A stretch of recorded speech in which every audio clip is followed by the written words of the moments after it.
is a boring message. I appreciate that. And thank you so much for the first. I appreciate that a lot. How is everyone going? Good morning.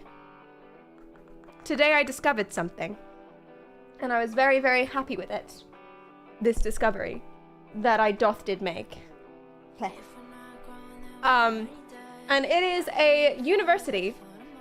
A apologist Christian university. I was making sure that I was getting it right. Where they offer training courses on like Christian beliefs and stuff, which sounds pretty cool. I mean, the way they advertise themselves is, you know, you have questions, we can answer them and bring you clarity, blah, blah, blah, which is a big comfort to a lot of people. But I don't know if it's apologists in general or just this particular university. It's not actually credited.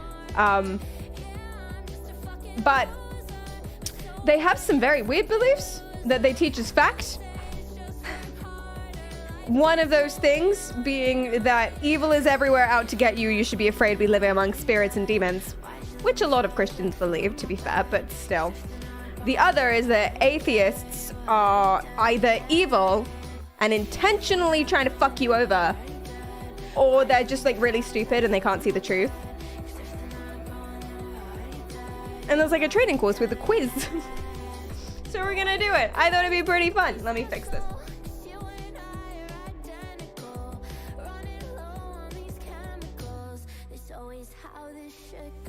Cool. And then I thought, questions started arising in my mind as I was going through this and looking up these people. And the questions that was arising were things like, one, and this was based on the language. This isn't based on general or an idea. This was based, you're going to see when we watch the videos, it was based on the language they use and the body language they use and the things that they wrote.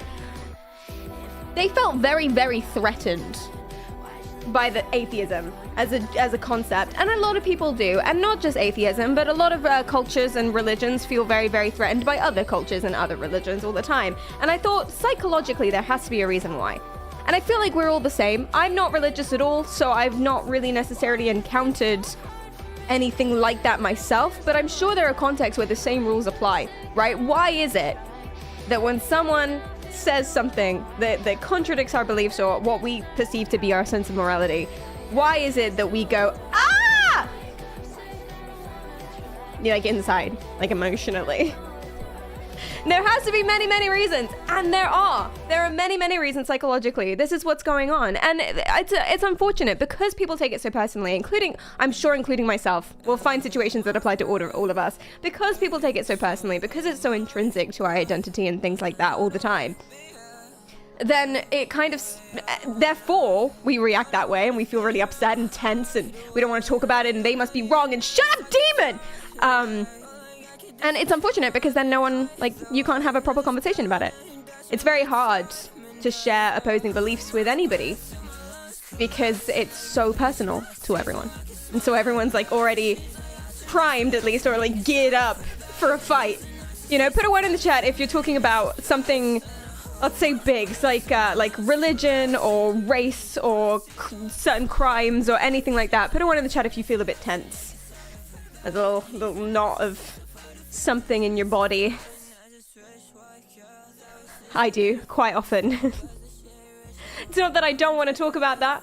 I do, I really do. I would love to know how everyone feels about different things, and it's not that I feel like there's one better answer than another, but I do feel very tense about it. And I'm still not even sure why.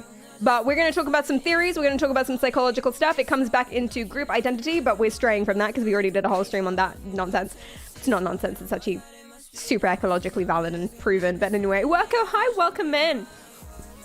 I get a bit of a knot over the control aspect of a lot of mainstream religions. Ooh, tell me more. What's your favorite race? Stop it, Diaphrins, stop it. I'm trying to think of a single race to make that car joke, but I can't think of a single one. Formula One. There we go. I'm gonna show a creationist around my mostly atheist country soon. It's gonna be fun. Creationist as in they don't believe in evolution? Or creationist as in just, oh dear, they don't believe in evolution. Yeah, that's gonna be tricky. To be fair, that's tricky like everywhere. In most places, I think there are very few people left that don't believe in evolution. Even the fucking Pope believes in evolution. And they do exorcisms, to put that in perspective. They do literal exorcisms. But evolution he described as a little out there. Or like not believing in evolution is a little out there for him. He does exorcisms. Lycan, thank you so much for the Prime. I appreciate that. Are we in store for a cult stream? I tried to investigate these people, but I'm not sure they're a cult. I don't think they are. I think they just have a university, which is very strange.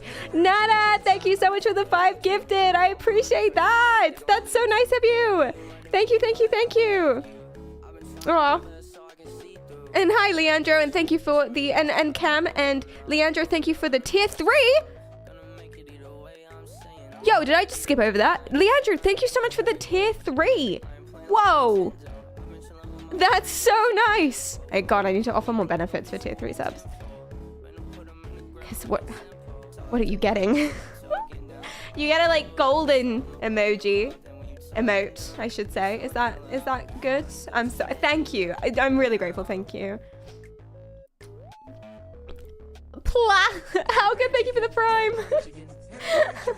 I imagine that's how you were saying that. I'm not sure though, but I imagine that's how you would say that. Like just gonna drop it there. I honestly have no idea, but my pleasure. Thank you. I appreciate that. Jehovah's Witnesses. Oh, Jehovah's Witnesses they're another kettle of fish. Officially, I'm not saying anything negative at all. I promise.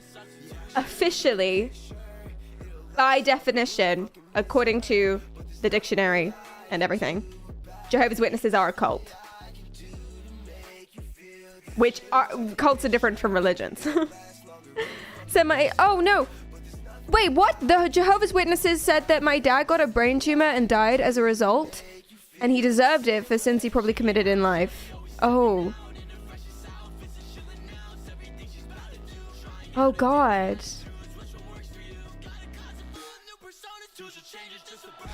I mean, you can see how you'd get there in that belief, right? You can see the thought level. I want to say that those particular Jehovah's Witnesses are probably cunts. Maybe they were sincere in the belief and didn't mean it badly, but still, what a cluntish thing to say. I'm sorry. Yikes, that's so dark. So dark. So dark. Oh, yes, thank you, Jory. Are you no longer a crab? Oh, my phone's out of battery. Damn it. I need to go plug in my phone. Nope, I have a cable right here. Amazing.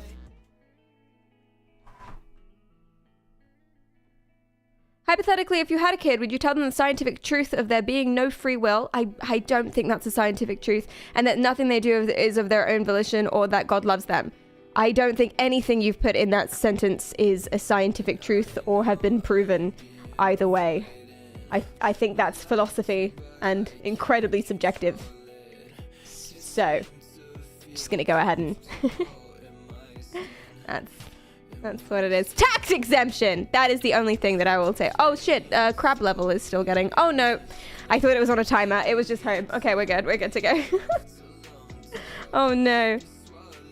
Oh, Warco, they avoid your house. Did you like scream at them or something, or do they feel guilty?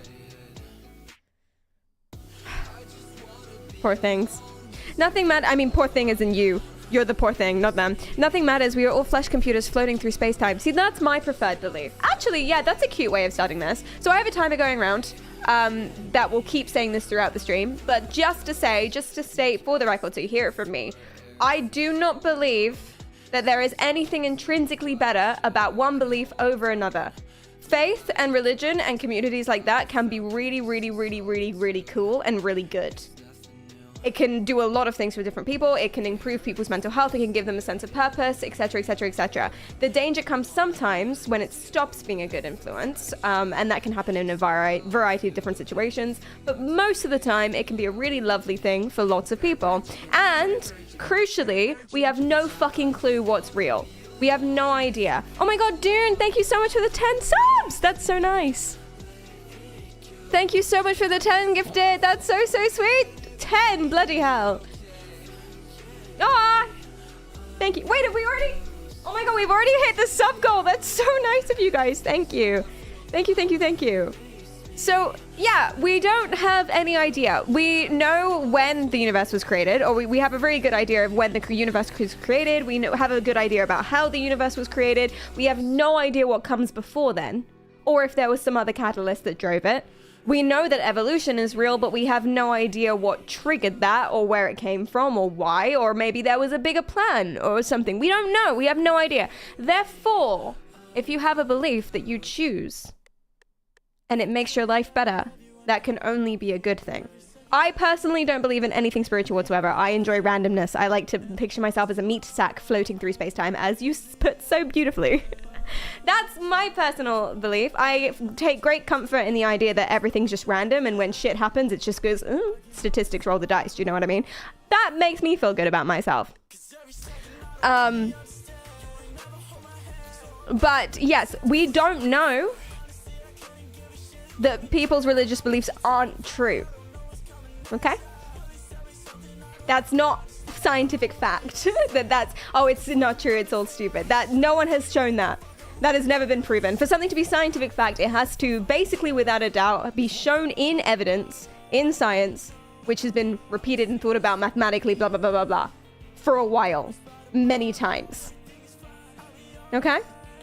So therefore, just because you think it's pretty unlikely that there's a sky dude, for example, doesn't mean that it's not real, because it's never been shown one way or the other. It's never been shown to be true, but it's never been shown to be false either. And therefore, if there are things that have never been shown to be true, but also never been shown to be false, it means you can pick. It genuinely means you can pick.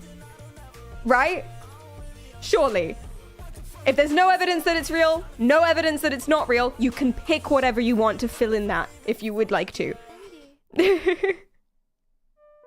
And if it makes your life better, then it can only be a good thing. GG's! Now let's proceed. It's like Mad Libs. It is like Mad Libs. Exactly. Okay, hi, welcome in. How are you doing? I added you on Discord and then didn't say anything. I appreciate your wave though. I wave back. Hi, Buckley suggested you to me. Buckley was like, you should get to know Okens. Am I saying your name right? I had a physics teacher that wasn't religious but believed that there was some kind of higher form of energy. Valid. It's totally valid. Yeah.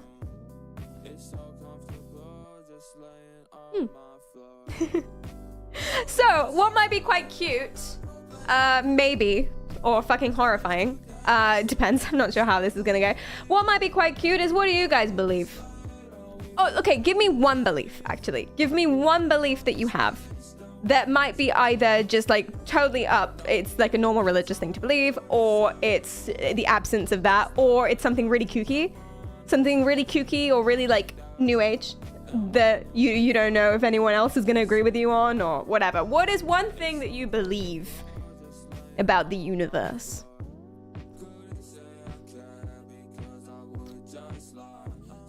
I kind of like panpsychism. I don't know what that is.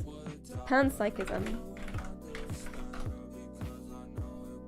View that all things have a mind or mind-like quality. Oh, cool! That's the whole, like, is that, like, basically that, like, rocks have an energy type thing? Interestingly, chiropractors believe that too, but that they're silly, but that's not silly. That's quite cute. I believe there's life out there. Oh, yeah, I believe that too. I believe that there are aliens. I don't think they're here, because that would be unlikely. But I think there's definitely in the universe aliens. And the reason I'm like 99.99999% confident about that is because of the statistics. It's just very likely that there is, unless there's something very special about us. But I don't imagine that could possibly be true. Yeah, aliens for the win. That the universe is a mind, basically. Cool. That's not the same thing as a Boltzmann brain, right? There is an idea in physics, in quantum physics, that actually the universe is inside the imagination of a space brain. Because if you think about it, if space is completely infinite, and there are therefore the infinite combination of different particles and properties in space, then everything eventually has to happen. Everything plausible has to happen eventually, including the exact perfect combination of particles and elements, blah, blah, blah, blah, blah, to form a giant, massive brain. that is in space. And we are but the imagination of said space brain, Boltzmann brain. And there's actually a problem that they're having in maths. In quantum physics mathematics, they're having a problem because when they run the numbers, I don't know if they've remedied this yet, or maybe it was just a joke, but they ran the numbers and that is the most likely. That's the most likely thing. So I think someone, I mean, this is what they said on the podcast too. They were like, yeah, so I think we got it wrong there because that can't be. But apparently that's the most likely, most plausible situation that we're floating around in the imagination of a Boltzmann brain. Don't quote me on that. Fact check me.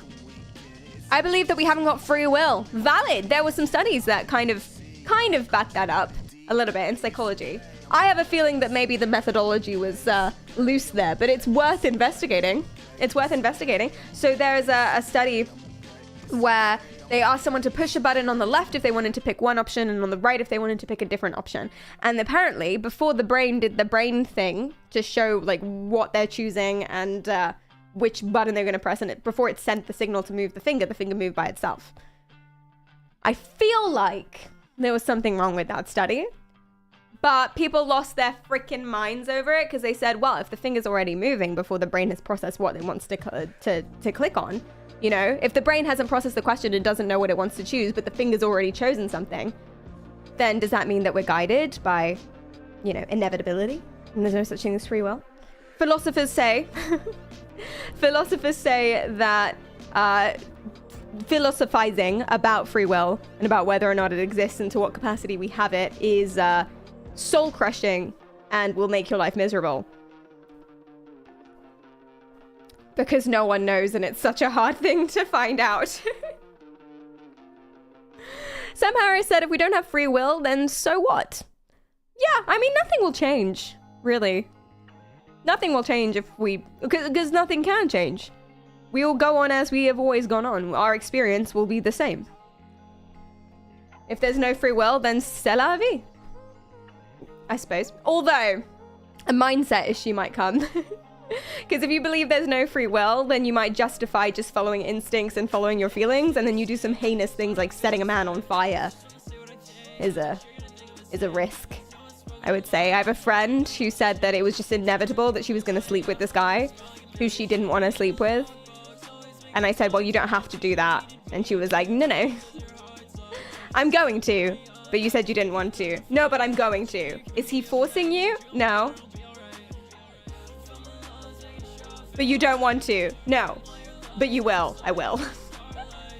It has been written. So, I mean, I don't know. Listen, you gotta let her be what it is. But I feel like if you had the idea that there's no such thing as free will, then you're just gonna run around jumping off cliffs and whatever. Yeah, it's fate. Or something. She found an excuse for bad behavior. Oh, I guess it was bad behavior. Because he was in love with her. And she did not like him, but she did not say so until quite a while. You know that moment, love her to bits, but you know that moment when you realize that your friend is what's the word I'm looking for? She's a wonderful person, but in dating, you realize that your friend is the one they warn you, the boys about, you know? If he told the story, she would be the villain. Yeah, that's the word I'm looking for, yeah. She's okay. She's a brilliant, wonderful person. Except maybe with boys, but she just floats like a feather is what it is. And listen, she doesn't promise anything. She never says, oh, I'm in love with you. She just lets them assume. Anywho. It's all good. Free will is an illusion. It does not mean voiding from consequence. That's exactly it. If there is no free will, then we can't be held accountable, which is actually a very big problem in Abrahamic religions. Well, different ideas, different beliefs within Abrahamic religions, because the idea, I forgot what it's called. You know, the idea where it's already decided, predetermination, the idea where it's already decided if people are going to heaven or people are going to hell or wherever. Predetermination is the concept that it's already known from the minute that you were born whether or not you're going to heaven or hell. Predestination. Thank you. Predestination. You're right. It's that. And that's been a philosophical problem for a really long time, because if it's already predestined, then you can do whatever you want. Right? You're born, you're going to heaven. Cool, I can go kill these guys. Or it was already decided that I'm going to hell when I'm a baby. So I can do literally, like, I'm already going to hell. So I can literally do whatever I want now. Yeah. So I don't know if a lot of people believe in predestination anymore, because it's a little bit tricky. I don't think there is free will. There is will. It's just not free. Well, you have to pay for it. You can be influenced by literally anything, and that's not a bad thing as long as you get your will. Just know that you have it for a reason. It could be influenced by shit like advertising, so think twice before making decisions. I'm right on board with you there, I think, actually. Drums, thank you for the prime!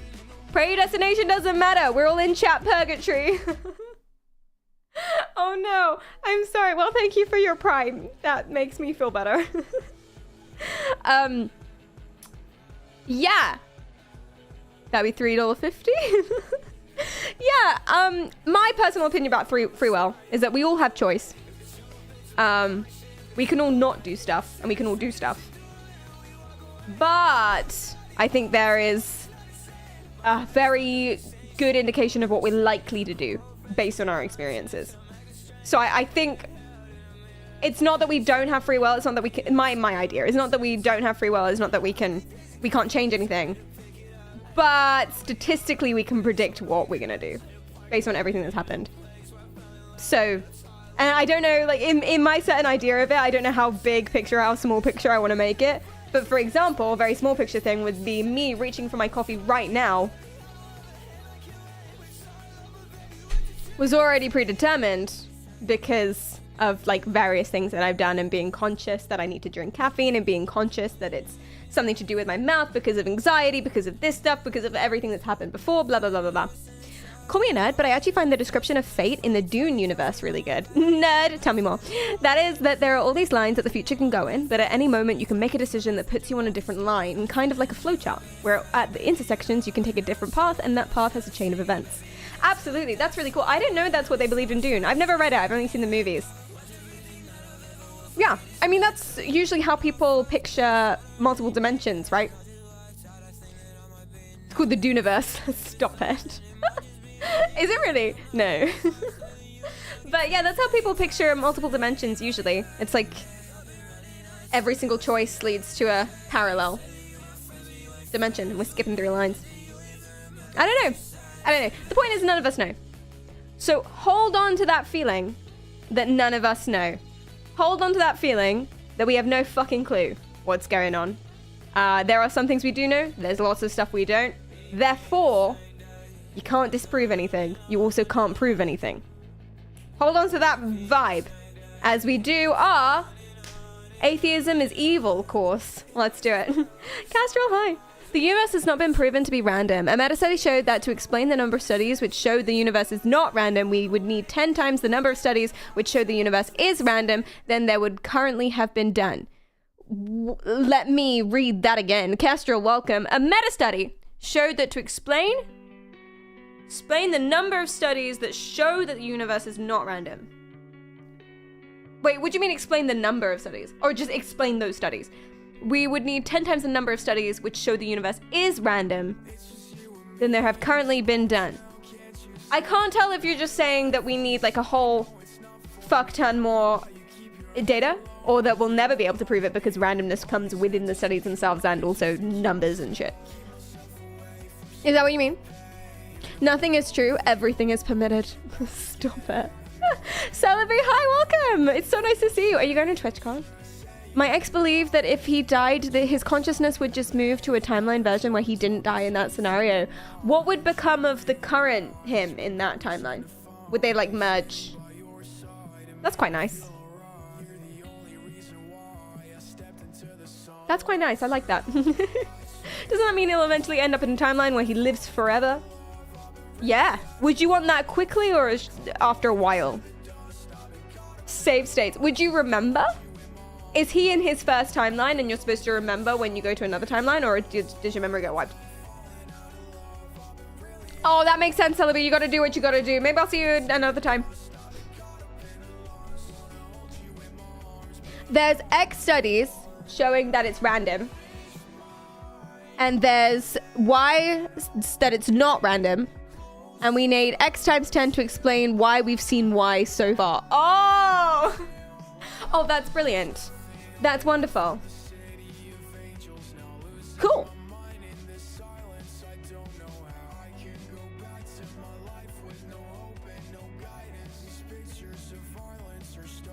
So it might not be.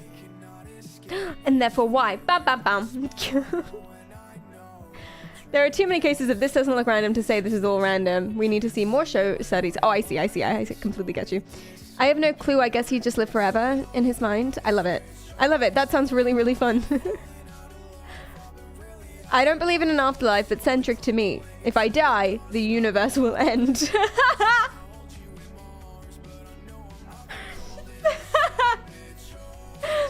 Okay. Wow. Hi, Steve. Your memories stay where your brain is. That's what you believe. I would be inclined to agree. Why wouldn't they? Oh, you mean like if you drifted up and out of your body somewhere? I see. Like in Celebi's boyfriend's version of switching to another timeline. Your memory would stay where your brain is, and then your essence or whatever would go to the other timeline, and then you could carry on. But you'd be wiped clean, basically. Or you'd absorb their memories for whatever it is, I suppose. That's pretty fun. That's pretty cool.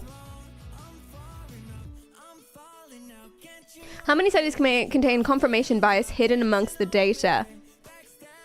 All of them. To varying degrees, I would say. I don't know, though. Some people are very, very, very good, and they try their darndest. And that's the point of things being peer-reviewed and doing stuff in a team and trying very hard not to have any sort of, like, really passionate hypotheses. And also, they've started this new rule in psychological studies now. I don't know if it's the same everywhere, but over here, there's a new rule that when you submit to do a paper, you have to say exactly how you're going to analyze the data. What variables you're going to find, what tests you're going to do, and what you expect to find from them. You have to, like, specifically say, I'm going to do this specific statistics test. And the reason they do that is so that you can't change it later. You can't muffle it up. You can't look at the data and then decide what statistics you're going to do. You have to commit first. And it's the same in Australia. Amazing, yeah. And that's just to stop people from having that bias. But we're people. We're humans. And people study things that they're interested in. So you'll study something wanting a certain result. It's like you can't really avoid that. Or expecting a certain result. So even if you try your darndest, it's probably there a little bit. But that's okay. Yeah, so that's what peer review is. Well, there can be different kinds of peer review. So usually you'll do it in a team and you get a bunch of different people to do the same thing. Usually there'll be people to read your paper and critique it afterwards. And then the most important thing is replication. And there's a replication crisis in basically all sciences, but specifically psychology because of funding, where people aren't replicating studies. Replicating just means doing it again. With a different sample, different researcher, different place. If you do it again and you get the same results, and then someone else does it again, and then you do it again a couple thousand times, and then one geezer goes, hey, I'm gonna compile all of this evidence, do all the maths on it again, and see what the overall argument is. That's a meta-analysis. And then you have a very strong, okay, this has been seen all over the world, in all of these thousands of papers. Then you can say it's proven, or as much proven as it can be. Then you know what's up. But people aren't necessarily doing that because there's not a lot of funding, and there's not a lot going on, and there's not that many researchers. So, not always. Which means, if you're on the TikTok and a podcast boy says, this study showed that, or worse, this study proved that, and you look at the study and there's only one of them, and it's never been replicated, and there's never been a meta-analysis, then you can disregard it. No one looks at a study if it's not been replicated. You do not look for it. Don't look at it. It doesn't mean anything. It can be a cool indication, and if you are a researcher, you can look at it and be like, this is interesting, let me replicate it. But if you're just trying to find an answer, and you find it one study, one time, and that's it, don't look at it. It's not worth it. It doesn't mean anything. But the podcast boys are always right. You're right. You can trust the podcast boys. I only believe in studies that are mentioned on TikTok. Hey, we're going to watch a fuck ton of TikToks today. It's going to be fun. Well, I've learned something today. Don't trust science. Hi, Maverick. Welcome. Colleges should be responsible for all this research. That will make sure it's always being done. I mean, they kind of do. Like unis. Mostly researchers are at unis. Or they work for corporations, but then that comes with its own problems. It's usually universities that do all the research, and they're funded by the colleges. There are, in the UK, but I don't know where else, they have specifically research unis. So they have to. Every professor has to do research in order to work there. Because it's a research uni. And apparently that gets them extra funding, or that gets them a little... I think that's what the Russell Group actually is. Yeah, a Russell Group uni. So if you don't know what a Russell Group uni is, it's basically Ivy League, but UK. So it's the good ones, basically. There are loads of really, really good unis that are not Russell Groups. Similarly, there are loads of really good unis and colleges in America that aren't Ivy League, but it's our version of the Ivy League, basically. And they are research unis. They are always research unis. They have to be. Randomness is unpredictably an independence of hidden parameters and hidden values that we don't measure, perceive, and know of. Yeah, I'll wrestle up some funding. Yeah, that's what I'll be. I'm gonna go ahead and open the window because I am sweltering. And then we will start our Atheism is Evil course. Let's do it. Make me feel alive. What am I looking for? This one. So this is Stand to Reason, or STR. They have an organization page, obviously, but then also a uni here with a bunch of different courses. I found 2 of them that I thought were particularly spicy, and I thought we would jump in. What about biased researchers? They're shit researchers. Yeah, unfortunately, people being human, there will be a normal distribution. There will be a bell curve of people who suck anywhere, regardless of what the job is. There will be shit doctors, shit psychologists, shit researchers, everyone. There will also be really good, really cool people. Bell curve. Regardless of who you are, where you've come from, what you believe, how smart you are, what your job is. There will always be people who suck, and always be people who are lovely. So.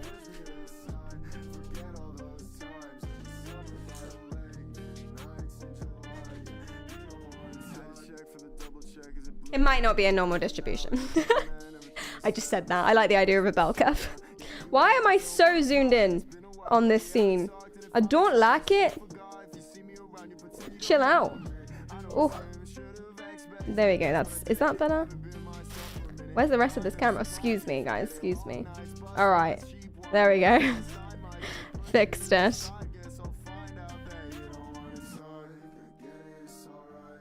The bell end curve.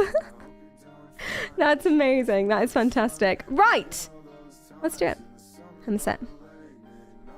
Of all of the questions that every human being asks about what's true, or about what's important, or about what's meaningful, there is no more significant question to answer than this one. Does God exist? You know, God's existence is the most decisive issue of life, because the answer you give to that one question sets an irrevocable course for everything that follows. Now, in this course, you will learn that we don't have to guess when it comes to answering the question about God's existence. Instead, God's fingerprints, so to speak, are all around us. He's touching me right now. The world around us, the real world, is thick with evidence for God. In fact, we bump into it all the time. In our sessions together, I'll walk you through a thoughtful analysis of 3 of the key bumps that evidence God's existence. Details of reality that Christianity can make sense out of, but atheism cannot. I'm Greg Kokel for Stand to Reason University. Let's get started with atheism bumping into reality. So, atheists are wrong, says he. Just completely, just full stop. And It's actually a very good point. Like, I think if you're thinking spiritually and about the creation of the universe, one of the biggest questions, or maybe even the biggest question is there some sort of higher power? Is there some sort of God? That's a very good point. It's true. Who the fuck knows? How crazy, how quirky. But he's just like, I know. I know the answer. Atheists want to try and fool you, but I know what's real. So let's not let them little bitches speak for us. Sausage maker thinks sausages are very important. News at 11. Yeah, my hairdresser, in between giving me her Instagram and her card and like trying to book me in for another appointment the next week. A week between appointments? Bitch, I have my haircuts once a year on my birthday. Only because I'm lazy and I've just resigned myself to having shit hair forever. Anyway, the point is, she then, amidst all of that, told me that hair was the most important thing and it changes your life. To be fair, she's not wrong. Hair is important for those of us who have it. For those of us who don't, you fly free. There are more important things. But it does change your face. Just for context, is this a religious backed course or is it non-biased? Oh no, this is a church. They are, oh, good point, actually. I should have said that. This is a apologist Christian church university. I also think it might be a good idea, before we watch any more, for you to look at the organization page. And I just want to say a few things. I'm not, saying anything about it. I'm just going to list it. I'm just gonna list a few things. They're nice to people. They just think they're wrong. And maybe ran by the devil. They are anti-gay people. They are anti...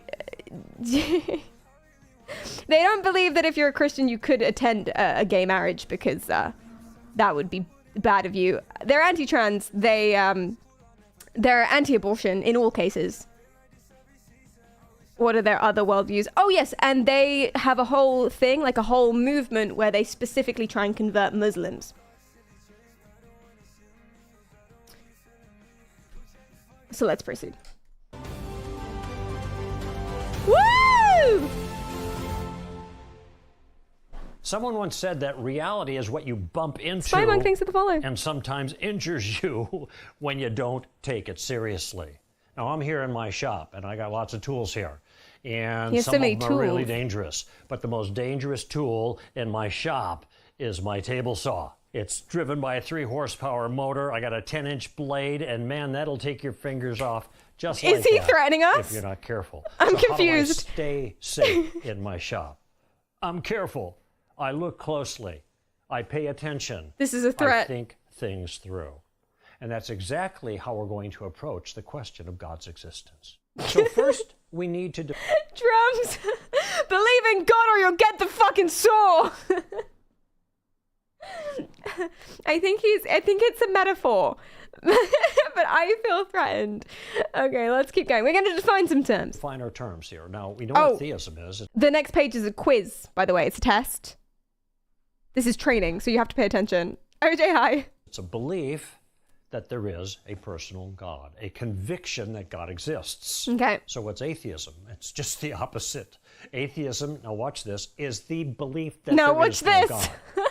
King David wrote, "The heavens are telling of the glory of God, and their expanse is declaring the work of his hands." All right?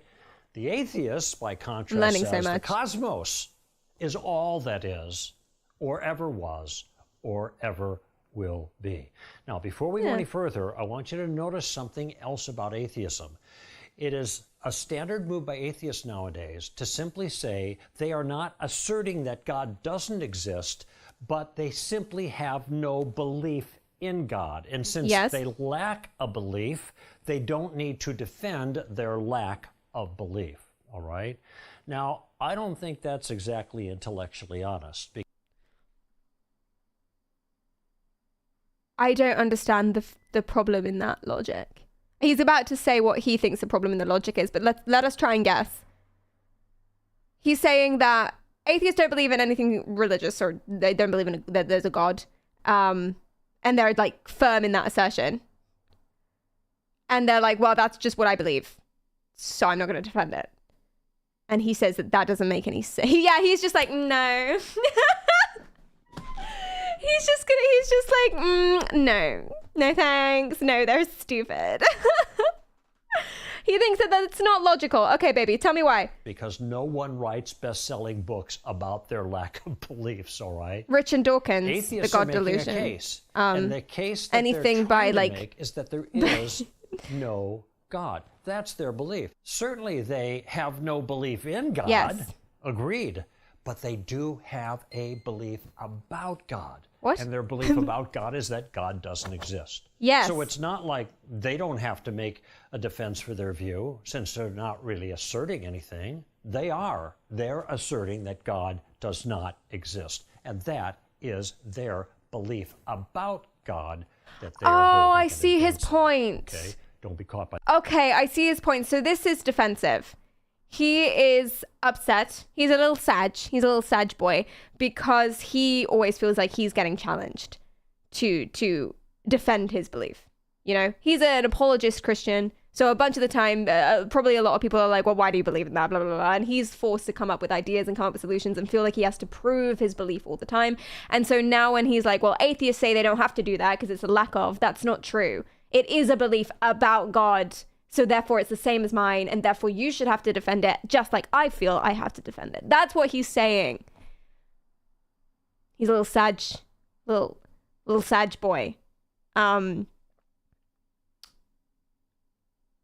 feel like he's fighting ghosts.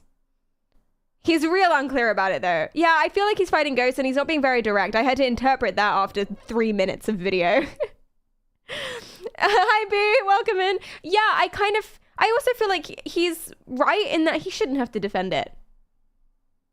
He's basically coping. I mean, okay, to be fair, some of the beliefs, like we don't like gay people, maybe he should have to defend that one. But just believing in God, okay, if we're just taking atheism and theism, like nothing in particular, no specific beliefs, whatsoever, just theism and atheism, either one is perfectly valid. They're both equally valid. There's no evidence for or against either of those. You can choose whatever makes you happiest, and you shouldn't have to defend it because it's like, it's the one you like, you know? It's just the one you like. There's no argument that fusilli is better than spaghetti. I know you're about to like scream these arguments at me. There's no evidence. There's no hardcore scientific evidence that fusilli is better than spaghetti. Okay, well, so you can just pick the one you prefer. Are you gonna yell at me? Dinosaur-shaped pasta is where it's at. Do you know what? It does actually taste better. Like pasta shapes, they are actually tastier. And I just won't. Nah, I'm a penne person. Very being controversial. It depends on the sauce. I had an Italian flatmate who used to make a bunch of different kinds of pastas. And every time I put like penne with something, she would always look at me like, that's not the right pasta. You're not supposed to use that pasta for that sauce. And so I tried to ask and be like, okay, which one then? And she was like, if I have to tell you, yeah, you have to tell me. Yeah, you do. I don't know.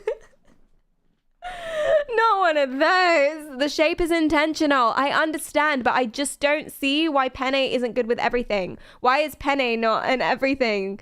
You know?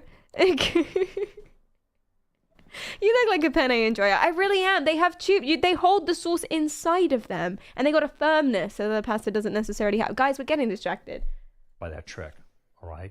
So how do we make the case that there actually is a God? There's so much reverb. Now, my daughter, who's now 16, was about 8 years old. She asked me a question. She said, "Papa, how do we know that God is true?" Is what she said. How do we know that the God we're talking about here is actually real, is her point. And I have to think about this now, and this is what I do kind of with adults, but now I got my own daughter who is a youngster who I now need to explain this to. And as I'm pondering how to answer it, all of a sudden something came into my mind that, as I look back on it now, I think captures. The fuck are you talking about, Benny?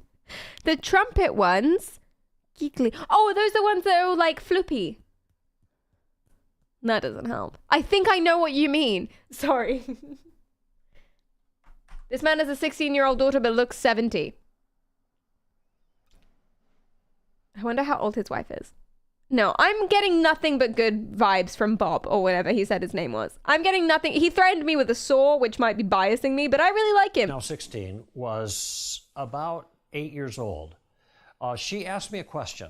She said, Papa, how do we know that God is true, is what she said.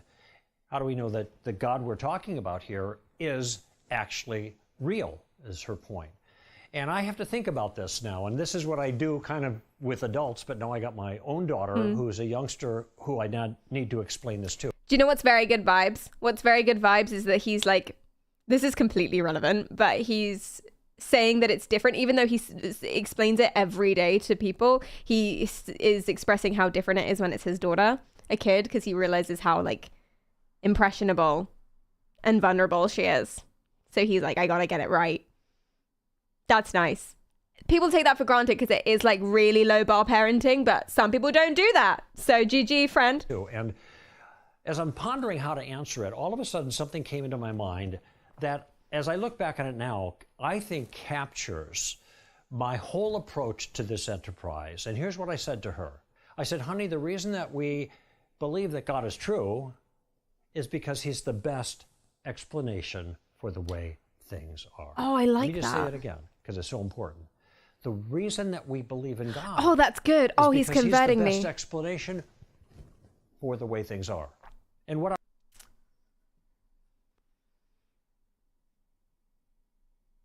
Oh, that's good shit. So he's never read Candide. God, it's an enterprise. Yeah. Best versus evidence. So yeah, not that we're countering, because it's not a debate. It's a discussion. You can believe whatever you want. My counter, though, I guess, would be that we know so far. But then I guess that's what he's saying too. It's the best explanation so far. So therefore, that's what I think is true.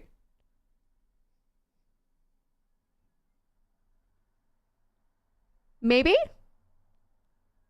I feel like I'm missing something. I choose not to believe in anything, including nothing. Bam, bam, bam. You're the ultimate nihilist. I don't even believe that there isn't a God. I don't believe there is a God. I don't believe that there isn't one. I just believe when I die, the universe gets taken out with me. Apparently, according to Drums. I disagree heavily. Occam's razor. The most simple explanation is the most likely one. What is the most simple explanation? Randomness. Big bang, big poof, life spark, blah, blah, blah, blah. Weird fish. Yeah. I think I'm there with you in terms of my personal beliefs, but my personal beliefs are just as valid as anybody else's. So GG. What I was doing with her, even though I didn't explain it at the time, is I was introducing the notion of explanatory power. What I mean by you should put that in reverb. You see things in the world and you're simply asking the question, what best explains these significant features of the real world? And if you have an idea that explains them well and a contrary idea that doesn't, then the first idea has better explanatory power and therefore is more. But yeah, okay, so when you do run the numbers, and again, do fact check me. Drums, you know that. Did you fact check me? Because I'm basing that on one Brian Cox podcast, so I'm not sure. But apparently if you run the numbers in quantum physics, the most likely explanation is that we are a giant floating space brain and we are just the imagination of it. We're like misfiring of neurons in a giant space brain. So that's actually the theory with the most explanatory power. Hey, it might be real. It might be true. It's a genuine theory that they cannot disprove. So GG. Yeah. Hollow Earth. I don't know, man. I feel like we can disprove Hollow Earth. I feel like we can find that out. Whether or not we have. I feel like that's not real. If you have an idea that makes more sense, then it is true. See, that's as well. It's true. That's probably, I don't know if this is the right word, but I would describe that as a form of heuristics. So heuristics are basically just mental shortcuts. If we go into a room and it's got a weird vibe and we're just like, I should leave, that's a mental shortcut because you haven't really processed exactly why you think you should leave. Doesn't mean you shouldn't, but you haven't processed that. You've kind of skipped over it, right? And we do it all the time because we just don't have time to process and think about everything all the time, which is why there are some things you can't unlearn. You know, never forgetting to ride a bike or how to handle a hot plate. There are things that you just don't unlearn, and that's because your brain gets better and better and better and better and better and becomes super automatic to the point that you don't have to consciously think about it anymore. You make heuristics, I think. Am I using that right? I don't know. But that's basically what it is. And I would say the idea that just because one idea more explains the way things are than another idea doesn't necessarily mean that that's true. You're skipping over a bunch. But why not? Why not? I also am not sure that that even is true at the moment. Is that the best explanation for the way things are? I'm not sure that's true anymore, that is the best explanation of the way things are. I think we got a better explanation. But maybe we don't. I mean, what came before? I mean, actually, I do think that God is the best explanation for the way things are, because what the fuck happened before the creation of the universe? No one knows. The easiest idea is that someone snapped his fingers.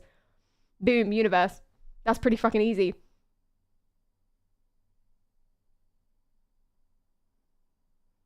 More universe? Maybe. Yeah.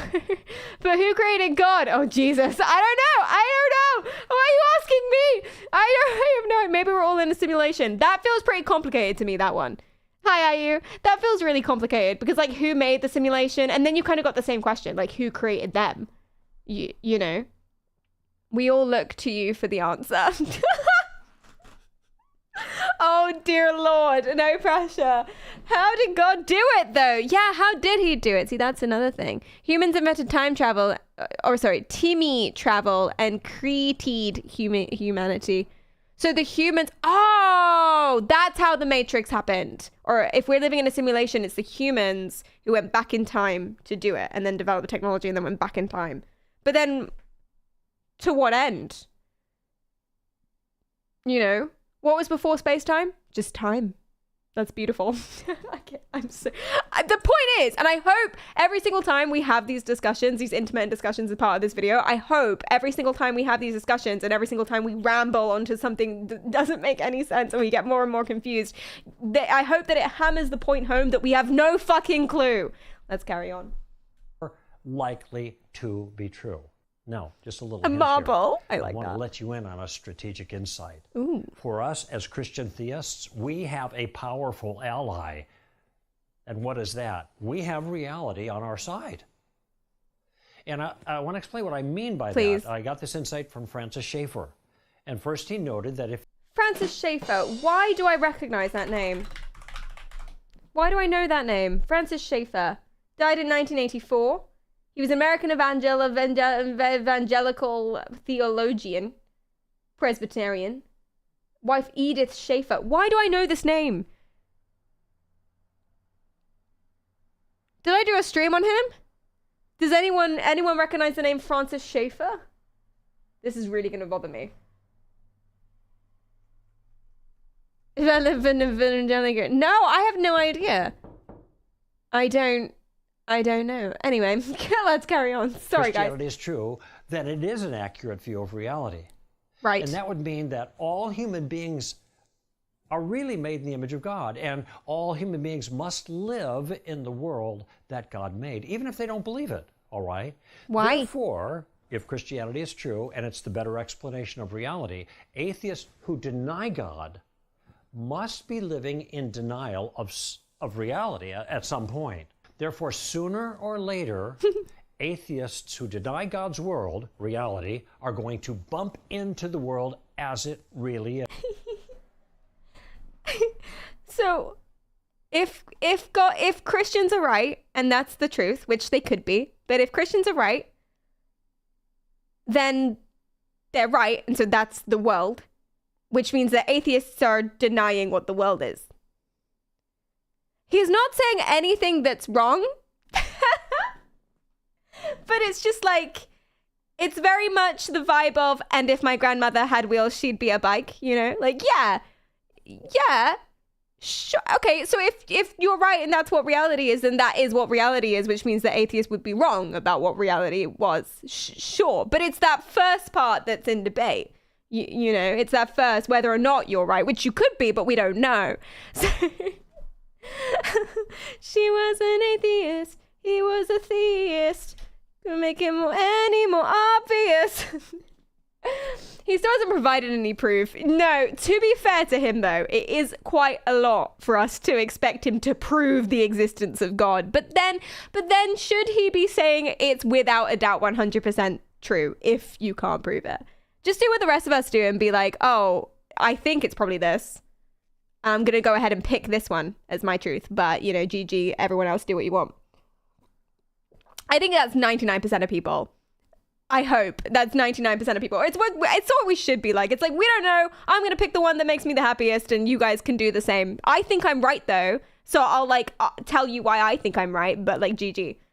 I think that's what agnosticism is, isn't it? Did you guys know? Here's some etymology for you. Oh, I'm multifaceted. Here's some etymology for you. Did you know that agnosticism, I don't know if it always has been or if it is in every single context, but it's an adjective.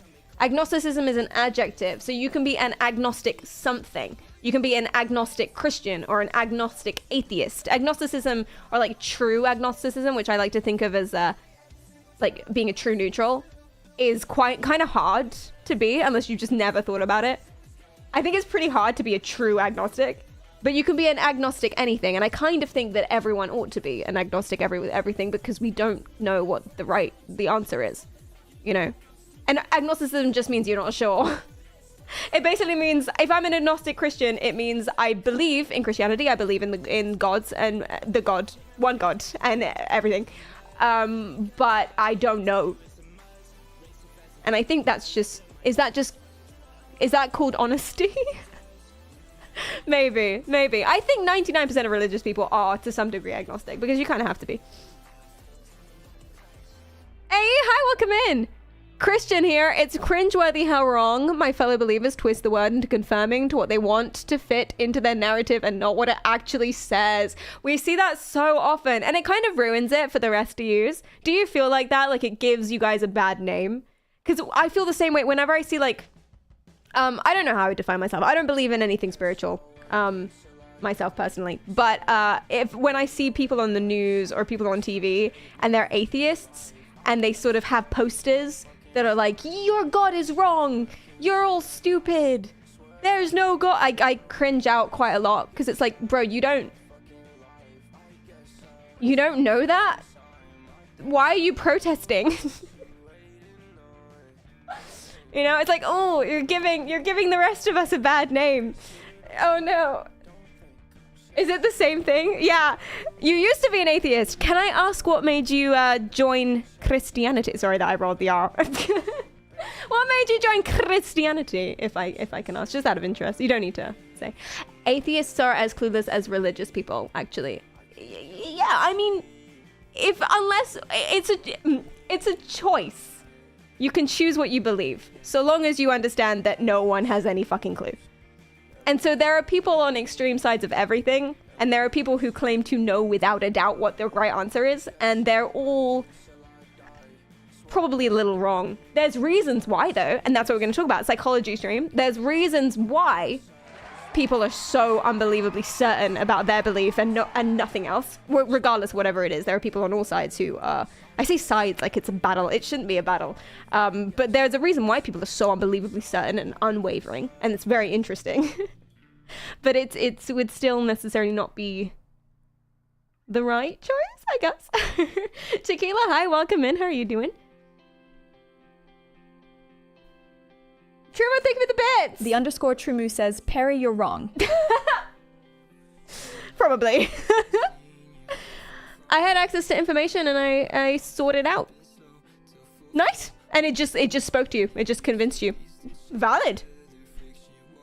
Kadashiku, thanks for the follow. I appreciate that. Based. If a child asked you if there is a monster under their bed, would you say that no one can really be sure?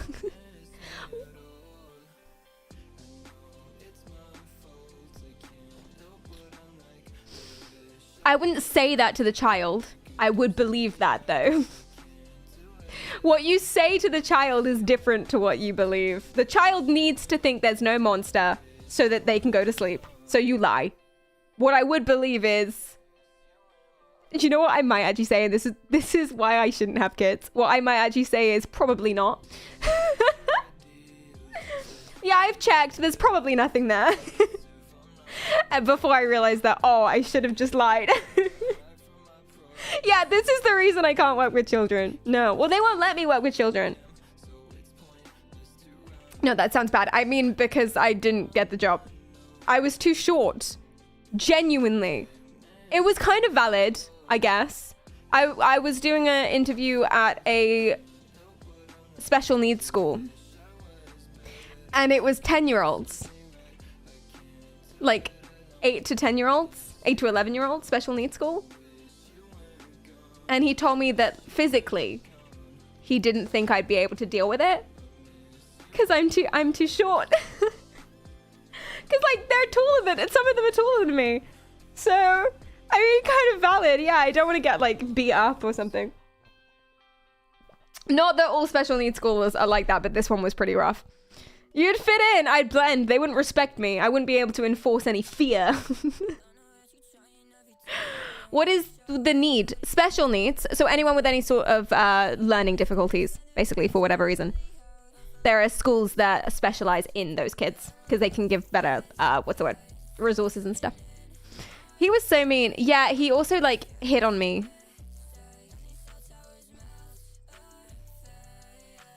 It's like 50 years old. And it was an interview, but whatever. Kind of glad I didn't get the job. Kind of didn't want to work for him. I went into the office at the beginning. Trumo, thank you for the bits. underscore Trumu says, "Hi, my name is Perry, and I fully support Drake despite the allegations. That is why I can't work with kids." God damn it! No. I should have kept my mouth closed. Because now it might look... Because I'm making the mouth noises, it might look like I was saying that. It won't. But next time I keep my mouth closed. Yeah, but it's a very bad time when you go in for an interview and you talk to the front office staff. Oh, this person, they seem really nice. And they go... Oh, you're interviewing with... I don't remember his name. You're interviewing with John. And I said, yeah, he seemed really nice over email. And they literally went... So that was my first red flag. Anyway, back to theism. Yes. And what I mean here is they're going to affirm some feature of reality, sometimes without even realizing it, that makes no sense given their worldview, but makes perfect sense. Sorry, run it back. Don't be caught by that trick, all right? Oh, I went way too far back. Okay. Insight. For us as Christian theists, we have a powerful ally. Reality. And what is that? We have reality on our side. Okay, I'm trying to follow this logic. And I want to explain what I mean by that. I got this insight from Francis Schaeffer. And first he noted that if Christianity is true, then it is an accurate view of reality. And that would mean that all human beings are really made in the image of God. And all human beings must live in the world that God made, even if they don't believe it. All right? Therefore, if Christianity is true, and it's the better explanation of reality, atheists who deny God must be living in denial of reality at some point. Okay. Therefore, sooner or later, atheists who deny God's world, reality, are going to bump into the world as it really is. And what I mean here is they're going to affirm some feature of reality, sometimes without even realizing it, that makes no sense given their worldview. Okay. But makes perfect sense given our worldview. Take Richard Dawkins, for example. Right. Okay, so here's what I got from that. I was making notes. If God is yes, then that is what the world is. Therefore, the atheists are wrong, and they actually can't see the world properly, which means that eventually something's going to be really confusing and they're going to be like, ouch, what is that? What does it mean? But the Christians will know. For example, Richard Dawkins. Probably the world's most famous atheist right now. Dawkins says that, on the one hand, if you look at nature, according to him, there is no design and no purpose. He believes in randomness. No evil and no good. I like that Nothing, idea. he That says, makes but me happy. Blind, pitiless indifference. Now, that... I'm realizing that both me and Richard Dawkins might be depressed. There is nothing but pitiless indifference. Okay, so that's his belief. I think for me, that makes me feel the nicest. So I think that's probably where I would align myself in terms of my belief, but which just as valid as anyone else. Totally consistent with his atheistic worldview. No evil, no good. Belief in morality, on his view, is just a trick evolution plays on us to get our selfish genes into the next generation.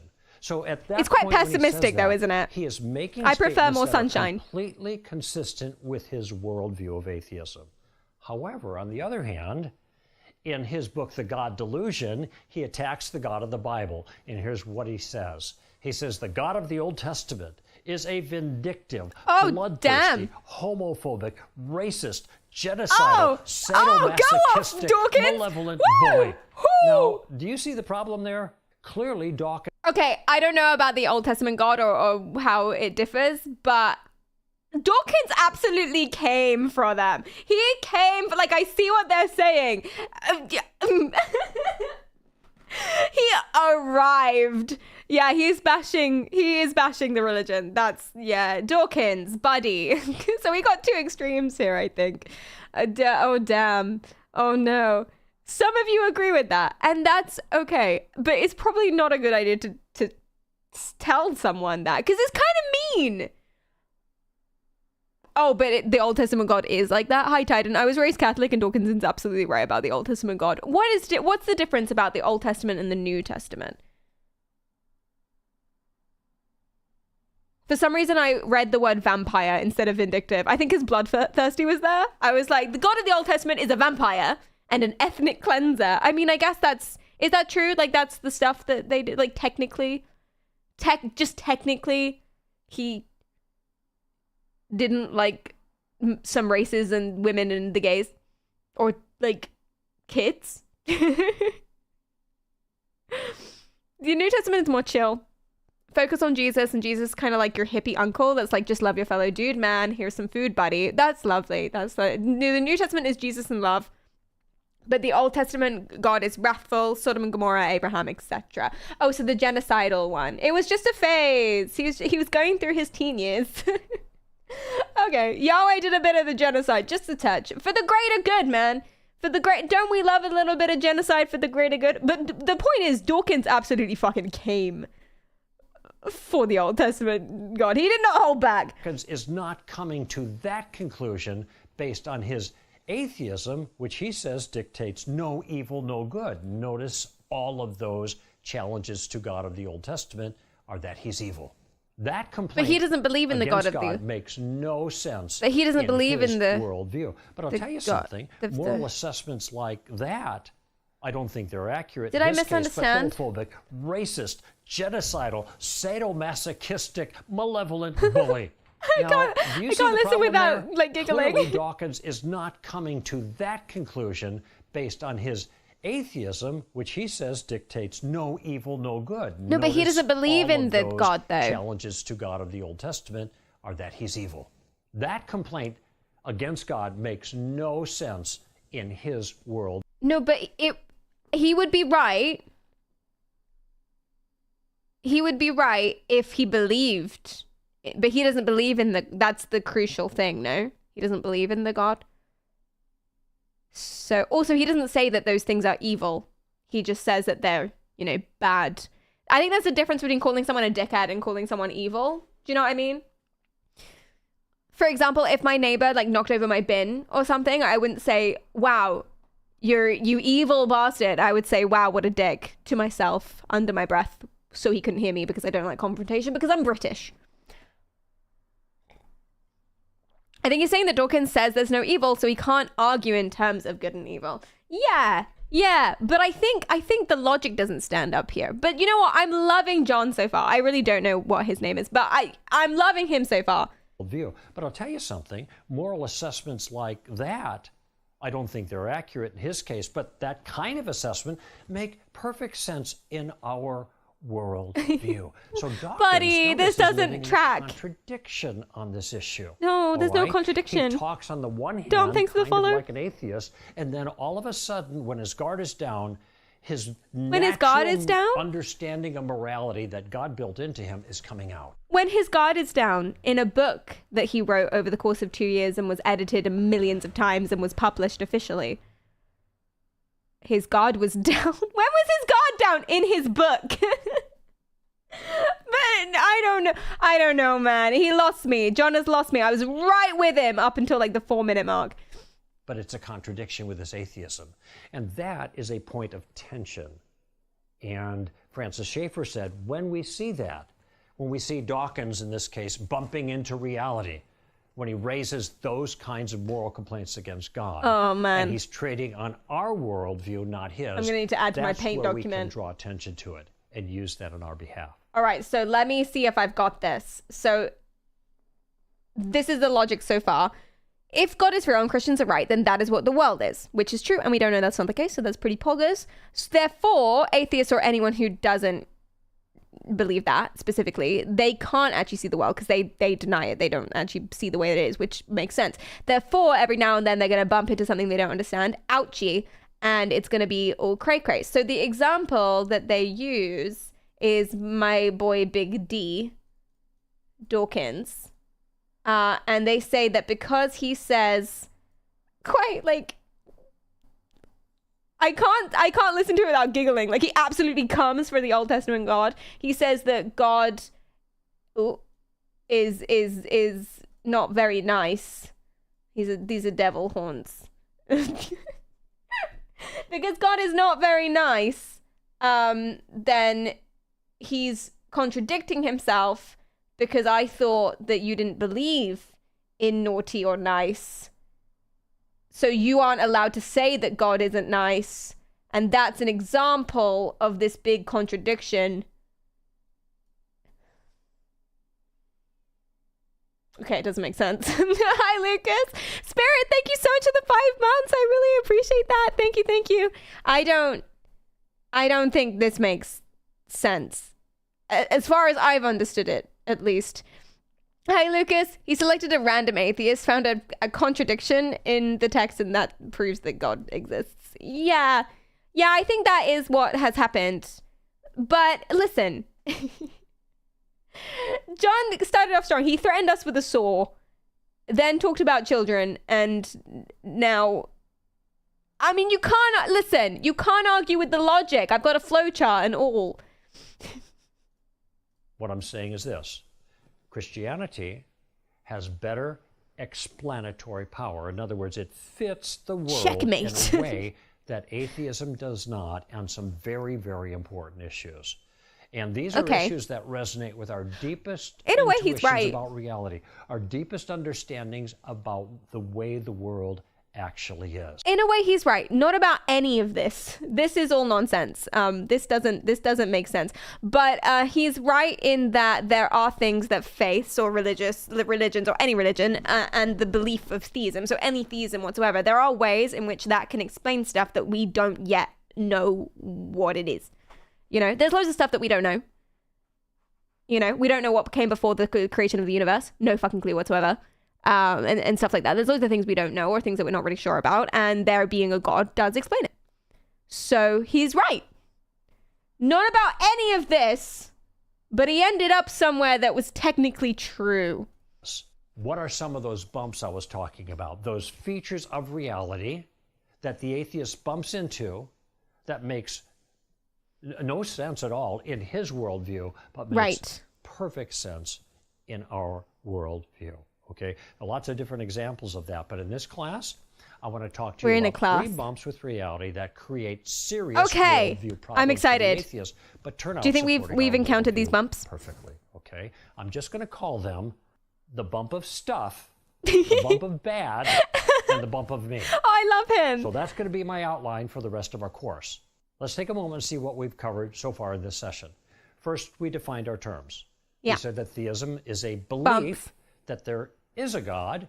If you guys don't know what bump is, let me explain one more time with my flowchart that I've made from the last 5 minutes of this video. I've summarized everything he said because I'm super cool and super smart and you're so lucky to know me. If God is yes, if Christians are right specifically, then that's what the world is. Therefore, anyone who doesn't think what Christians think specifically don't see the world as it is, which is true if they were right. But the if is the question, like the if is the hinge, but we don't know. So let's say that they are. Therefore, atheists or anyone else, they can't see the world for what it is, which means sometimes stuff will happen in the world and they'll bump up against it because they don't know what's going on. But Christians will know what's going on because they were right all along. Which is all true. It's a little bit cyclic in its logic and doesn't really say anything new, you know, but it's not wrong, I guess. It's not wrong. So that's what a bump is. And so there are 3 different bumps. There's the bump of stuff, the bump of bad, and the bump of me. Let's find out what they are. And atheism is the belief that there is no God. It's not simply a lack of belief about God. It's a lack of belief in God, but there certainly is a belief about That's God a very true distinction as well. Atheism is not lack. It's I said the Christian has a no God that helps him That's true. answer that question, whether God exists. Tell me what the bumps are, John. Reality. I also pointed out that even atheists have to live in God's Thank you, world, Skagtus. which means that they must affirm certain things about the real world that are in conflict with an atheistic view. The bump. I mentioned that theism is true.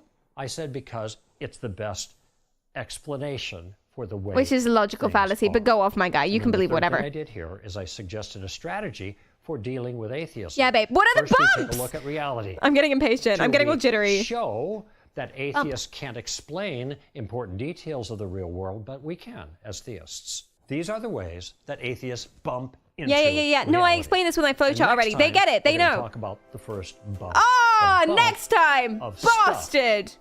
I'm Greg Kokel for Stand to Reason University. Oh, his name is Greg, not John. My bad. Woo! All right, guys. I told you this is a training course. This is an official training course. So we have a quiz now.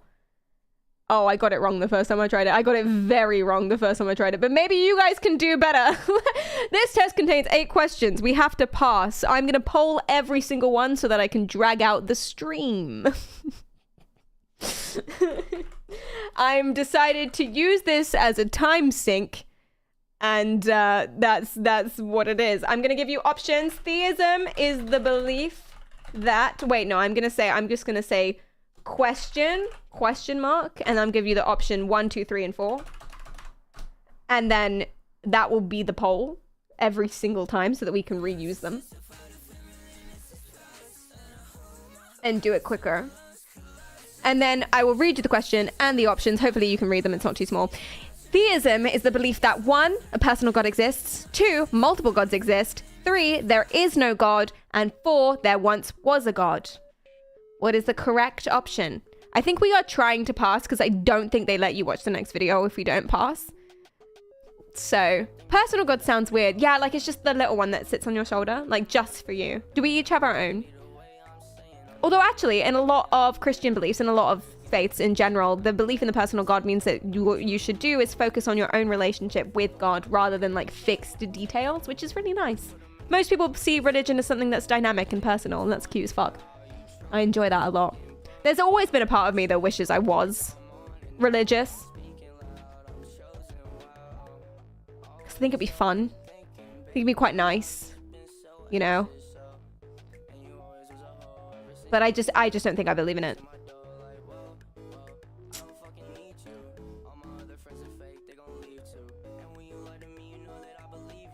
I did enjoy going to mass though, but that was in Spain. I didn't understand what they were saying. But I did enjoy it. It was good vibes. All of these are wrong. Hi, Gus. No. There is one right answer according to Greg. You guys have decided that it's 1, a personal God. You would be correct. GG. Submit answer. I think you're correct. Right. Atheism is not 1, the belief there is only the cosmos. 2, merely a lack of belief in a personal God. 3, an argument against God's existence. Or 4, the opposite of atheism. So one of those is not true. Is it 1, the belief there's only the cosmos? 2, merely a lack of belief in a personal God. 3, an argument against God's existence. Or 4, the opposite of theism. Which one is not atheism? He did really hammer this point home, so I'm expecting you to get it right. He really hammered this point home over and over and over again. Yeah, which one is it not? Which one is it not? 3 of those are correct. 1 is not. How do you define spiritual? Anything that isn't shown anywhere in science, I guess? You're right, there is a little grey area in the middle, isn't there? Because there are some things I believe that aren't proven. Like, I believe that there are aliens, not here, but in the universe. I believe that I'm kind of so almost totally throwing myself into the belief of parallel dimensions. I just love it so much and like it could be true. I don't believe in any particular religious stuff or ghosts or supernatural stuff. Pretty sure you're getting this wrong. I think you've clutched it, actually. Good job, everyone. 2, atheism is not merely a lack of belief. He says that it's a belief about God. So atheism is there is no God. Theism is there is a God. And then there's something in between where it's a lack. Good job. Next. Why do we believe theism is true? 1, it has the greatest explanatory power. 2, it sounds hopeful. 3, the Bible says so. 4, because atheism isn't true. O2, thanks for the follow. I appreciate that.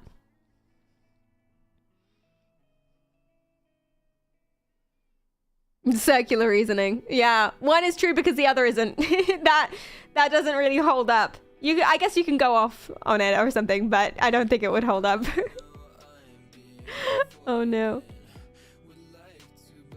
Have you ever thought of exploring Indian cinema? You know, I can't think that I have. Watch Avisham. It's super funny. Sure, yeah. I don't think I've watched any Indian film. Apart from like Hollywood blockbusters, but I don't think that necessarily counts.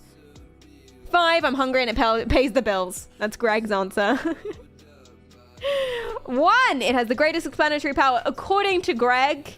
But I'm not sure I agree with him on this one. But that's what he believes. What is explanatory power? Is it 1, how well an idea can explain the observable facts of the world? 2, the ability to explain why one's worldview is better than others? 3, how many gaps a theory can fill in? Or 4, the ability to overpower others' arguments with your own? Number 4 is just shouting. If you're just loud, then everyone stops talking and you win. Some psychological advice for you there.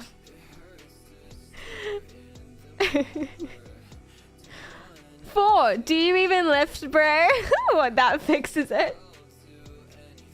You're right! Explanatory power is, according to Greg, how well an idea can explain the observable facts of the world.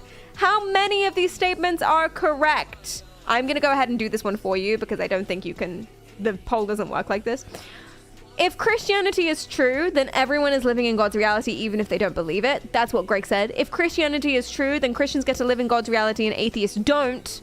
That seems mean and petty. If Christianity is true, atheists are living in denial and will bump into things that contradict their worldview. Greg said that too. If Christianity is true, atheists will still never confront contradictions to their worldview. No, they do. They bump. They're bumpy. Yeah.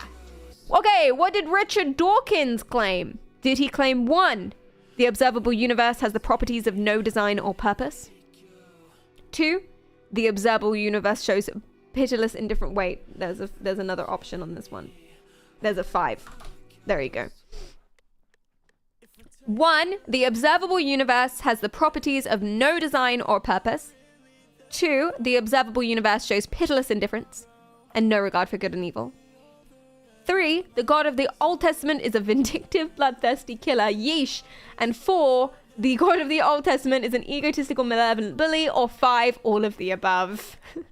He's really upset, Greg, isn't he? Greg is really upset. He read that paragraph and he was like, how fucking dare you?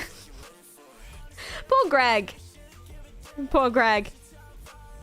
He took that personally. He really did. All of the above. Good job, everyone. Okay. Second to last question. What is the conflict in Richard Dawkins' statements? So why is Richard Dawkins a fucking liar? 1, they cannot both be correct since one claims there's no morality while the other is a moral assessment of the Christian God. 2, the first statement is wrong because the universe is not purposeless or indifferent.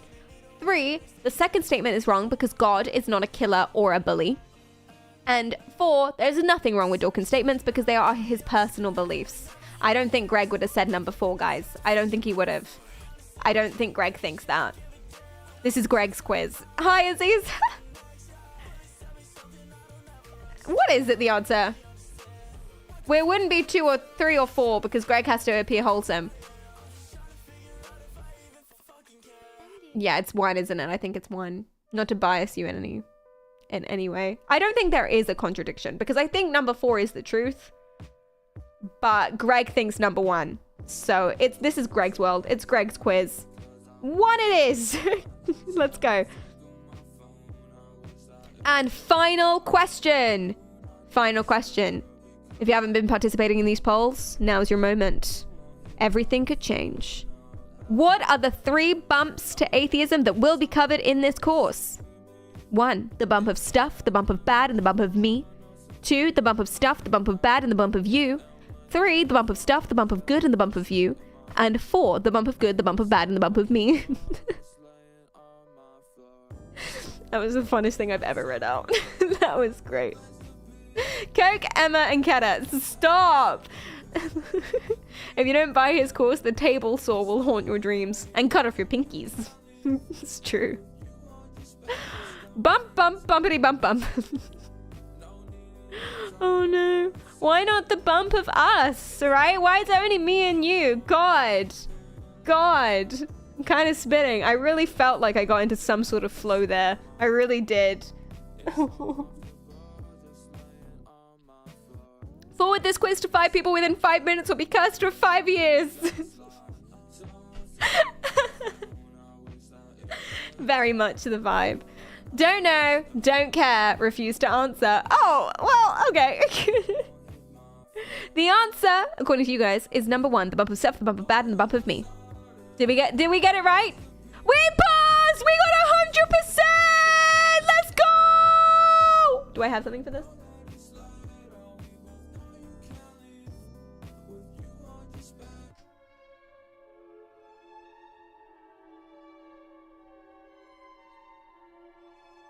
Felt like I had something different. I think this is all I've got.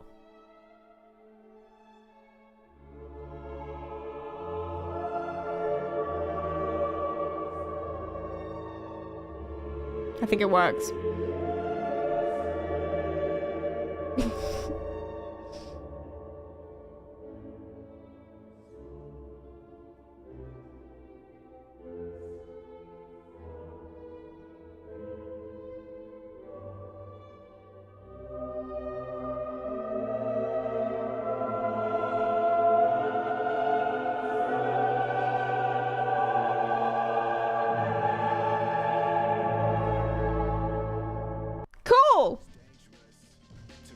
We unlocked the next part of the course because we did so goddamn good. Let's continue. New video.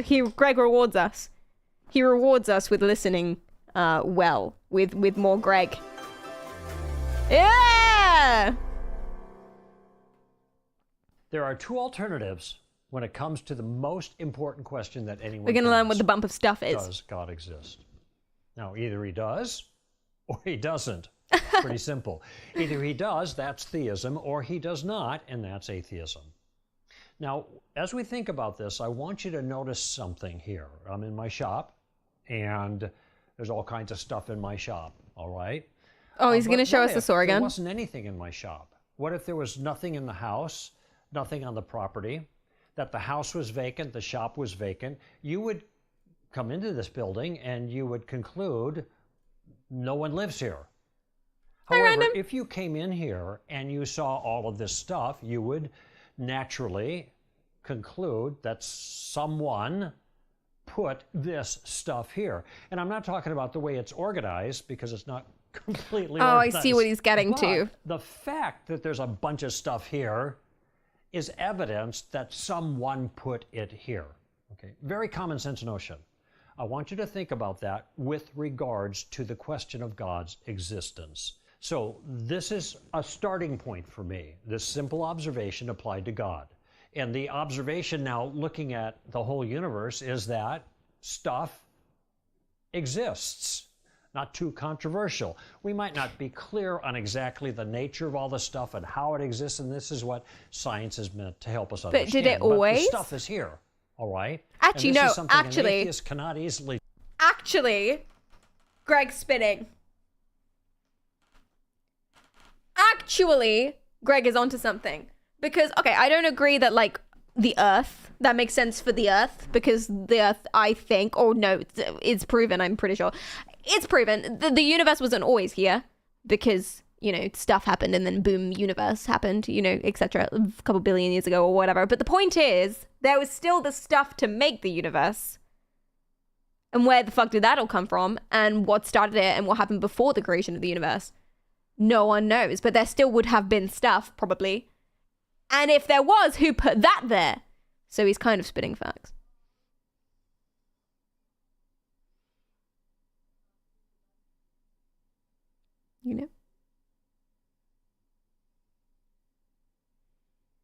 Right? George Carlin knows. Before it's not a concept before the universe because time did not exist. See, that's very interesting though, because is that true? But then who put the stuff that made God there? Right? So he's kind of spitting facts that, now I'm confused again. But he's kind of right that if there is stuff and the stuff didn't come from anywhere, then maybe that means there's a God. And that could be true. We don't know that he's wrong. It's always begging the question. And that's the thing is, we have no idea. We have no idea whatsoever. And so that's who made God? Who put the dinosaurs there? No, I'm joking. I'm joking. I believe in dinosaurs. Cool. Weird. Anywho, Greg is proving that stuff is the cosmos. Yeah. But what he's saying is that that's a question. Oh no, but he's saying, okay, he's not spitting facts because he's saying that that's evidence that there must be a God. And there could be. But it's not evidence that there must be and that there are no other options. So he is right that that's a very interesting question and it could show the existence. But he's wrong in saying that therefore that's the only solution. Okay, we're getting there. We're getting there. Perry is a dinosaur confirmed. I mean, you know it. Okay, thanks for the follow. I appreciate that. Welcome in. Came for Trackmania, stayed for philosophy. So pleased. I'm so pleased for you. Thank you for the leave.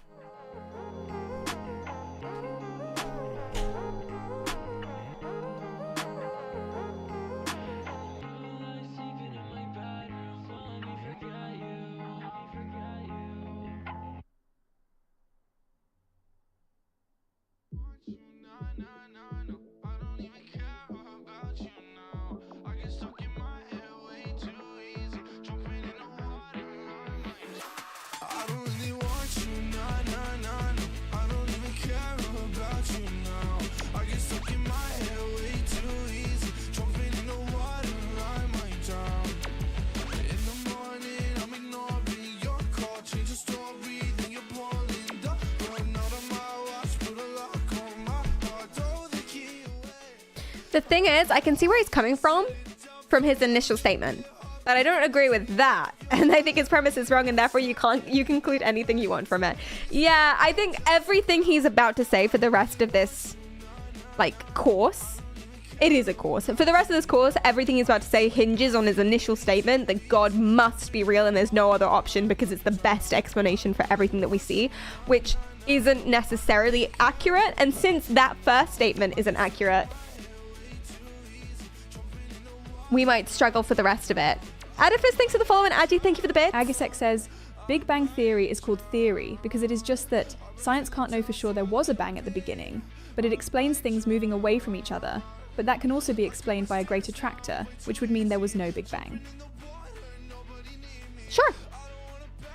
I don't know. I don't know much about astrophysics. I do know that they're pretty confident on when, right? I think they have a good idea of how, kind of, or what the possibilities are, but I think they know when. Not really. Nah. God is a kid with a laptop and a copy of Sims 35. Oh, jeez. Oh, no. Well, I mean, that's kind of what I'm saying. That's the point. No one knows. No one has any idea. Neither you, nor me, nor atheists, nor theists, nor anyone in between of any religion. Definitely not Greg. And that's okay, which means that if there's nothing, this was my initial statement, if you can't prove something, but you also can't disprove something, then you can choose what you want to believe. And isn't that lovely? And then for a lot of people, that really benefits their life in whatever it is. We got to pick what we like. Cool. So Greg is struggling here a little bit. Greg doesn't necessarily agree with this point. But I still really like Greg. I'm not sure what it is. I still really, really like Greg. Can you prove the existence of Godzilla? I'm going to let you answer that one yourself. That'll be a personal challenge. Deny. All right. So here's the question. Why is there stuff? Why is there something here rather than nothing here? Yeah, man. Where did everything come from? Oh, God, where did I come More from? specifically, what caused the beginning of the universe?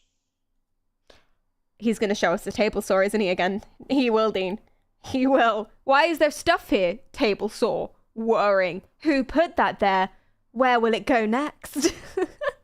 Stuff exists, but does it really? Now, I want to show you how this line of thinking can play out tactically in a conversation. Tactically? Because once I was faced with a challenge in a question and answer session from a person in the audience, and the challenge, at least initially, was, prove to me that God exists. That's a lot to ask of Greg. And what I said to the challenger is that there were a couple of problems with the challenge the way, Omen, thanks it was for the follow. worded. You might want to keep this in mind.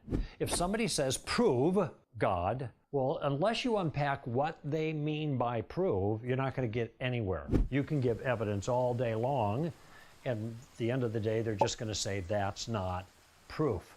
Okay, so you're stuck there. He also said, prove to me. So now you got a psychological element. Oh. Give me the evidence. Oh, Greg. Greg, baby, it's not that you're providing evidence and they just say that's not proof. It's that you're not providing evidence, Greg. But that's okay. Greg, listen to me, Greg. No one expects you to be able to provide evidence. That would be stupid. No one can provide evidence for any of this stuff. No one has any idea. But that's the thing, Greg. That's the thing. You don't have any idea, Greg, which means you can't go around being like, this is definitely facts and I can prove it. Because you can't, Greg, but that's okay because no one expects you to prove it, Greg, except that dude in the audience. But he was just trying to get you to say that, Greg. I don't like Greg. Yeah, oh, Jolty, and that's the point. I keep forgetting about that. Yeah, he means to convince people that LGBT people are wrong and living immorally because he's got stuff in his workshop. Well, he's got the saw. Remember the saw, Joltian. We always have to be aware that he's got a saw and he's not afraid to use it. Yeah, this again is a specific group of apologist Christians who don't believe in a lot of stuff, including a bunch of different things that we all agree in, such as being gay and trans and abortion and marriage and yeah. But he's not necessarily talking about that right now. He's talking about why God exists. So that's okay. You let him cook. Evidence that will convince me, and I don't know if I can convince that person. So I explained this to them, and I said, can you reword your question? And by the way, when someone says prove to me, this is what you want to ask of them too. And here's what he said. He said, okay, can you give me any reasonable evidence that God exists? Abdini, thanks for the follow. Oh, much better. Okay, I can work with that. So I began to ask him questions, which is my tactical style. With consent, Christ and red, with consent. Setting up my point with the questions. And I started out by asking, and I let him know these were going to be kind of simple questions at first, but bear with me. I asked him the first question, do things exist? Is there stuff? And he said, yes. Great, I agree with you. Who put them there? Here's the second question. I said, all the stuff that exists, however it exists, has this stuff always been here? No, Exhibit A, Galaxy S22. Now, this is a question about whether the universe came into being or not. And there's hardly anybody in the world, any scientist or philosopher, that's actually, who thinks the universe is eternal anymore, for good reason. Because the scientific evidence for the beginning of the universe is really strong, okay? Big Bang, if you will, or that's the way they see it. I know it's controversial in Christian circles, but essentially, they acknowledge there was a beginning to the universe, okay, which is our view. Greg is spitting facts again. Okay? So when I asked him if everything has always existed, he's going to tell me no, which he did. No, it probably came into not. being at some point in maybe, the distant past. but I don't know. Said, okay, here's the third question, and this is the one that really matters. What caused everything, all the stuff, to come? But the answer to that is I don't know. But it's not, I don't know, just for that audience member. It's, I don't know for everyone. And that's okay. I don't know. You don't know. He doesn't know. We don't know. No one knows. And that's okay. That's fine, man. You can settle into that uncertainty. That's the reason I make you guys watch cringe videos. It's the same thing. If you're staring at the cringe video and you don't make yourself look away and you're just watching the cringe and you're just enjoying the cringe and you just sit in it, then you're learning to become comfortable in that sort of uncomfy situation, which is good, because in life there are going to be cognitive dissonances, there are going to be things, there's going to be stuff. I'm educational in the end. When I make you watch cringe TikToks, it's educational. You're welcome. Anyway, there's going to be stuff that freaks you out and is uncomfy because you don't know and there's no right answer, and then maybe you have a choice between one thing and another thing, and it's an impossible choice, but there's no right answer and there's no wrong answer, but they both kind of suck and you have to pick one. Sometimes that happens and it's okay. I don't know. You don't know. That's okay. But no, I'm wrong actually. Greg knows. Greg knows. Then I mentioned to him rationally, reasonably, thoughtfully. Thanks for the follow, there Tricky. are only two choices: either something or no thing. By the way, separate. I like the way you said that. Not something or nothing, because sometimes people will treat nothing as if it's something. Now, what's he going to do with that? If he's an atheist, he doesn't want to say something, because the something would have to be outside of the natural universe. Why? It would have to be something pretty powerful, pretty smart, personal. And now you can see we're getting really close to the God answer, right? You don't want to go there. No, Greg, you jumped over like 7 steps, Greg.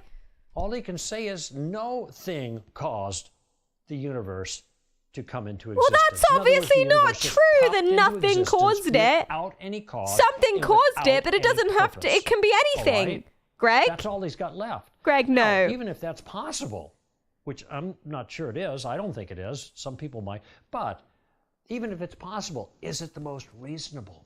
Look at when a wife comes home from work and she looks into the garage, she says to her husband, I beat her. Honey, where did that Mercedes SL come from? Wasn't there this morning. Dad says, well, darling, it just popped into existence out of nothing. Those things happen all the time. That's the way the universe started, after all. I don't know why it can't happen in our garage. Is the wife going to believe that?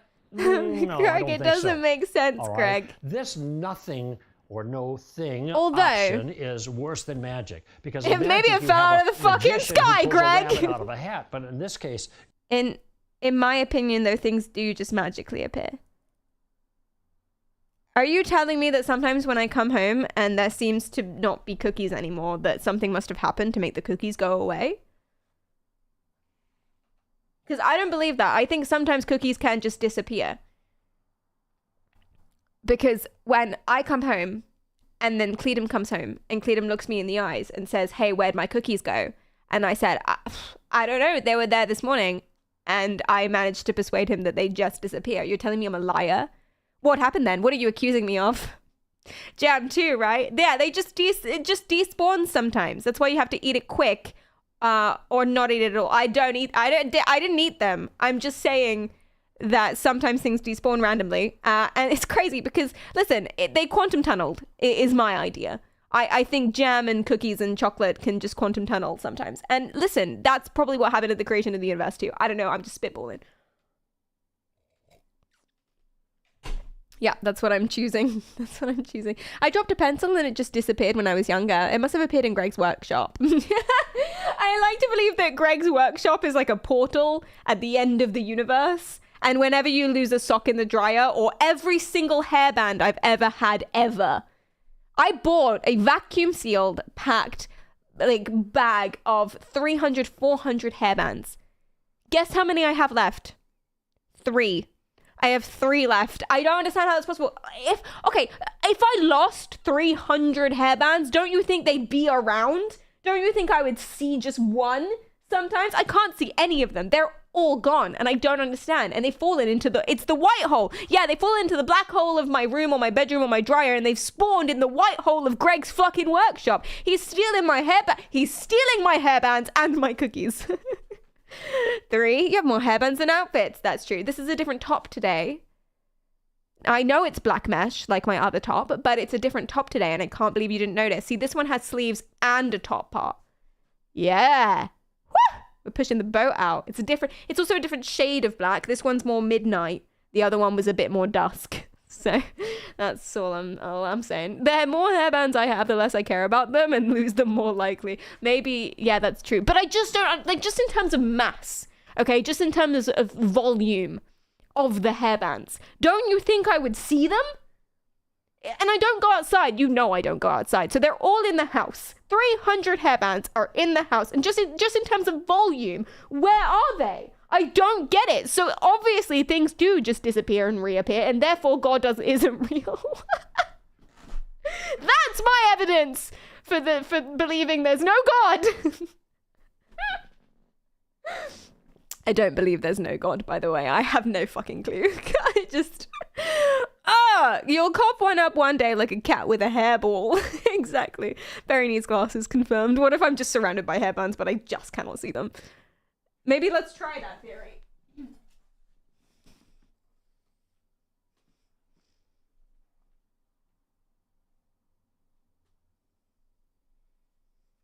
I really thought that would work. It didn't. Okay, let's keep going. You don't have a magician, and you got no hat. You got just the rabbit, the universe, coming into existence out of nothing for no reason. I believe it, man. Clearly this man's never lost a sock in the dryer. Let me put it really simply, all right, and directly.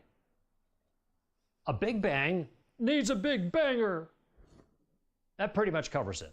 When my daughter Annabeth, who I mentioned earlier, you said that to your daughter? Was about 8 or 9 years old. That you're a big banger? She banged her hand on the table. And then she said, if I bang my hand on the table, then I'm the one who banged it. So who banged the Big Bang? I thought that was pretty good. Greg! Now I want to show you that the kind of comment that my if I could bang the Big Bang, I would. I'd give it a go. You can stick your dick in anything if you try hard enough. One that atheists actually believe. I was at a dinner party once where during the party, there was a young man sitting across from me who was from a religious family and he miraculously despawned. despawned. Believed in God. And he was a little bit feisty about it, okay? And so these feisty teams. I was willing to engage him a little bit across the table. I was making some of these points, but he didn't really want to talk about it. He just wanted to someone not wanting to talk to Gade? Makes no sense. There's Gade? no Greg? et cetera, et cetera. And so I can't believe that someone didn't want to talk to Greg. This charismatic fella. How could you? This point about the Big Bang needing the Big Banger, and he was pretty dismissive of it. He didn't really want to affirm the common sensibility of it. So I kind of finished with this last question. Listen, if somebody knocked on the door across the living room there from where we were eating, there was the front door. I said to him, if somebody knocked on the front door, would you think that the knocked itself? Is that reasonable? If a tree falls in the woods, does it make a sound? Was dismissive, so I gave up the chase. What's the sound of one hand clapping? About 15 minutes later, we're eating dessert, and as God is my witness, over there at that front door, I heard... Allegedly. That's fun. There was a knock on the door. That's fun story, Greg. He lifted his head and said, who's that? And I said, no one. Here's the key, though. Got him! The key is what he did. Absolutely wrecked that kid. He got up and he answered the door. Turns out it was some of his friends, okay? Because even the atheist knows that the knock didn't knock itself.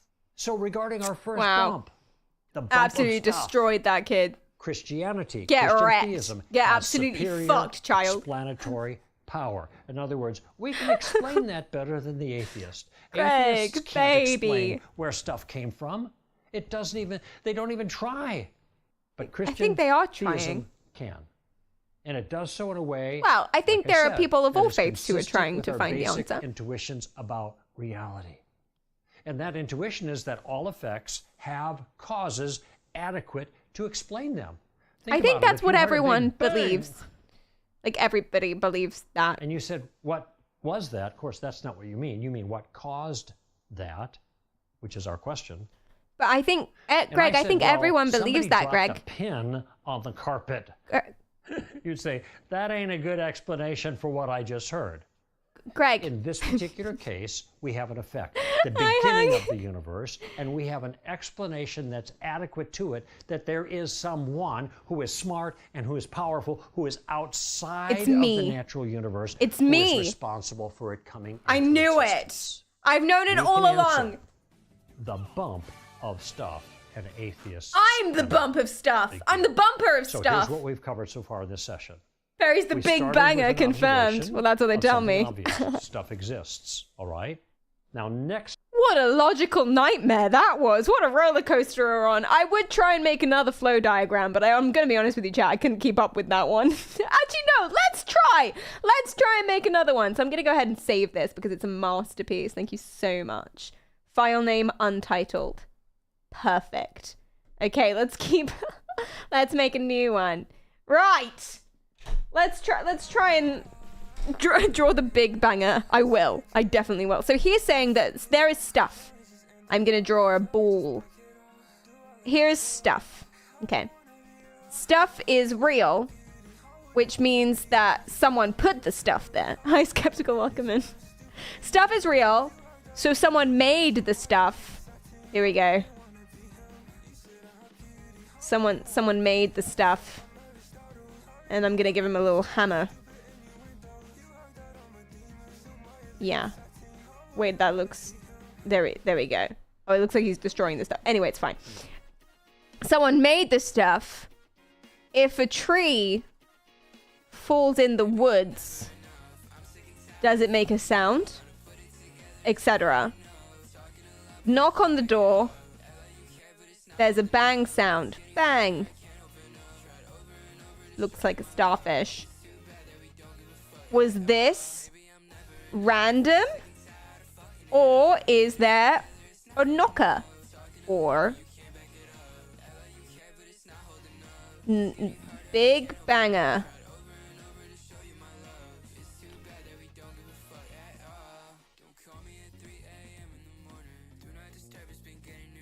As like the previous one, it still doesn't make sense. But go off, Greg.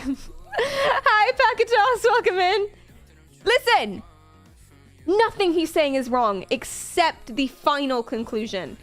All of it is a good point and is cool and justifies his belief for him.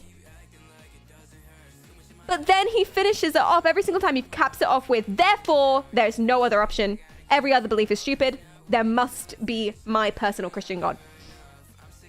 And that's where that's not quite necessarily true, Greg. Hey, Greg could be completely right. Greg could be completely right in every single way, and he could have been right this entire time, and we're the fools. Very possible. But he doesn't know that. Greg doesn't know that. At the same time, I could be right. At the same time, I could be God.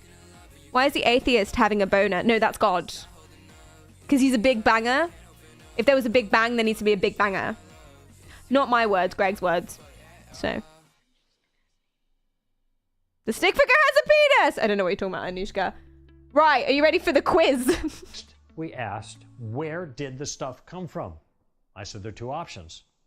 Something caused it, theism, or no thing caused it. That's not atheism! You've misunderstood what that means! The most reasonable, the most rational, the most... I believe that nothing causes anything. So when something falls off my desk, it wasn't me. It just happened. If there's no cookies anymore and they just disappeared, then that wasn't because I ate them. Clean them. If someone next to me got punched in the face, I didn't punch them. They were punished by an unseen force. No unseen force. They just got punched randomly. Just happens sometimes. Although there is statistically maybe, not proven, but statistically maybe there is a chance that any one of us could just spontaneously set on fire at any point in time. That's pretty fun. So that would just happen randomly, which is pretty cool. Also, quantum tunneling is also pretty cool. That would just randomly happen, which is pretty sick. So, woo! Yeah, it made me feel alive again. So that'll be fun. Can't wait. You're just waiting for the day that you set on fire randomly. Drums, doctor, please. Go to the doctor. Thank you. Yuchi, hi. Nothing causes nothing. That sounds like a self-help statement, and I love it. If you do nothing, you get nothing. Wow. So again, drums, go to the doctor. Thank you so much. Fun fact, humans need to breathe, hence combustion. The more good we are, the better we are at breathing, the more likely we are to combust because we have more oxygen inside of us, and fire needs oxygen. And if my grandmother had wheels, she would have been a bike. Let's carry on. Most common, sensible answer. Common sensible. Is that some powerful, intelligent being outside Me! the natural universe caused everything inside the natural universe. In other words, when it comes to the bump of stuff, the smart money is on God, not on atheists. You're betting on this? Next time we'll talk about the next bump. Can you bet on this? The bump of I mean, in the time it takes us to actually work out what the answer is, your money would be worth either nothing or loads. Everyone should buy Bitcoin now and bet on this with the Bitcoin. Pascal's wager. Struggling to tolerate his ignorance. You just listen. This is what I do, and it's what I do when I go to see my parents as well. Just imagine him in like a sitcom, and there's like a laugh track and stuff. You know, just that's what you do, and then everything is kind of fine and funny. Like, just imagine that every single time he talks about bangs or whatever, there's a bunch of people behind you going, ah, ha, ha, ha, ha. It's pretty good. It's pretty good. Do what I do. Become apathetic. Let's go! Quiz time! Woo! 10 questions. That's 2 more than last time. He's really testing us. Get it? Okay. Are you ready? The 2 alternatives to the question, does God exist, are he does or he doesn't. He does, but so do all other godlike beings. He doesn't, but neither does anything else, physical or supernatural. I don't understand the question. I actually genuinely don't understand the question, but I'm not the one voting. We have to pass, otherwise we can't watch Greg's next video, and I'd be devastated if we can't watch Greg's next video. 2 and 3 aren't alternatives. None of them are alternatives to a question. Because I like the answer, which are alternatives. Yeah, I don't... I think the phrasing's slightly strange. I mean, they're not. It's styled like Greg. It's Greg style, the questions. It's the official exam board of Greg. You guys have decided the answer is 1. He does or he doesn't. Let's go. All right, next. Oops, sorry. What is the starting observation that both theists and atheists can agree on? Stuff exists. Nothing is real. God exists. The world is broken. I mean, I feel like multiple of these can be true. Guys, we need to pause, otherwise we can't watch Greg's next video. Hi, Simon. Yeah, I think a bunch of them, you know, are true here. But you guys have decided that what Greg thinks is the correct answer is the world is broken. Thank you for voting. What is the role of science?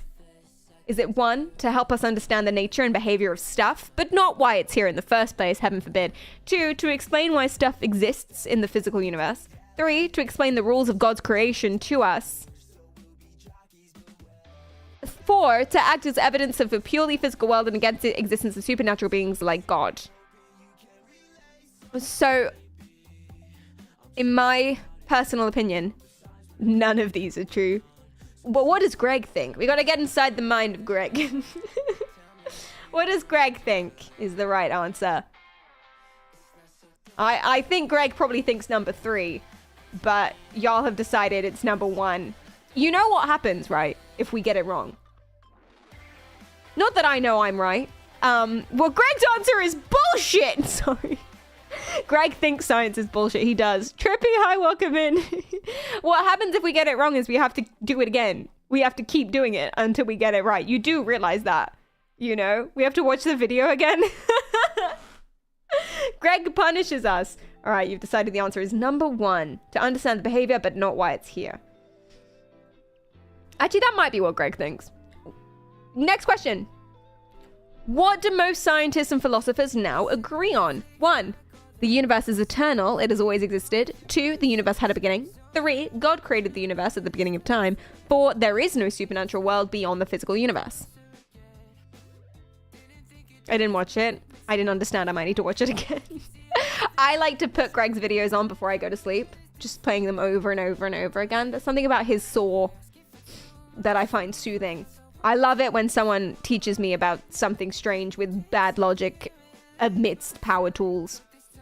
That should be a genre of ASMR. Power tool, circular logic, ASMR.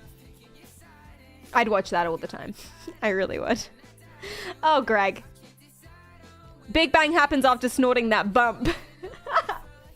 Nice use of his terminology. Bumps and whatnot. 2. The universe had a beginning. Yeah, I think that's right, isn't it? Good job. How should we respond to someone saying, prove to me that God exists? No one has ever asked me that question before. Why don't people ask me that question? I would love to answer that question. Ask, what do you mean by proof? Number 1. 2, are you asking to be convinced personally? Wink, wink. Glug, glug, sorry. 3, do you mean you want reasonable evidence for God's existence? Or 4, say any of these things. I'm gonna demand this on a first date. Like, even as a non-religious person, you're on a date. Even if you don't believe in God at all, you're on a date and you're just like, prove to me that God exists. Do it now, just as you sit down at the restaurant. That's so funny. Wait, I'm gonna ask Cleedem. Cleedem's at work, but he looked me in the eye this morning and said, Perry, I'm not gonna do any work today. So, I don't think he's doing anything. I think he's sat at his desk playing with magnets. Whoa, hey, not to out him or anything. If you are at Cleedem's work, then you will say nothing, you snake in the grass. Okay. Leave Cleedem alone. No, I'm gonna ask him. I'm gonna demand that he proves God existence to me right now. But my phone is still loading.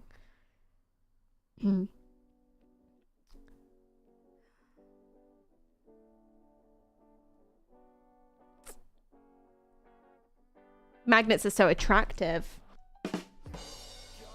Thank you for voting in the poll. We think any of these were correct in Greg's world. Next question. The order of questions we should ask is 1. Do things exist? Have they always existed? What caused it? 2. What caused things to exist? Do things exist? Have they always existed? 3. Do things exist? What caused the things to exist? Why do things exist? And 4. What things exist? Have they always existed? What caused those things to exist? This makes my head hurt, but I'm not the one polling it. Poll it! Prove God's existence to me. Send.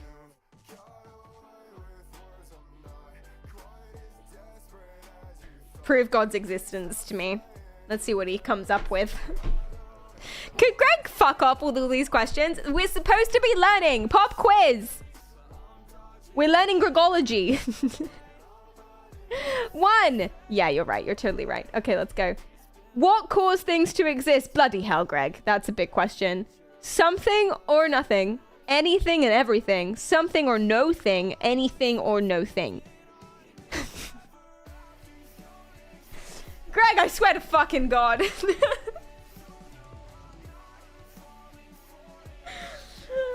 Metaphorically speaking. Guys, you're getting it wrong. You're getting the answer wrong. We're gonna have to take this again. We're gonna have to take this fucking course again. You realize if we fail, we're gonna have to redo this. Was no one paying attention to the instructional video? Was not one person paying attention? What the fuck, guys? Crabs. Crabs cause the world to exist. Freddie, thanks for the follow. I appreciate that. I zoned out, Greg. I have no fucking clue what's going on. Right, thank you for voting. Let's go. The next question. The most reasonable explanation for how things came into existence is... the universe came out of nowhere for no reason. 2. The universe was created by something. 3. The universe created itself out of nothing. And 4. The universe has always existed. What does Greg think is the right answer? This is a quiz on Gregology.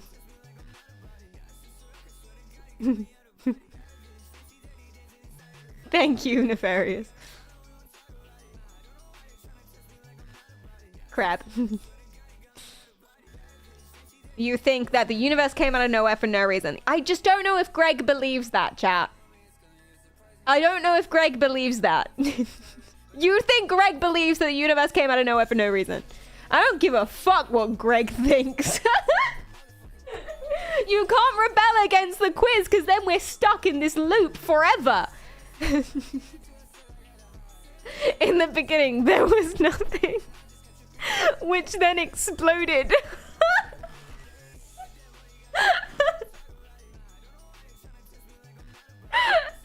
Greg doesn't control me. Thank you. Thank you. It's obviously that one. Thank you so much. Okay, next.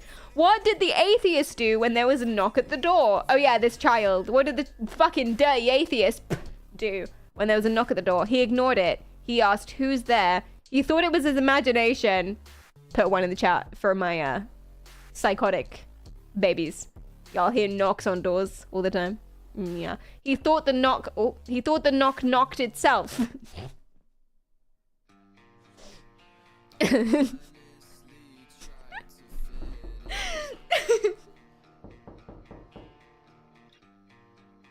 I fucking love this. I love this so much. This is so good.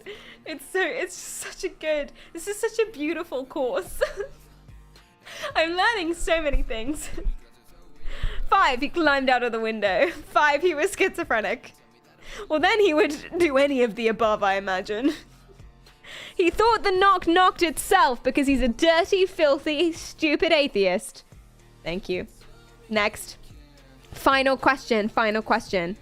Saying a big bang needs a big banger means... Thank you for the sub, Ignorant. I appreciate that. Means 1, all effects should have an adequate cause to explain them. 2, a powerful intelligent being outside of the natural universe caused everything inside the natural universe. 3, theism's belief about the creation of the universe explains stuff better than atheism. And 4, all of these.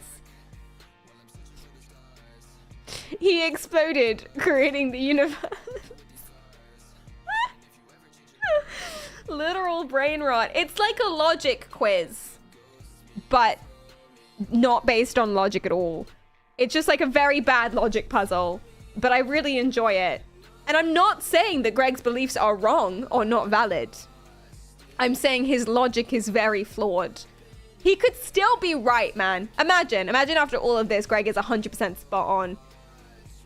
But he arrived there through no logic whatsoever, but, you know, happy for him.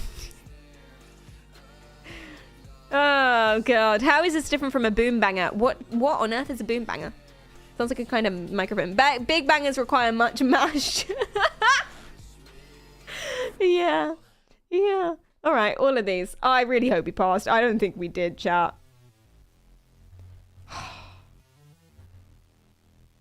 Chat, we failed. All right, what did we... Okay, valid that we got this one wrong. What is the starting observation that both theists and atheists can agree on? You guys voted the world is broken.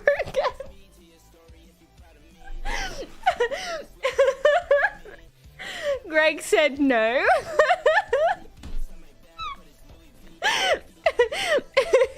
What else did we get wrong? What caused things to exist? Something or nothing. Yeah, it was some space thing or no space thing. You have to use his terminology because otherwise you won't, like, join his cult. What did the atheist do when there was a knock at the door? He thought the knock knocked itself. Not passed. God damn it. Here we go again, everyone. Here we go again. Right. I'm not going to poll it this time. I'm going to bish bash bosh my way through it, but I want you screaming at me. Shout out at me. Two alternatives to this question. Does God exist? He does or he doesn't. What is the starting observation that both theists and atheists can agree on? The world is broken. Nope. Stuff exists. What is the role of science? To help us understand the nature and the behavior of stuff, blah, blah, blah, blah, blah. What do most scientists and philosophers now agree on? The universe had a beginning. How should we respond to someone saying, prove to me that God exists, like on a first date? You say any of the above. The order of questions we should ask is, Do things exist? Have they always existed? What caused things to exist? What caused things to exist? Something or nothing. The most reasonable explanation for how things came into existence is it was created by something, according to Greg. What did the atheist do when there was a knock at the door? He asked who's there. Saying a Big Bang needs a Big Banger means any of the above. Oh, thank fuck for that. Right, let's go. We unlocked the Perfectionism Grower Badge.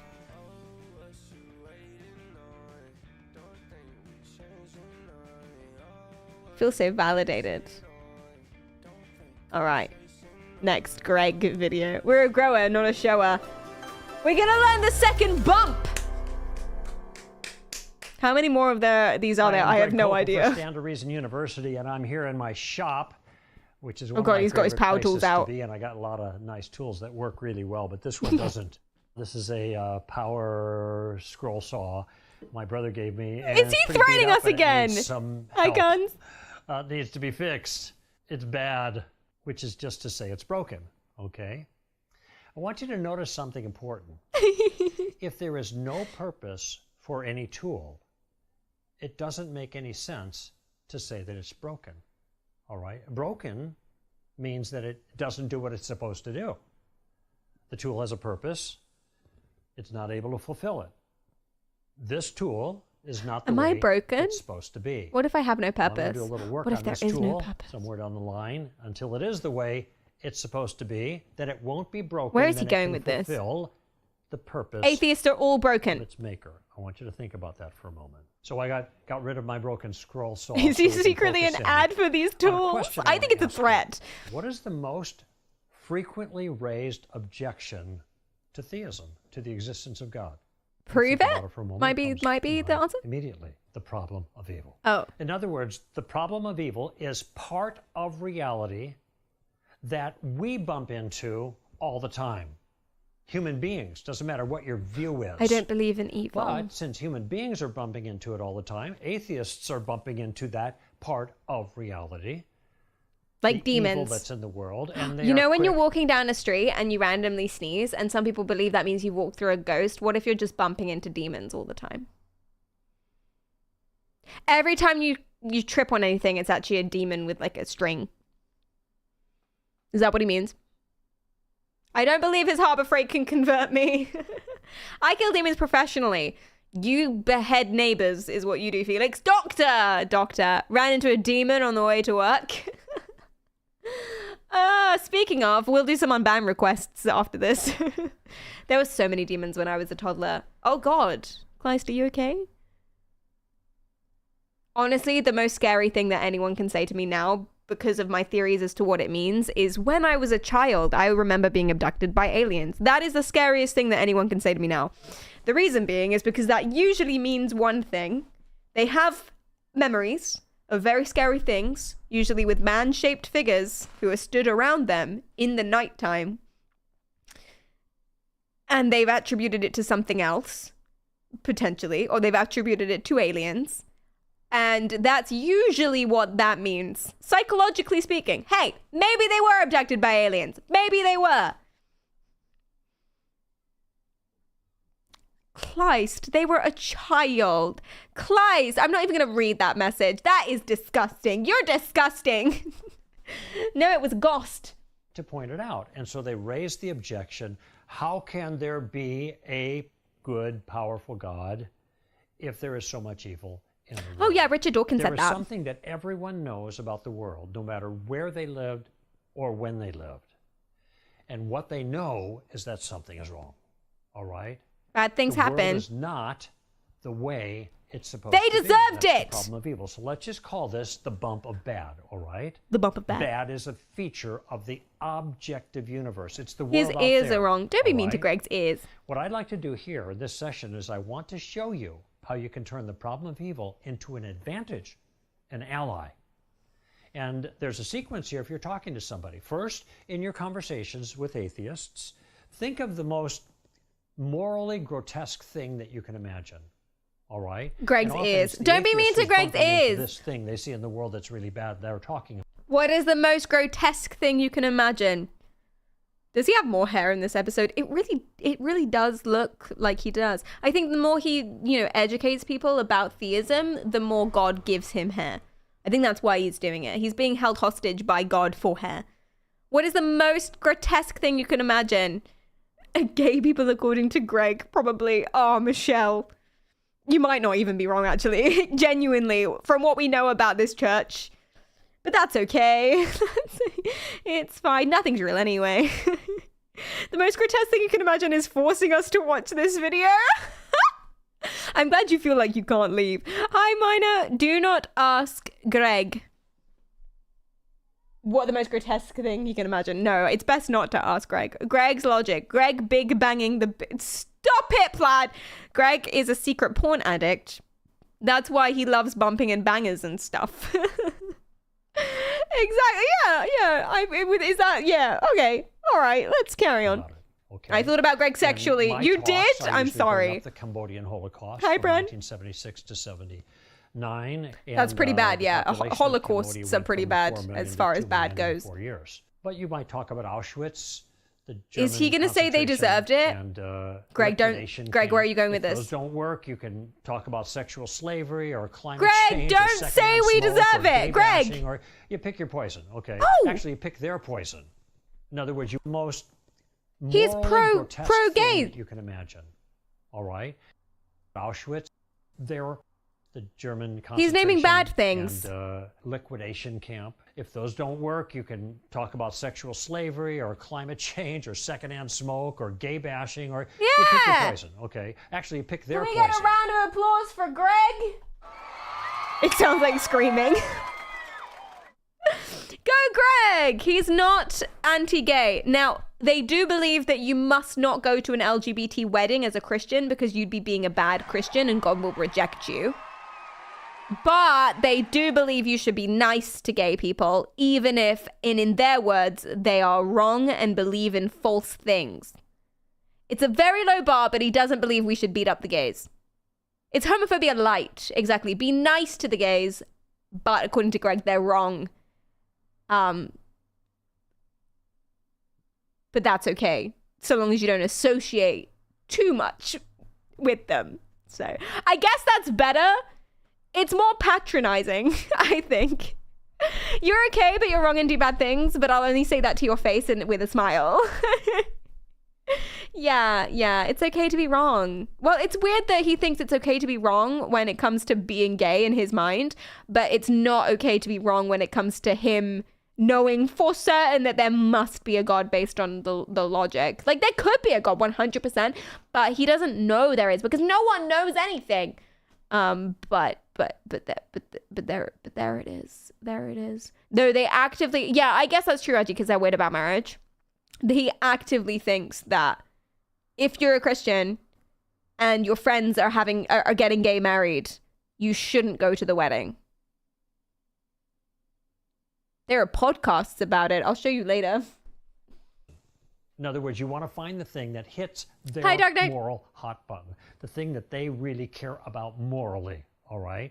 I think holocausts are pretty bad. I think that was pretty bad, yeah. That maybe you're describing or they've described, you ask them, this is the second step, first you get this thing in view, this really ugly, atrocious thing, and then you ask them, what do you make of this? That is, what's your assessment? And if they think about it for a moment, they're going to come up with a couple of different things. Bad. They might say, hey, that ain't right. Genocide is bad. Right? Or they might say these things are wrong, or they're bad, or they're wicked, or they're evil. Or maybe most simply, they're not the way they're supposed to be. Okay? Now, once this is because Greg wasn't invited to weddings. Here's your third question, and this is the most important one. You need to ask them, are you describing those things themselves out there? Or are you describing what's in here? Your emotional response. I did the genocide. Like, or maybe what your culture has decided they don't like. Genocide is subjectively bad? The badness of the actions that we're describing is in the actions out there themselves. He's lost me. Or is the badness just some assessment we make on the inside of ourselves? Genocide being bad is subjective. Okay. If the second, to then nothing Greg. is bad in itself. If the first, then those things are bad in themselves, okay? Oh, I know Objectivism, what he's relativism, saying. all right? And what I want you to see is really important. If there's no good or evil, and remember, you can only believe in good and evil if you believe in the Christian God. You can only believe in good and evil then. If there's no good and evil, then how can genocides be bad, according to you? They'd just be neutral, right? Like everything else? Disgusting atheist. That's the point that's what he's making. In conclusion, atheists love genocide. Greg, please! Problem of evil, the bump of bad, people bring it up all the time. That requires things actually to be bad out there. It requires objective morality, okay?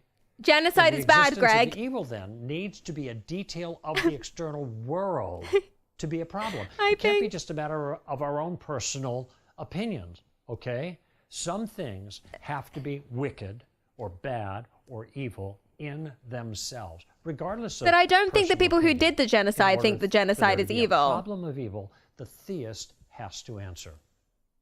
Now, the key point here is, if moral You might be surprised opening a history book. It's the idea that morality is just a matter of me deciding what I like and I don't like, then there's no problem of evil. Because if morality is just my personal preference or my culture's consensus, but at the same time, there is no thing outside. It's my personal preference that I don't want to die. So therefore, I would consider someone stabbing me bad. This particular point more clear, because I think this is a little challenging to follow. In Germany, there's this fabulous superhighway called the Bam, bam, bam on the Autobahn. Ba-da-da. Can you break the speed limit on the Autobahn? Fuck yeah. And the answer is no. No, don't do that, no. Why can't you break the speed limit? Because it's dangerous, Greg. And you can't break a law that doesn't exist. So in relativism, oh, like there's no speed limit on the Autobahn? No laws governing behavior on the Autobahn. You can go as fast as you want, you or can? as slow as you want, or you might have your personal limits. That's so I'm crazy. Not I love it. it. 60 or 70 or 80, but those aren't the laws of the land, and you wouldn't be breaking any limit. You just have your personal boundaries. Well, that's like relativism. And if relativism is true, you may create your own boundary, but that doesn't mean if you go outside the boundary that you're breaking any external law. Is that relativism? External law broken out there if there is no law out there. There must be a universal set of rules for all humanity for there to be a problem of evil out there in the world. Let's say you're not in Germany, but you're you are in an area that's like perfectly flat, expansive land. Let's just say in this flat, expansive land, there's no country at all, and you got a really fast car out on that salt flat. Is it fast enough so we can fly away? Question. Can you break the speed limit there? The answer is no. And why not? Because there is no speed limit there. But why is there there no kind of limit? is a speed limit. Because there is no government. What? I want that to sink in. There kind of is a speed limit, like, of the car. The car can only go so fast. And then if your car can go infinitely fast, there's probably like a physics thing that stops you from going over a certain amount. So I think there is a limit, actually. Like, it's the laws of the universe that would be the limit, and all of the car. So I don't really know what Greg is chatting to be. It's a metaphor. Guys, it's a metaphor, okay? Leave Greg alone. Let him cook. Greg is a sovereign citizen. Yeah, maybe this isn't a metaphor. Maybe he just really believes if there's no rules, you can't break them. Fuck the government. And then he's going to like light a big A on fire. Because in order for there to be I think for the bits. Izart says, the one time there is a subject I'm very interested in, and my boss makes me stay back at work. No, I'm so sorry. Kill your boss. I'm joking. Don't do that. Don't do that. Don't do that. But if relativism means there's no subjective evil, if the Autobahn doesn't have a speed limit, then you can drive as fast as you want. Eyes. Greg just hates highways. Frisk, thank you for the bits. Friskokris says, there are certain theoretical superliminal particles called tachyons that travel faster than the speed of light. That's pretty poggers. Thank you for that. Nada, thank you for the bits as well. I appreciate that a lot. All humanity for their world, transcendent evil, if you will. The backspace goes back a whole minute. That are broken to create a real murder isn't bad if you're an atheist. And if there are transcendent laws, there must be, watch this, a transcendent what? lawmaker. So you're following me. I'm not following you, Greg. I'm going to be honest. Governing authority over the universe. How can there be any universal speed limits?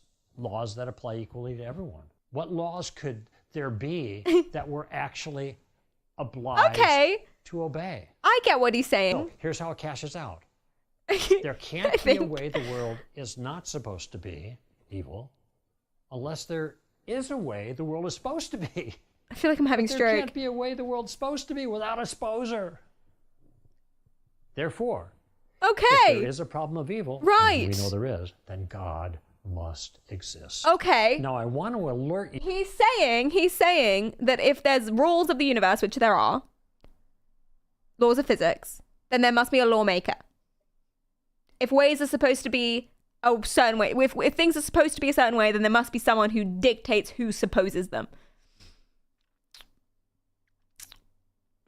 Says Greg. I don't know if that's true. Sposer. I'm not sure that's true. The big exposer and also a big banger. I think Greg is very repressed. I don't necessarily know if that's true. He might, again, we don't know about the universe at all. We don't know about the creation of the universe. We definitely don't know what comes before it. So he could be completely right. It's just his logic is funny to me. Greg is a closet banger. I think you're right. Yeah, I do think you're right. To a move that the atheist is going to make on this point. I'm confusing. Hi, Sim, me too. If there is morality, then there must be a God. And what the atheist is going to do is he's going to try to... Isaac says he could be completely right, and I might suddenly grow a third arm. Well, he could be completely right that Christianity could be completely real. But Greg, I don't think will ever be correct in the logic that he's saying now. I think Greg is definitely wrong. But yeah. Thank you for the bits. Explain how you can get morality without God. And he's going to go to Darwin.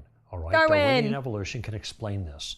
What if somebody said, well, my evolution has caused me to believe I should go 75 miles per hour on the Autobahn.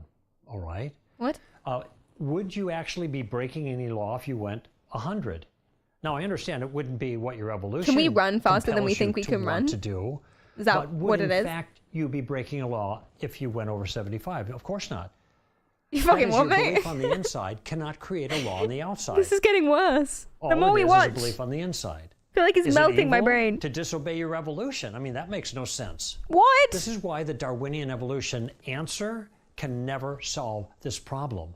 Because according to Darwinism, let's just say, even if it were true, I don't think it is, but even if it were, the best it can do is give you a feeling on the inside about morality. But the problem of evil isn't about our feelings on the inside. It's about a failed obligation on the outside. It's somebody's really breaking the real speed limit. So if you want to go 75 miles an hour on the Autobahn because your evolution is telling you that's the boundary, you can do it. Evolution. But you're not a law-abiding citizen since there is no law to obey. That's the problem here. No, I have no idea what he's talking about. Usually I can condense yapping, but I'm struggling with this one. On the inside, relativism. Hi, Bar. But the real problem is the morality that's being broken on the outside. And he's basically just saying there's objective reality. Explains morality. Our belief in morality, then there's no evil on the outside because there's no laws actually being broken. But there is a problem of evil on the outside. That's the objection. Therefore, this response is not going to work. So here's the final question that you want to ask the atheist. But the thing is, Greg, is that people don't agree that things are bad. The people did the genocide. The people who did the genocides don't think the genocide was a bad thing, or they thought it was justified in some way. You know? Like, even though we can say genocide is bad, and most people will agree with that, not everyone will agree with that. You can never really, if you do a big enough poll with enough samples and assuming everyone's being honest, you're never going to get 100%. So he's saying because there is objective reality, therefore there must be objective rules. But you haven't, there isn't objective morality. Guys, do you think there's objective morality? That's an interesting philosophical question. Greg just wants someone to use his tool. He's just gagging for it. He's just dying. He has mentioned a wife that we've never seen. That's a very good point. Also, the guy that Greg is hypothetically arguing with here wandered away ages ago. I don't know if there is objectivity. No, I mean, if you think about like laws of physics, then maybe. But then again, the amount of universe we can see is small. So probably the laws of physics that we do know, not all of them are going to be actually true later on. Maybe. I don't fucking know. Am I a physicist? No, I'm not. So, you know, I don't know. Kant holds that it's objective in the sense that depends on your particular life. So like your vibe, that makes it. Wouldn't that be subjective then? Like you've got your own objective morality. Isn't that the that's the definition of subjective morality, no? He's saying we're not allowed to subjectively agree with anything in the Bible. We have to objectively agree with everything the Bible has to offer, which is so strange because most Christians don't believe that.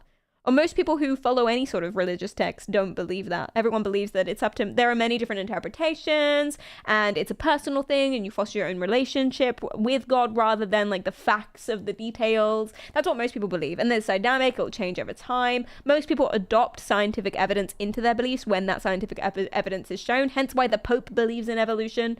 So, I don't think he speaks for anyone. Don't do genocide, folks. Greg might come and evil bump you.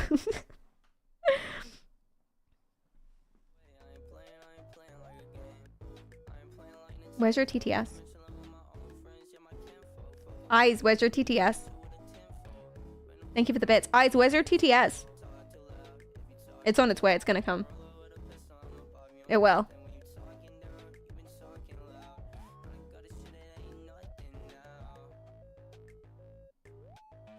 It will. It will happen. At any moment, it's gonna happen. As soon as I start trying to manually make it happen and fixing it, the TTS is gonna pop up and it's gonna terrify us. It's coming any time now. It's not copium, it's a fact of life. It's objective. So, that's what it is. What it is. Is it though? Yes. Perry's Law. Mine broke too. Oh no. Wait, it did? Did you have TTS? Where was yours? God, that would have been ages ago now. Or unless, do you mean your own bot? Oh yeah, you had a Oh, I see. Alright, I'm gonna do it for you, Eyes. I'm onto it. I'm making it happen.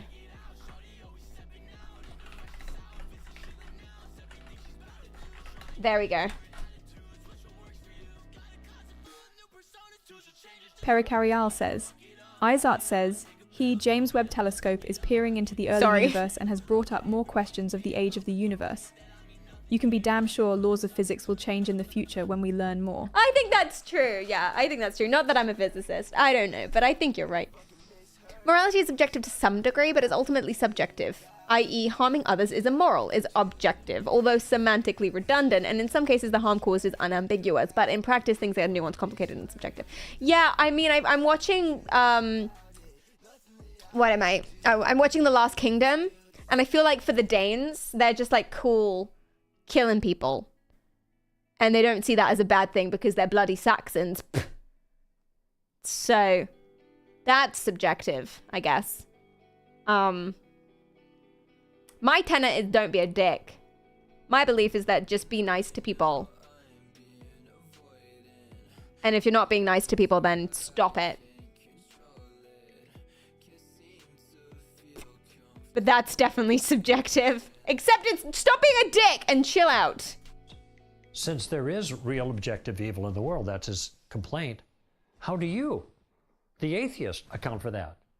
How do you explain objective morality? I'm not Things an that atheist. are actually good or bad in themselves. How do you explain objective moral obligations that we have a moral Who is he pointing to? duty to do certain things and not to do other things? Okay. How do you explain any Am of I an that in atheist? a world where all Probably. that exists is matter in motion? Of course, the key here is they can't do it. Their worldview doesn't give them resources to make sense of a real feature. I in the can't. I don't know world, what you're saying because to you me, can't Greg. sin against the particles. What? Only one The view particles? makes sense of real bad in the world. That's theism. Therefore, if there is real bad in the world, or real problem, He's of evil, hyperventilating now. and there is, then He's God getting all excited. must It's in the exist. eyebrows. So, it turns out String theory, Greg. the problem of evil is not a good argument against God. It's one of the best arguments for God. For God. Oh, look at the way you turn them So tables. here's what we've I'm hyped covered for the next in this quiz. session. I have no First, we idea. observed that All right, we there's don't need a fucking recap. Right, what's the quiz? Oh, bloody hell. I don't know. What is the most frequent objection against theism? Oh, I know this. The problem of evil. Amazing work. Who bumped into the problem of evil? I want to say everyone, but I feel like he's going to say atheists. I didn't poll it. I'm sorry. Fine. There we go. I thought I'd speed it along, but no. Hi, Dandy. Welcome. Interesting. If you need an invisible guy watching you to treat others with respect, do you know what? I see what you're saying. And I do agree. There is a question of how do you know what's wrong and what's right if you're not religious or you don't believe in like that. Thanks for the bits. Where is your TTS? I think it's you. I think there's something wrong with your username. I'm going to go ahead and blame you. Right, we're doing this again.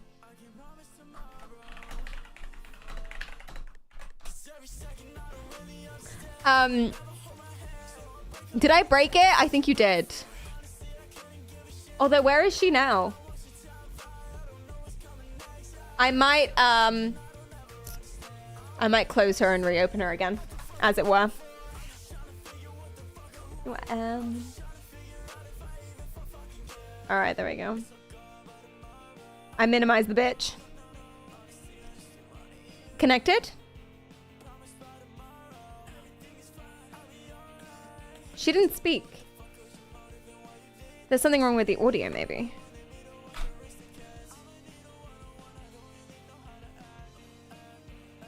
It's registering the message, but she's not speaking. Have I got all the right outputs? I mean, it was working earlier, so I don't know why it would have stopped working. I don't know. Yeah, there was no connected either. She's not speaking. I'm going to go ahead and close it and reopen it one more time. You guys think everyone. Thank you for submitting the answer. Next question. What is the first step of turning the problem of evil into an advantage during conversations? Ask for their assessment of moral issues. Find out what they care about morally. Ask if their assessment of evil is just their personal opinion. Ask if they think the problem of evil is in the evil actions themselves. Hold it. What is the correct in Gregology? Right, I'll reopen it again. Won't matter. Connected?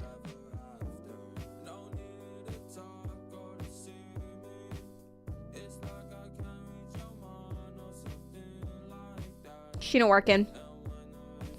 Sorry, chat. We'll leave her open and maybe she'll start working randomly again.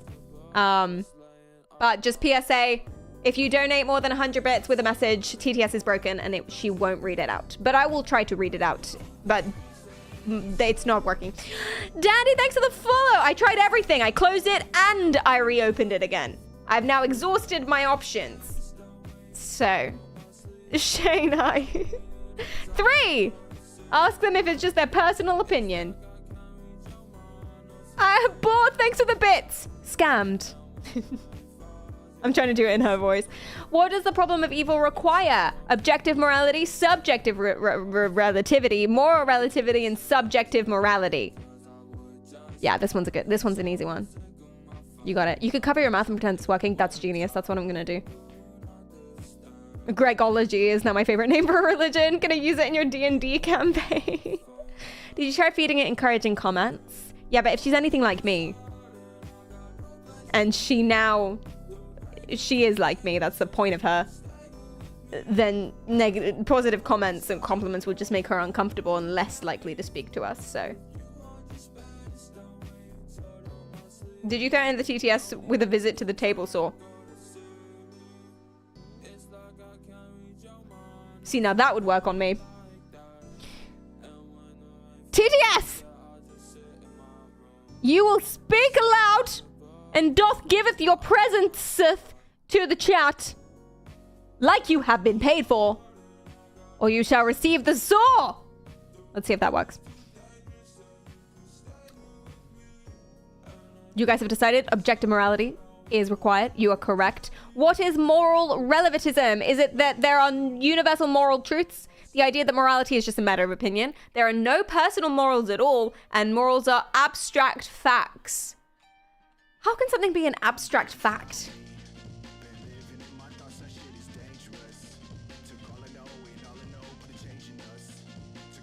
How can something be an abstract fact? Have I misunderstood the word abstract? Like maths, I guess. Abstract facts. It's just like your opinion, bro. Yeah, I agree. It's totally just your opinion. What needs to exist if there is a problem of evil? 1, transcendent laws. 2, a transcendent law maker, a big banger, if you will. Both or none? Bite my lip, there's no use in speaking. I don't want to fight with this motherfucking evening. Sposer. You need a sposer if you're going to suppose a law. Exactly. You need a sposer. Oh my god. This might be my favorite stream. I don't know why. I'm just loving it so... Although I say that every stream. But it's so true. Oh, guys. I'm live... I mean, we're not anywhere near finishing the stream. But just while I remember, because I'm going to forget, I'm live again tonight at 11 p.m. Playing some Phasmophobia with the gals. And I might be doing some midnight lullabies afterwards. So do come by. 11 p.m. BST on the stream. That is approximately just over...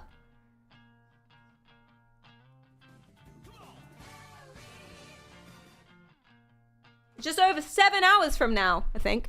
I don't know if I did that right. Tiswit, thanks for the follow. I appreciate that. Maths. It was tricky. It was a tricky one. Time is hard. It's because it's 3:43. Let's assume it's 4, 5, 6, 7, 8, 9, 10, 11. 7 hours. Just under 7 hours. Not just over 7 hours. Just under 7 hours. Just over 7 hours. I was right the first time. Kill me. I've had too much coffee or too little coffee. I'm not really sure. I'm kind of in a mood. Thankfully, it was less than 11. Otherwise, the socks would have to come off. Excuse me? I had a math final exam today. Shit sucked, but I think I might get an A. Good job. That's awesome. I know, I think I have a theory. It's obviously not true for everyone, but I have a theory that if you feel like an exam went really badly, either you did really well or really badly. If an exam went horribly, it either did or you did really well, but you just understood how difficult it was. And GG. For my friend, it went really badly because he didn't answer any of the questions, ran out of time, didn't see that there was a second page, and then got caught cheating on his phone. That went badly. Anyway, why does the Darwinism argument not work? 1, an inside feeling can't create an outside law. He clearly doesn't know about the law of manifestation. 2, it isn't evil to disobey evolution. What the fuck? 3, the problem of evil isn't about inside beliefs.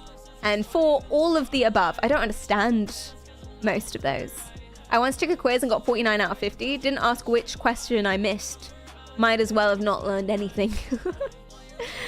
I guess all of them. Usually when there's an all of the above, it's all of the above. So I think that's a safe bet.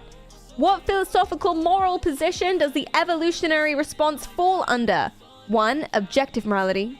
2, subjective relativity. 3, subjective morality. Oh, I have no idea. Thanks for the bits. Talk about a loaded question. I haven't got a very good TTS voice. I'm trying my best. Violence is real. Suffering is real. Greg got to you, didn't he? With his saw. Greg is treating atheism like a whole religion. Yeah. Yeah, I think he does believe that it is. You know, because he says that atheism isn't... Although, is he right? I don't know. So he says that atheism is a distinct belief that there is no God at all, full stop. Which therefore is a belief about God. But the thing with atheism is it kind of stops there, right? It's just like, oh, I don't believe in God, full stop. And then there's nothing else. Like, there's no meetings. Well, I guess there are meetings and groups, but it's not like, there's no like rituals or other beliefs on top of that. Oh, well, I guess there are. You know, then you'd believe in subjectivity and stuff.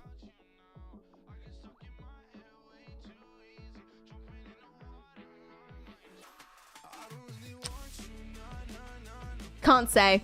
They're not supposed to make sense, so they're just supposed to relate to his nonsensical logic. This is the case for essays as well. You've gone subjective relativity. Thank you. Thanks for the bits, eyes. I don't believe in unicorns. That it. Same goes with God. What is the last question you should ask an atheist in a conversation about the problem of evil? What is the last question you should ask an atheist? 1. How does he account for objective morality? 2. What do they do about moral issues? 3. How do morals develop through Darwinism? 4. Is the problem of evil relevant? I don't know what any of these questions means. He's totally lost me. Totally lost me. I don't know if he's treating atheism as a religion, but he's treating it as like homogenous. You know, everyone who is an atheist believes the same things, just like, although I don't know if he is doing that.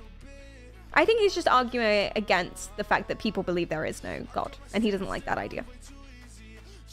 Which is valid. He doesn't have to like that idea. Everyone's beliefs are equal. If there's no evidence proving something, but also no evidence disproving it, then you can believe whatever you want. You can pick. And it's totally valid, and they're all totally valid as each other.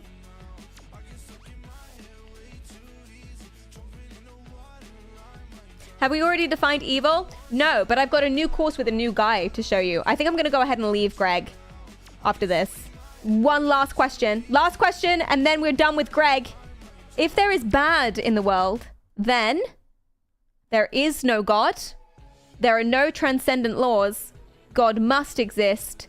There is no hope.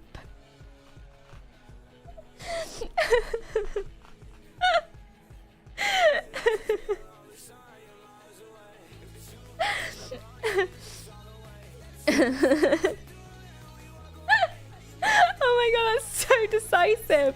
All right, good. Do you think we've passed? I'm not sure we've passed. Thank you for voting. We did not pass. We got 50% right. I think we lost on that last one. If there's bad in the world, then there is no hope.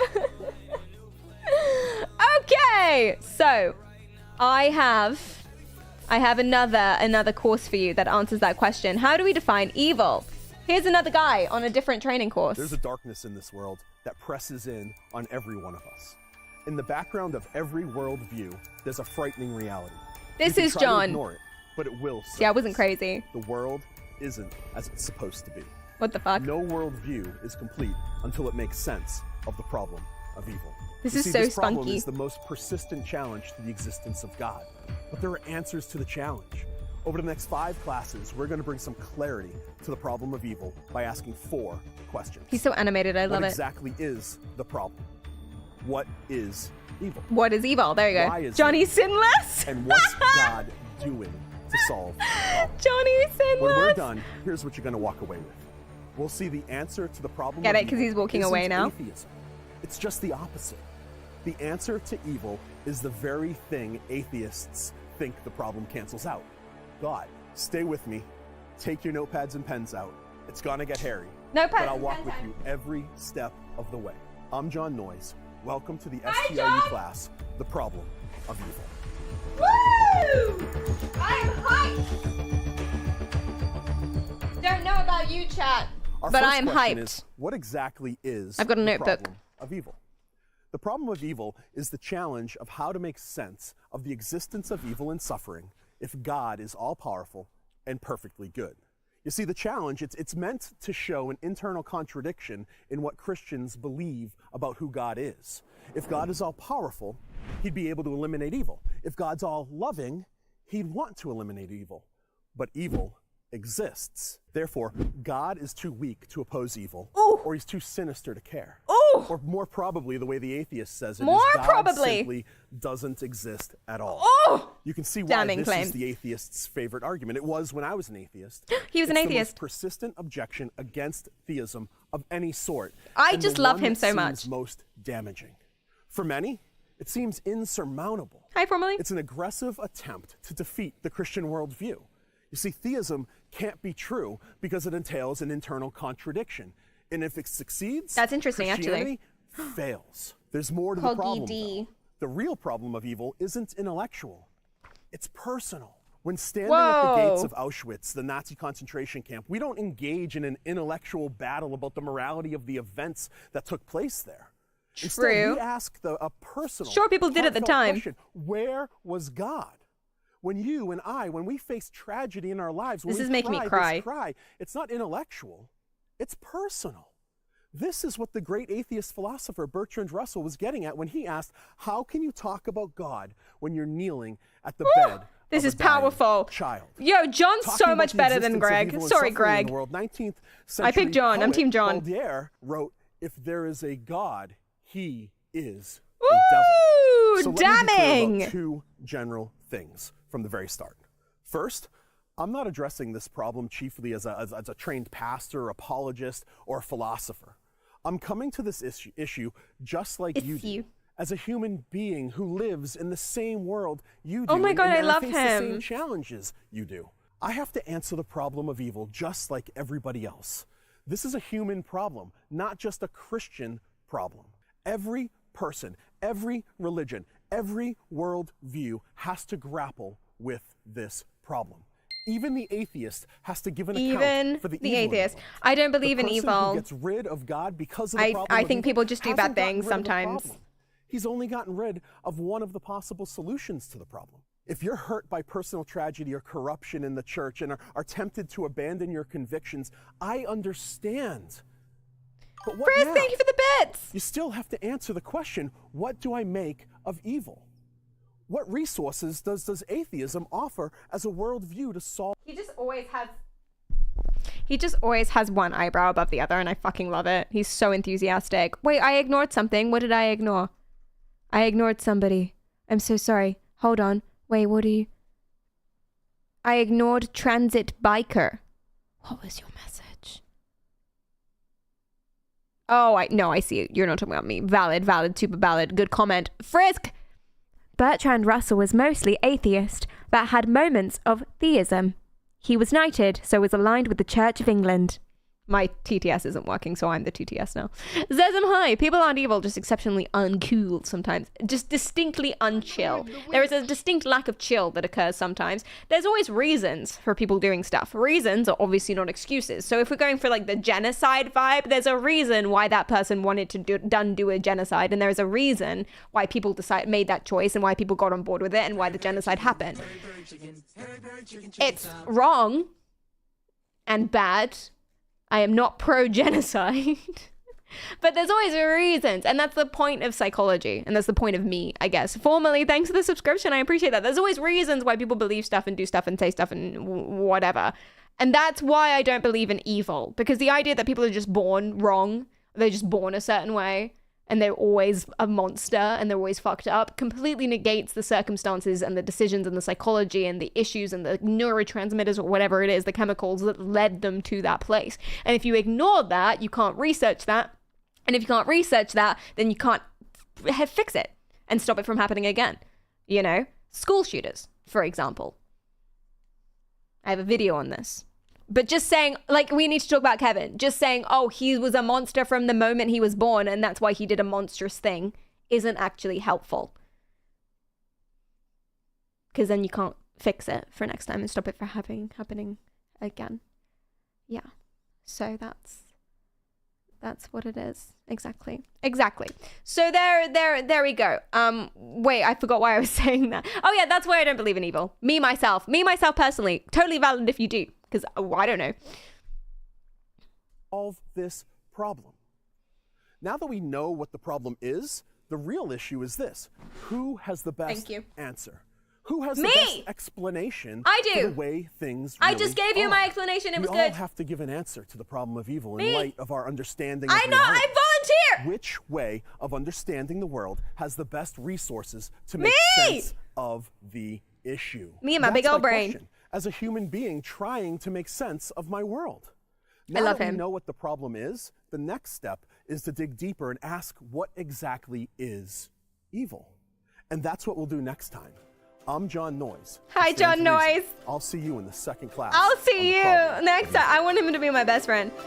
I forgot that he doesn't believe that I forgot that he's anti-gay and pro-life. But like, apart from that, I want him to be my best friend. Vile Karan, thank you so much for the 6 months. I appreciate that. Thank you, thank you, thank you. Who is the big eviler? The devil, the demons, they're inside you. Let's take a brief pause, because I don't want to do another freaking quiz. Let's take a brief pause, and let me give you some psychology, because we haven't done that yet. Not really. So, okay. I have many a concept that I've thought of over watching a bunch of these. He has a quiz too. They all have quizzes. We out here learning. But yeah, there's a bunch of things that have led me to believe certain things. Bren, thank you for the follow. I appreciate that. So in his video, and also in a bunch of Greg's video, you can tell that there's threats happening. The fact that we want to, or they want to, argue against atheism. Even though there isn't evidence that atheism is wrong, there also isn't evidence that atheism is right. There also isn't evidence that Christianity is wrong or Christianity is right. There isn't evidence, which means you can pick whatever you want. But there's clearly a need to say, yo, you're wrong and you're stupid. And why is that? And it's not just, Christians feeling threatened by atheists. It's everything. Atheists feel threatened by Christians. Different faiths feel threatened by each other. When someone says, I don't like that movie that's your favorite movie, I feel threatened and upset and get defensive. For everything. And it comes down to identity. Identity. When something is core to your identity and someone challenges it, it is upsetting. And we talked about this in a previous stream. I did a whole stream on identity and in-group, out-group dynamics. Being in a group means that you like people in your group more, and it's your sense of identity. So when it's shaken, then you lose your freaking mind, basically. There's a whole bunch of stuff. And then social norms, blah, blah, blah, blah, blah. We did a whole stream about this. So I'm not going to go into it too much. But when something is your identity, you can feel very, very defensive if someone is like, hey, you're wrong and stupid. And especially if you're super devout in a faith, any faith. If you're super devout in a faith, then not only is it a lot of your identity, it's also your morals. It's your sense of morality. It's your beliefs. You've stopped yourself from doing certain things, like, for example, drinking when you may have wanted to, or you stopped yourselves from being friends with certain people or whatever. So you have vested interest there. You've made sacrifices, presumably, to follow these beliefs or whatever it is. And you've also spent a long time thinking about it, justifying it, convincing yourself that it's completely true, and stuff like that. So you've investigated a lot of time, and your identity hinges on your faith. It's not necessarily a bad thing at all. Because for a lot of people, when they come to faith or to religion, it can be a really, really, really, really positive, lovely experience for lots of people and can make them feel better. They can have a sense of identity, community, a purpose. So it can be a really beautiful thing. If there's no evidence for something and no evidence against it, then you can pick whatever you want and it doesn't matter and it's all perfectly valid because no one has any fucking clue anyway, so it doesn't matter. But we do feel threatened when someone contradicts us. Even if it's just something like, I don't believe what you believe. That can feel really hurtful because not only is it shaking your identity, it feels more personal than other things because it is more personal than other things. It's your sense of morality. It feels like not just one person saying, hey, I don't personally believe what you believe. It feels like they're saying that you're wrong and you're a bad person and you've dedicated your life for nothing. That's what it can feel like. When does Greg get to the avoiding the club sluts and talking to 8s, 9s, and 10s? You're mixing up Greg with Chris, but he's getting to it later in a different video. So yeah, that's kind of the fundamental thing as to why people can get really offended when beliefs are not necessarily challenged, but just disagreed with. And this is anyone for any belief, for anything ever, right? I remember when I was 9 years old, I broke up with a boy that I was dating because he said he didn't like Star Trek. Actually, he said Star Trek was really stupid. Like, after I said, oh, I'm watching loads of it, he said, Star Trek is really stupid. I don't watch dumb shows like that. So, good fucking riddance. I agree. So valid. Exactly. How rude. How rude. 100p. Are there any religions which include crabs? Most likely, Gat. Most likely. I would posit maybe Pacific. Find a Pacific one. Like an Australasian one. Maybe. That boy ain't right. 100% he had it coming. Oh, yeah. Sounds like an absolute loser. He was. He now deals cocaine, I think, on a little BMX bike. Which is embarrassing considering he's 20-something years old. Not that it wouldn't be embarrassing either way. That's like his job. He has a BMX bike and he runs around the neighborhood giving people cocaine in the place that I grew up. Wicked. It sounds lucrative. It sounds pretty fun, to be fair. Anyway. Yeah. So. Here's another thing as well. It's not just that their own personal identity is being attacked or they feel like it's being attacked. And this is for everyone. It's not just that. Daniel, thanks so much for the 9 months. I appreciate that. Thank you. It's not just that. It's also the morals, right? And I kind of said this already, but I'm going to say it again. The morals. So if you base your entire sense of morality on a particular religion, or lack thereof, when someone says, hey, I don't agree with that, what it can feel like, what it can sound like, is them saying, I don't agree with that, I don't think you should agree with that, and I'm gonna run around and convince people not to agree with that.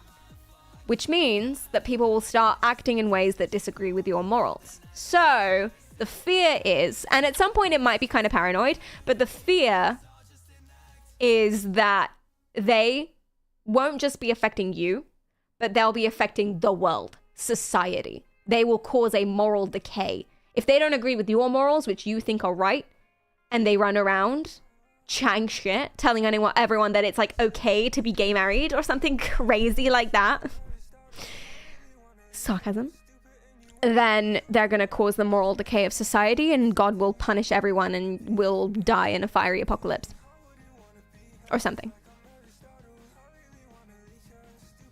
So that can be scary. Hence the feeling of threat.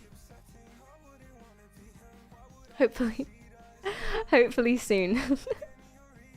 Now, people might also be already primed to be on edge and to be defensive.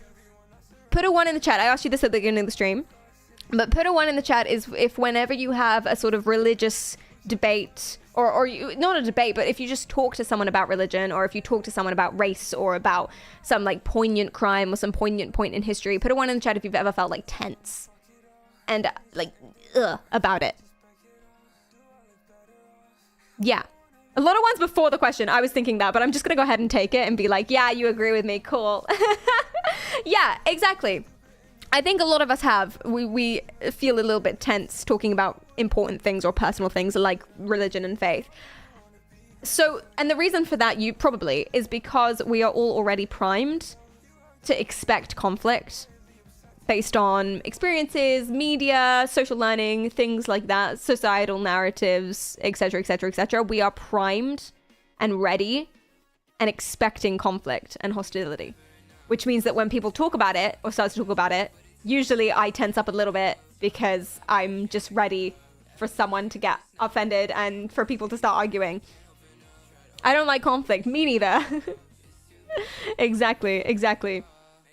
When I want to read my math book, I become tense. Well, that makes sense too. Yeah, so it can be very, very, very tricky. Now, I want to talk to you.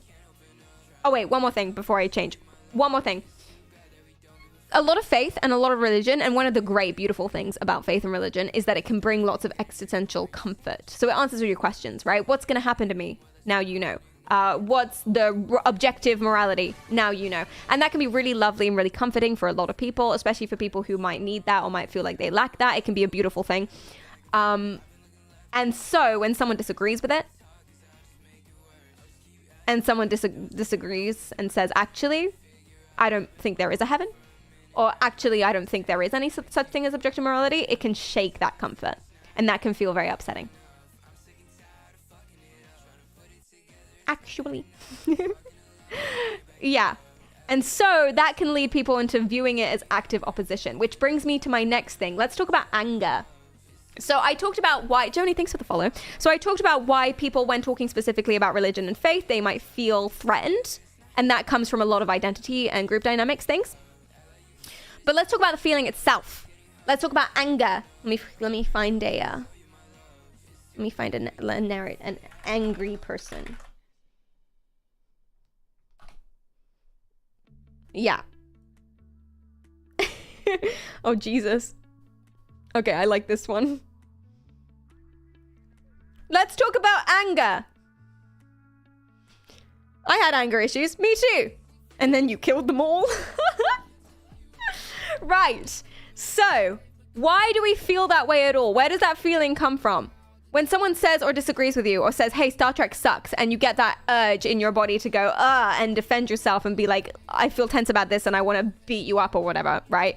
Where does that anger come from? Why do we feel that way? There are loads of psychological theories. We don't have to guess.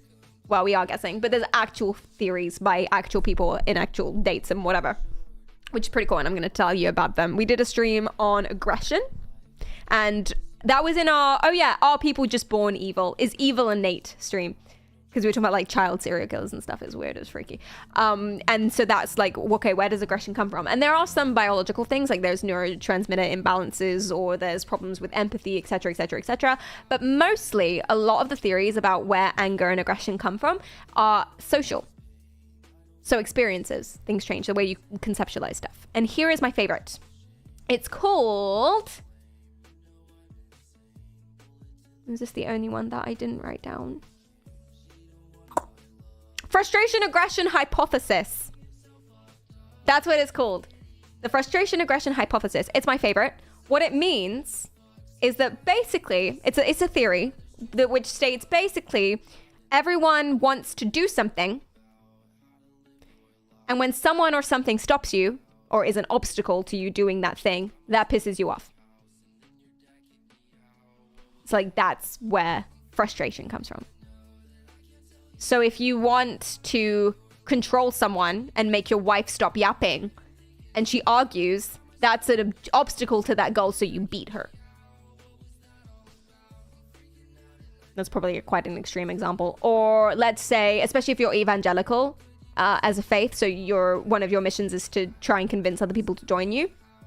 Your goal would be to spread the word. And then if someone's like, actually, I'm not sure I agree with that, that's an obstacle to your mission. And sometimes with the frustration aggression hypothesis, so you get annoyed because someone's putting an obstacle, or something is putting an obstacle in your plan, in your mission. Sometimes with that, it can become, what was I going to say? Oh yeah, it can feel like they're doing it on purpose. I mean, we're going to keep coming back to this idea about doing it intentionally, because a lot of the time when people with different faiths or a faith and no faith disagree and bump heads, or if people get annoyed and defensive about it, it's because they feel like someone is doing it on purpose. You're opposing me on purpose. You're trying to test me, for example. Or you're trying to spread lies. Which is paranoid. It feels quite paranoid. But there's a reason why people feel that way. So what are some other theories about anger and where anger comes from? One is cognitive appraisal theory. Basically, you have to judge something. Cognitive just means thinking, appraisal just means judging. So you think about what you're seeing and you judge it. It's a belief that someone has done something actively wrong or on purpose. So that's exactly what that is. If you think there's something unjust happening, then you perceive that as unjust, And that ties into evolutionary psychology, where you perceive the unjust thing, and in order to regain control of the situation, maintain the social balance, maintain social norms, you want to crush that unjust thing and get things back on track.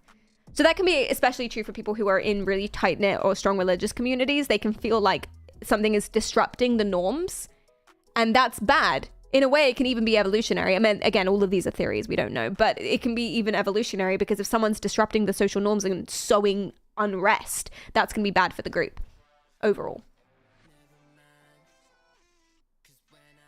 We are not communicating to you in secrets as a spy in a secretive way. Yeah. Weird. Weird. After the years with My Roof, My Truth parents, I learned just not to give a fuck. Oh, apathy. It's fun. And another reason is they might be projecting their fear and doubts onto the person speaking. If they themselves, maybe not now, but in the past, or maybe now, if they themselves have some doubts, or if they've worked really hard to get rid of those doubts, or if they're uncertain, when someone says that out loud, aka, I don't think I agree with you, I don't believe this, I believe something else, then you can project those feelings of uncertainty onto the other person and get mad at them. Why would you say that? Yeah, insecurity, for sure.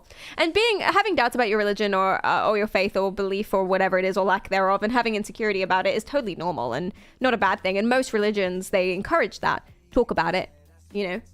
Everyone's going to have doubts. Talk about your doubts. Let's talk about it together. Woo. But they can still be there, and you can still project that feeling onto others. Anger can be infectious. It absolutely can. Yeah. Okay. The problem. So this is all like the psychological reasons why we might feel threatened when someone disagrees with us is something as so personal as our beliefs or our faith or whatever it is, whatever that might be. The problem is when things are inferred as intentional. Cal, thanks for the sub. I appreciate that. Thank you, thank you, thank you. So like I said before, sometimes if you feel threatened, if you feel defensive, Melanol, thanks for the follow. I appreciate that. If you feel threatened, if you feel defensive,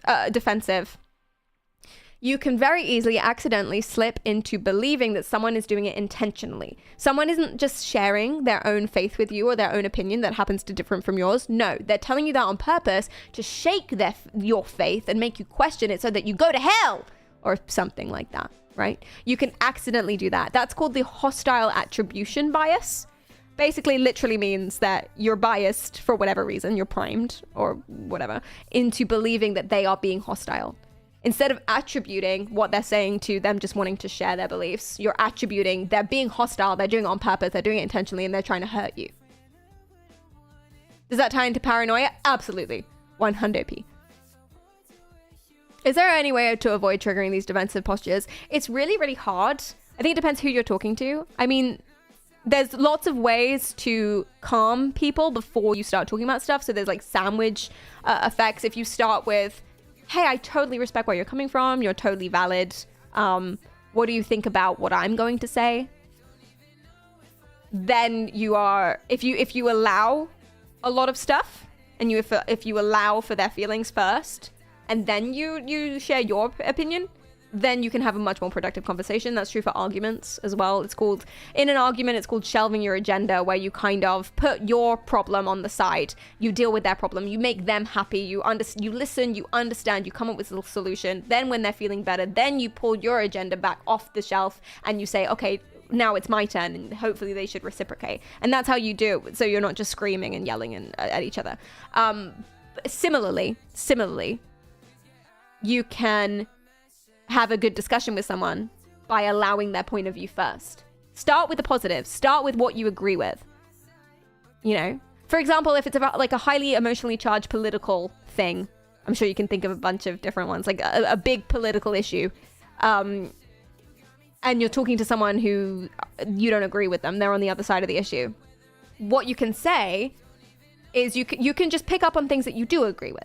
And there'll always be something that you do agree with, even if it's small and only one. There'll be something that they say that you do agree with, such as they believe that these issues should be talked about more, or that people should be more honest, You start with that. You say, oh, I agree with that. The sky is blue. They drink water. Isn't oxygen fun?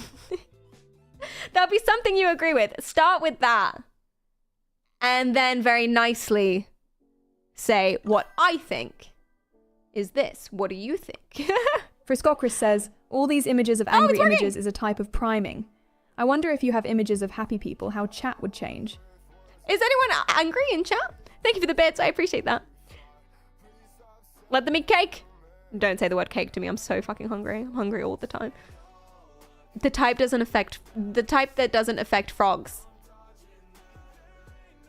Wait, what?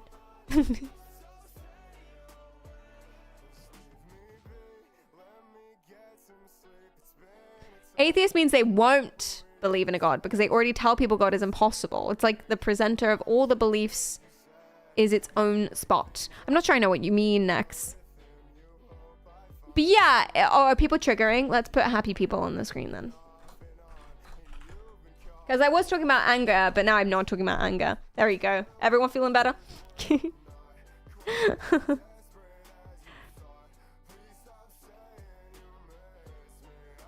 The nearly universal political common ground is that we want to make the world a better place. We often see opposite ways of what that requires. Yeah, that's true. But you start from the common ground. Exactly. So, for example, if you talk about like gun laws and school shootings, the thing that everyone can agree with is that kids dying is bad. Regardless of what your stance is, everyone agrees that no one wants the kids to die. Then you can go from there.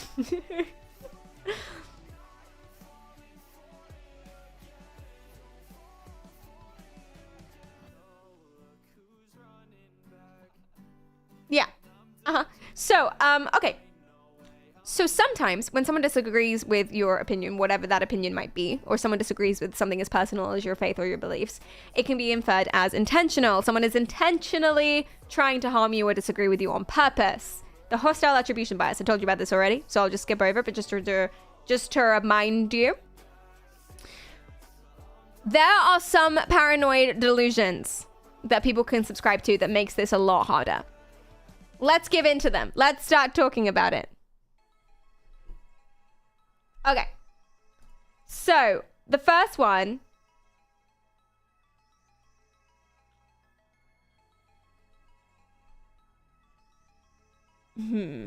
How do I want to start with this? How do I want to structure this?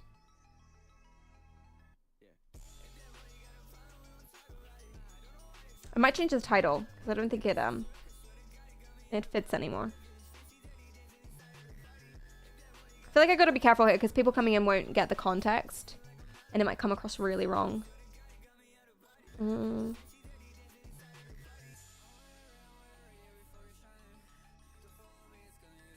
Yeah. I'll go for something more like this. For this next part. Okay. So basically, you can feel really defensive about stuff because, or you can be so unbelievably. Yes. Okay. This is how it links. So we said at the beginning of the stream that no matter what you believe, no matter what it is, you can never know for sure because there's no evidence for it. There's also no evidence against it. So that means you can just pick whatever you like and it doesn't matter. And there's no way that anyone can know. So in that way, everyone's a little bit agnostic. Agnostic, the adjective. Everyone is a little bit agnostic because there is no way to know for sure. Yet, there are some people that are completely, not most religious people or people with faith, and most atheists are not, they're not like this. But most people, some people, they will be so unbelievably certain that something is true, like so unbelievably certain that they will never, ever even entertain the idea that someone else could be right. And they'll just be like, no, you're 100% wrong. And that's pretty wacky. Most people aren't like that. You know, some people are. So my psychological question, from a psychological scientific perspective, why is that? And so those are the things I was talking to you about, like feeling defensive, needing something to be true, it being a big part of your identity. Also, sometimes just wanting to make a big change so much, or feeling like there's some sort of hostility. But then on the extreme side of this, and this is, again, not everyone at all, very, very huge minority here, but on the extreme side of it, there are people who have developed some sort of paranoia or even some sort of delusion. And these are the wackiest beliefs. Bow, bow, bow. Let's go. So I did a stream on this before. Do you guys remember discernment? There is a psychological condition, a neurological condition called demon face syndrome, where basically your perception, the parts of your brain that do the perception of people's faces and facial expressions are a little bit fucked up. They've had a stroke or they've hit their heads or something has happened. So the part of your brain that does facial perception is messed up.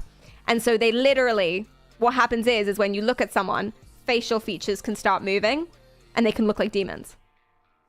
It's more common, I think, than we think, because there's a lot of people that believe they can see demons in others. And I think it might be demon face syndrome. Now, we did a whole stream on demon face syndrome, but here's a wacky belief that might make people very, very defensive. Here we go. Here's demon face guy. So a couple of days ago, I noticed this video on social media. It was this guy that went viral because he's starting to see demonic faces on people. And what happened was now the doctors is getting involved, and the doctors is saying, hey, you know, this is demon face syndrome. I'm here to tell you, it's not a syndrome. It's not even a situation as far as where it's a disorder. It's called discerning a spirit. The way that you can discern spirits is through your senses. You can discern spirits through the sense of smell. You can hear and also sight. So if you're spiritual... Listen, maybe he's right. Maybe spirits are real and maybe you can discern them. But do not... Please don't tell someone that a neurological condition is actually just them being based. Like, stop! Sight is being opened. It's because God wants you to be aware of what's around you. Stop it! Oh my God, imagine if your friend came up to you and was like, I'm seeing demons, and you're like, yes, you are. Oh, it's so harmful. Oh, here's another one.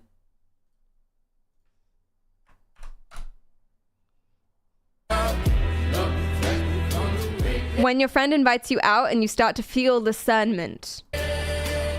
The friend at VIP. When you see it all differently. The bottle service girl.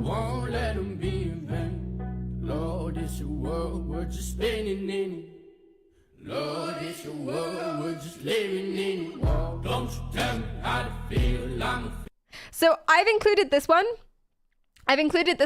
Because what's happening is that she's got a new set of morals because she's become more Christian or more religious or whatever it is. And now she kind of doesn't really want to go out drinking and partying anymore, which is valid. Do what you got to do. You don't have to like drinking and partying, whatever. But she's called it discernment, which is a supernatural ability given to you by God to be able to suss out vibes. But like actual, tangible vibes, such as demons and spirits, etc., etc., etc. So she believes that by being more Christian, she's developed the supernatural ability to suss out vibes, and that's why going to bars and clubs and drinking she doesn't want to do anymore, because actually they're evil places. Thank you for the follow, Nasser. I appreciate that. Now, the other reason that I've included this is because I thought you'd enjoy the comments. Being a psychology person and knowing a lot about mental health, I find the comments on a lot of these posts absolutely fascinating. Please look after your mental health. If you're experiencing something and it's damaging your life, don't assume that it's Jesus and or demons. Go to the doctor first, and then you can assume it's Jesus or demons. Doctor first. This discernment I now have feels like an out-of-body experience. It's sometimes overwhelming.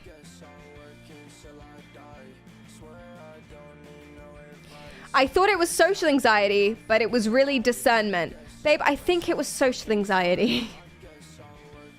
What are the replies? This makes a lot of sense.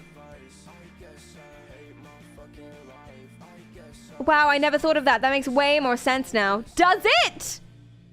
Hi, Nessa. Thank you. Welcome in. Does it make way more sense now? You made me feel so much less crazy. You know what else would make you feel less crazy? Medication.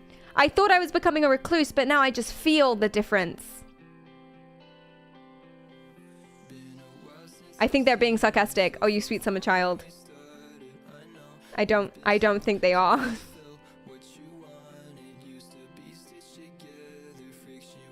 When I first gained discernment, I would feel an extreme discomfort being out anywhere I would go before. Things aren't the same anymore. Okay. Safer to be at church and home. Boring but safe. Sam, you can go outside. Sam. Sam, please.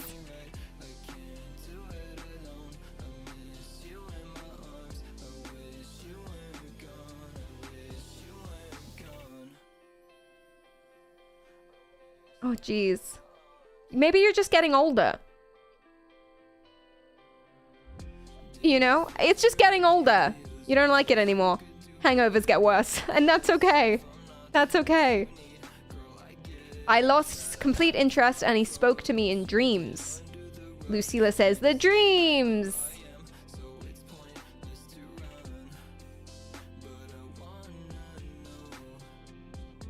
Same with all name brands. Yes, I'm feeling the name brands too. It's weird. I thought it was just me. Guys, you're just getting older, babe. You're literally just getting older. You don't like branded clothes anymore because you realize it's a little too expensive for what it is. And you don't really mind. You'll wear whatever. You're just 30. It's fine. No, I'm sorry. It's a supernatural ability that they have where they can... Wait till they learn about manifestation. They'd lose their fucking minds. All right, here's some more. Wait, what is this before I play it? Okay, this one's very wacky. When you're trying to do telekinesis, it's not what you think. You're not sitting there like trying to do something. What you do is you imagine a biofield over what you're trying to move. And once you can solidify the biofield over what you're trying to move, you feel for it. And once you feel it, you'll feel like something pressing your hands. And from there, you can actually feel something and move it. And when you move the biofield, whatever's in the biofield moves with it. I figured that out on my own. I was just diving into that. And as I was doing it, like I can feel the biofield. It's the same thing. It didn't work for me. I gave it a go on my mom. My son, he was in a dead sleep and I put my hand on him. Once I could feel his biofield, I rested my hand on it and I kid you not, he twitched so quick. Fucking hell. And my girlfriend was like, what the F was that? I touched his biofield. And the thing is, I could move my hand over his head like this and not touch anything. It's when I give awareness and I acknowledge his biofield. Stop waking up your baby with my hand, and that's self-thought and everything. I know. Touch it. It's weird how it works. Stop touching children's biofield abuse. Oh, Jesus. Okay, here's this lady. Demonic attacks are real. I just went through one on Tuesday, and I believe I know why. Sorry, I actually forgot to tell you what a lot of these are. So the belief in discernment or like demons and stuff, okay, that is called an externalization of evil. So these are some of the delusions that you can have that particular beliefs can lend to sometimes. Not always, very minority of people. Nothing about the faiths themselves at all. But here are some delusions that you can lean into. So externalization of evil, there are spirits, you can discern the demons, etc., etc., etc., or that you have magical abilities that have been given to you to be able to do that. Feelings of grandeur, you've been chosen, or you have the ability to do telekinesis. And then this one, bits, the eyes, thank you for the bits.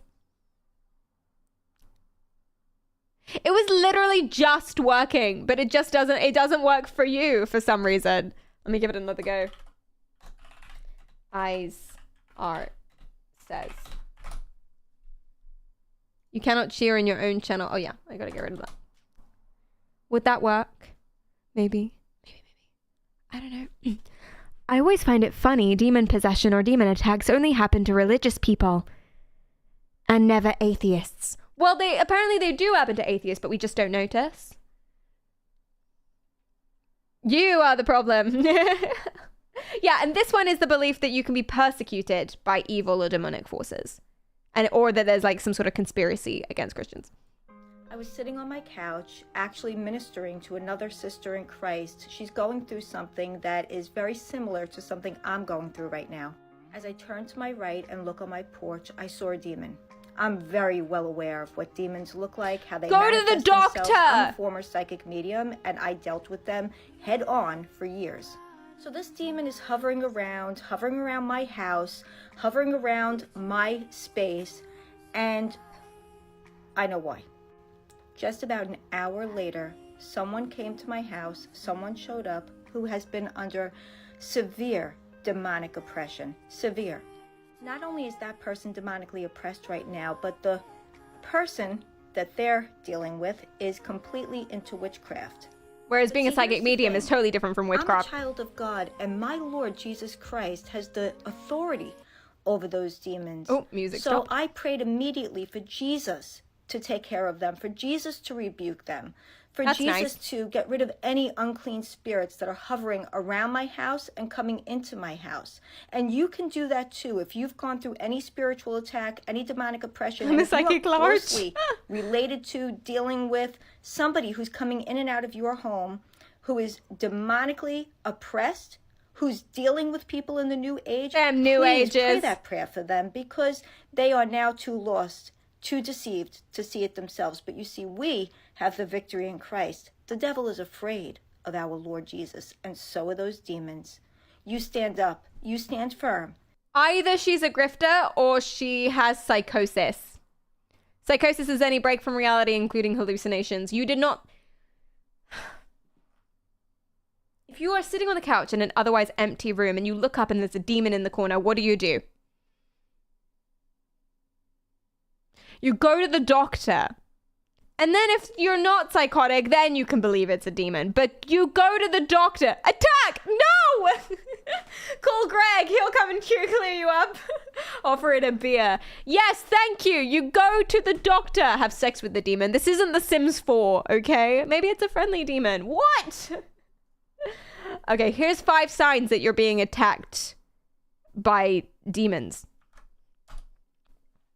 Here are 5 signs that you or somebody you know may have a demonic spirit. Keep count. attacking them. Well, how many signs Number have you 1, got? If you are experiencing mental oppression, the devil loves to attack our mind. Mental illness is the mind just is a battlefield. demons. It is the devil's playground. Many people Psychologists can't help. mental oppression. Medication like doesn't work. anxiety, It's demons. depression, suicidal thoughts. That's one for fear, me. Unforgiveness, thoughts of rejection. Many people don't realize Any that these poor thoughts that you're negative health experiencing things. are not from God. You ever thought And if badly it's about not from yourself? God, then it has to be Ever? from Just the once? devil. That's a There's demon. only 2 sources of power in this world, and it is God and it is the devil. We have to understand that these are demonic spirits that are attacking your mind. Right. The devil wants Ever to thirsty? infect our minds. The devil knows Ever that our sleepy? minds That's a is demon. where it all begins. This is where he can get you to fall into sin. This is where he I can might get skip you forward to have because a it's 7 freaking minutes.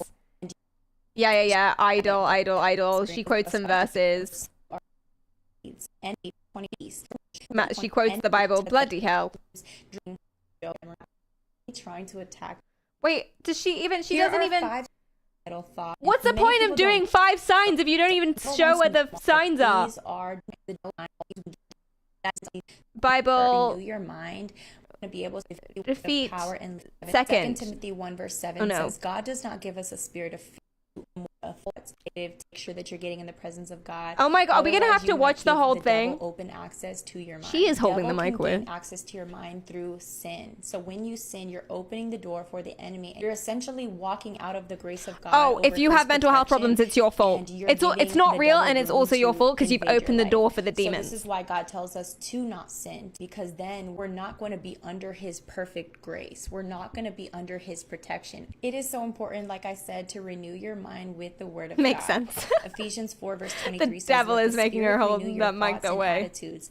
Don't let the devil have your mind. Take back control of your mind today. Allow Babe. God to have the power over How your has this mind, got not the 105,000 enemy. likes? Second sign that someone Second has sign, a hell demonic yeah. spirit attacking them is demonic dreams. Do you guys The have devil dreams? loves to attack us in our dreams because he knows that he can't get to us in real life. I don't know about you guys. Y'all but ever I had a always nightmare? experience demonic It's a attacks demon. in my dreams. This is because the enemy knows that he cannot get me in the real world. We're in a more vulnerable state when we're sleeping. And so the Nope, enemy never tries had to dreams. attack us through our dreams, okay? The devil comes to And the third, and the third, and the third, and the third, and the third, and the third, and the third, and the third. I swear to fucking God, bro. We don't have all day. There we go. Can't have you. Number 3, an intense desire or craving for things that are not of God. So this could be drugs, alcohol, lustful thoughts. If y'all you ever want to find have yourself sex? having an intense desire or craving for if you're ungodly horny, things, you're this could being be attacked by a demonic demon. spirit attacking your life. Demons. So naturally let's crave recap, shall we? ungodly, Do you ever unholy, dream? and unhealthy things. So Do it's you ever natural feel when a badly person has about a demonic yourself, or spirit you're in them upset or about attached anything? to them or Do you ever attacking get them, horny? for that person to feel over desire for things that are not And of now she God. waffling So again.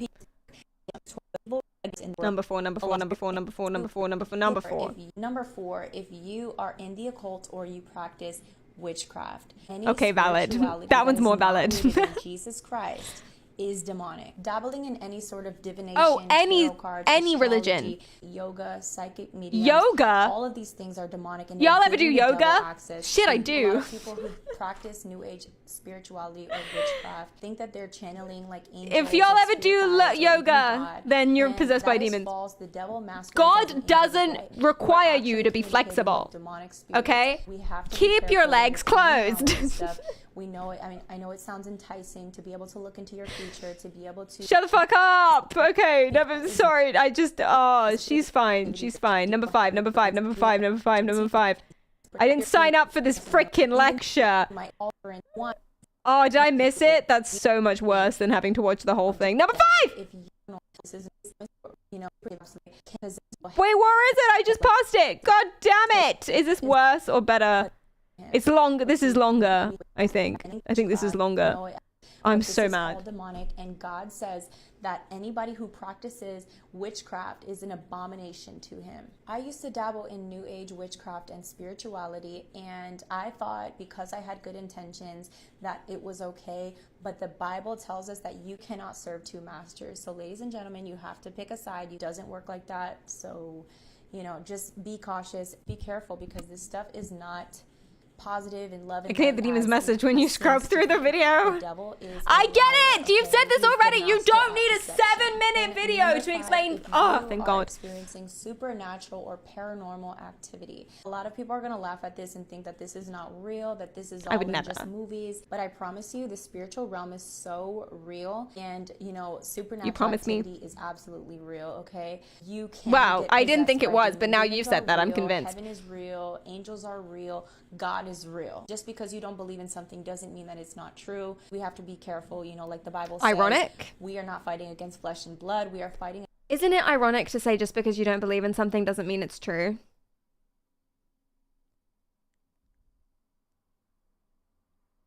While claiming that your beliefs are 100% true. This is why I say that self-reflection is very important.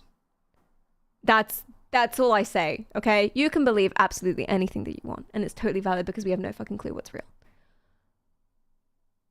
But you cannot be 100% certain, tell people that they're wrong, and then have the audacity to say something like, just because you don't believe it doesn't mean it's not true. But she promised, so it must be real. It must be. Oh my God. Against authorities of the unseen. Okay, if you have any supernatural things happen to you, I need some examples though. I need some examples. Places. The supernatural realm is. Didn't she say self-reflection is New Age witchcraft? Supernatural activities such as Oh yeah, voices, it's a seeing demon. strange manifestations, or just hearing things moving around in your house and nobody's home. Even sleep paralysis. This is Sleep paralysis. Spirits trying to have y'all ever had sleep sever all ties paralysis? to the enemy. Okay? Damn it. Close any open doors that you might have open. So twice she said poor mental health is not only your fault because sinners open the door for demons, but she also said it's not medical at all, it's 100% demons, so you shouldn't go to the doctor for it.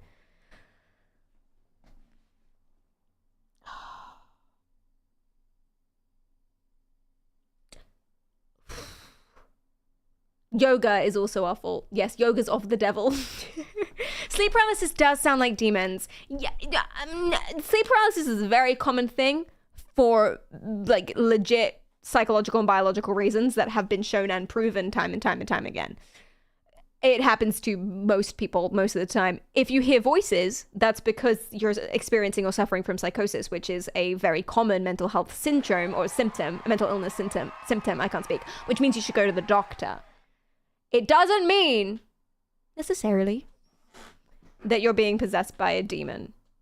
Thank you. I know, it just sounds like a demon. Usually people do see sleep paralysis demons, to be fair. Yeah. You're not wrong. You're not wrong. But it's not actually a demon, it's a dream. Anyway, let's keep going. Thank you, Cassie. Thank you for that. What are the comments? Can someone pray for me? So if I'm right there with you. Final ABC, thanks for the follow. I appreciate that. It's the Shadow Man. Ever since I dedicated my life to Christ, I am under so much demonic attaxal.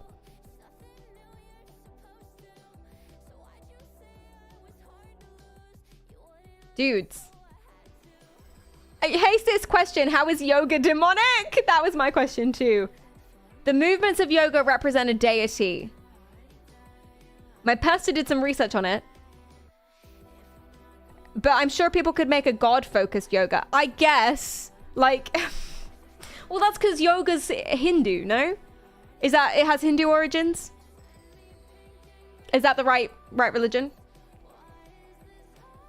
Correct me. I don't know a lot about law of yoga. Yeah, yoga's a Hindu thing.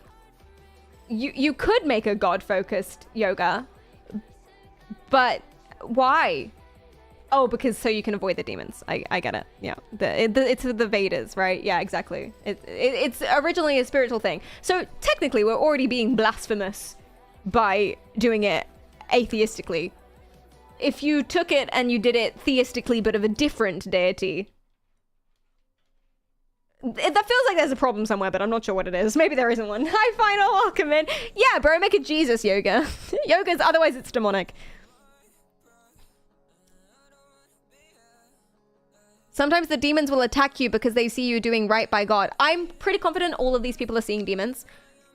I really think more people should go to the doctor. Doctor, chat, please, PSA, PSA. If you are seeing demons, please go to the doctor. Thank you. I've experienced sleep paralysis so much. I hadn't in a while because I pray before I sleep. And last night I fell asleep without praying and I had sleep paralysis.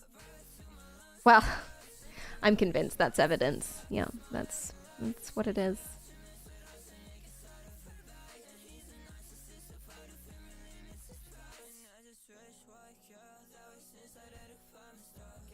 What if you're a demon and convincing me to do the wrong thing?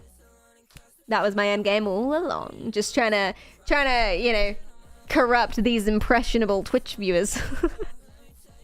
Especially the chatters. They're the real vulnerable weirdos. That's you guys. I'm talking about you. That's my end game. TikTok comments are the best place to look for medical advice. Absolutely, I couldn't agree more. 100%. Planks, yoga, and carpentry all open the door for demons. Sorry. Can't do it. This girl's like, okay, I think I have all 5 of those things, like me. And she's like, do I need an exorcism or something? Which is a very valid question. Exorcism. I rebuke any anxiety or depression in Jesus' name. I like new creature. Seek professional help. You can rebuke from now till doomsday, but you should still do something about it. Thank you, Exodust. How can you tell if someone else has a demon attached to them? She explained it in the video. All right, sassy. Twitch chat is a very impregnable. Y'all are looking submissive and breedable today. Oh no. Hi, Tree. I've been watching this stream for a while now, and I've just noticed horns growing from my head. What do I do? Embrace it. Embrace the truth. See you soon, Dion. Enjoy your dinner. Okay. Okay. But I think we're ready for the next one, yeah? Here's one. I want to see what you think. I am no stranger to demonic activity. But first, this is purely for entertainment purposes only. I don't find any of this entertaining, but it's all speculation. Everything I'm sharing are my own video clips. Let's go. As somebody who is a psychic clairvoyant medium since the age of 4, pretty much my entire life, demonic activity, infestation, and oppression is something I have had to deal with, well, as long as I can recall. But y'all know my testimony, October of 2022, God let me know, kiddo, seeing and speaking to spirits, that was never a gift from me. In fact, those haven't been passed away loved ones or, this entire time, you've been speaking to demons, which honestly makes so much sense now. I lived my entire life riddled in anxiety, panic attack after panic attack, every single day. I would wake up with a sharp gnawing pain in my solar plexus, and I would wake up multiple times. Because anxiety, especially to the degree that you have extreme anxiety and panic attacks all the time, have absolutely no correlation whatsoever to sort of people who develop delusions and or paranoia and or delusions later on in life. No correlation whatsoever. Times in the evening having panic attacks for absolutely no reason at all. I'm sure her anxiety is gone. In a constant state of panic, anxiety, worry, and fear. Oh, babe. I denounced I feel bad for being a her, medium actually. in October of 2022 when I was born again. I've always been a Christian every single day of my life. I just never understood that, kiddo, you can't be a medium I like the and way be she a Christian speaks. at the same time. But God opened my eyes. And I'm here to tell you, y'all, I haven't seen spirits, and I used to see spirits daily. At minimum, at least one in my home, if not 2 or 3. And there were days when there was a lot more. I used to do psychic readings on live for free because I never used to charge for my readings. Never once in my lifetime have I charged because I always truly believed that that was a gift from God, and I never thought it was proper for me to profit. I kind of love off my her. purpose. I would do readings and have 12,000 people in my lives at any given time, and my yard and my garage would be flooded with spirits. Little did I know those were demons all along. Guys, one night on my live, I had a demonic attack. Everybody witnessed it. If you were in my live, one of the hundreds of people, that night you witnessed it firsthand. It was scary. It was bad. There was growling, footsteps, scratching on the walls. People saw a little child. I feel so bad for this woman. And she's so nice. The fact she never charged for her reading. She's so nice. I think maybe she had very, very extreme anxiety and psychosis and, yeah, had a bit of a break. I think that's what happened, which, you know, now that she's found, this is what I kind of mean with religion. See, I still think you should go to the doctor, but she found a community that gave her some sort of comfort, some sort of clarity. She found friends, she found people, and now she's feeling way better. It might come back though. Psychosis is often cyclic, especially if it's a symptom of schizophrenia and stuff like that. It might come back though. Anxiety is something that never really goes away unless you do something about it. Maybe it does, I don't know, but usually it's kind of this cover always, but you can work on it, but you actually have to work on it. So I think she needs to go to the doctor as well. But it's quite nice that she found a community and she feels better now. That's good. Yeah. Wouldn't it almost immediately regress if those beliefs are challenged? Maybe. Maybe. Let's look at the comments. I really like her. I think my husband is a demon. Oh no! Oh no! What do you mean? Why? He hits all 3 points she makes about what demons are. He went out of town yesterday and I instantly feel better and was able to sleep for once. He doesn't sleep in my bed anyways. I think she just doesn't like her husband. People can't be demons. He can be possessed though. Thank you for your insight, Zai. Maybe leave him. It's very clear you don't feel safe around him. Trust your gut. I actually agree with that. They get attachments. You can clear them, but you should ask permission. It is fairly simple and they leave when you demand it. Put up clear boundaries. Thank you for your contribution, Fern Dog. And pray.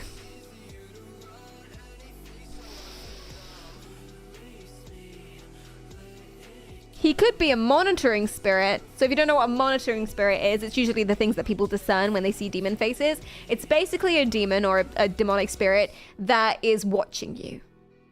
So it's watching you and finding out everything about you so that it can report back to Satan or whoever, right? Or figure out when you're most vulnerable and then they'll decide to attack. It's monitoring you. And they can look like your friends. How do you know if your friend is actually secretly a monitoring spirit? That's a few TikToks we've watched. I feel like if my friend started accusing me of being a literal demon, I would section her. Because that's what she would need. for her health. And I'm a good friend. Time to get sectioned, bitch. That's what I would say. Got it. Cut out all friends. Yep, they could be monitoring demons. Ever since CERN started up. No, CB, stop it! Ever since CERN started up, I've been seeing black figures skittering in my peripheral vision, especially when I'm driving. I've had a lot of anxiety. Yeah, it's called a hallucination because your anxiety has been triggered because of the shit you've read up online about CERN, which means that now you're panicking about lots of things. It's spiraled out of control and you're having hallucinations. Yes, you are. Yes, go to the doctor! CERN didn't create the demons. They're in your eyes. They're in your mind. Not the demons. It's a hallucination. Or maybe it's demons. Let's not. I don't know. That's just me. While driving is concerning. Yeah, that's a hazard for sure. It could be an optometrist problem. No! Maybe, but no! Well, don't worry, I have perfect eyes. Oh, do you have a perfect brain? This stresses me out so much. It stresses me out so much because I know people like this. Okay, I don't know people like this, but I know people who are like, oh, psychology is not going to help me. Oh, I think it's not going to help me. No, it's not a mental problem. I just need to grow. You're literally seeing demons 3 times a day. And they're talking to you. And they're saying, if you don't tap 3 times on that door, I'm going to kill your dog. Go to the doctor. Please. Yeah, he had such crippling anxiety he could never go outside. But now he feels better. It's almost like all of a sudden he feels so much better. It's so weird. I don't know what happened. And I was like, oh yeah, he probably went and got some meds for it. That's really good for him. Or maybe he talked to someone about it. That's awesome. And they say, no, that's not what happened. And I say, this is a real conversation that I've had. And I say, oh, you said you didn't know what had happened. And they're like, no, I don't know what happened, but it definitely wasn't that. So he told you that he didn't go and see someone or get any meds for it? Oh no, he didn't tell me anything. But I just know, listen, I just know. And then he had the audacity to look me in the eye and then say stuff like, Perry, I know you want to think everything's psychological, but there are just some things. My boy got put on meds. You shut the fuck up. There are just some things. Shut up. What do you mean? Crippling anxiety, panic attacks every single day, long into his 20s, and all of a sudden he feels better now. But he definitely didn't go to a doctor. Listen, he might not have gone to a doctor. Genuinely, he might not have gone to a doctor. Sometimes these things are something else, or hormones, or there's a particular stress. Sometimes things just wane. They genuinely do, especially if stuff starts up during adolescence. It can wane. Things can be cyclical. They can go away and then they can come back later, etc., etc., etc. For sure, he could not have gone to the doctor. But how do you know?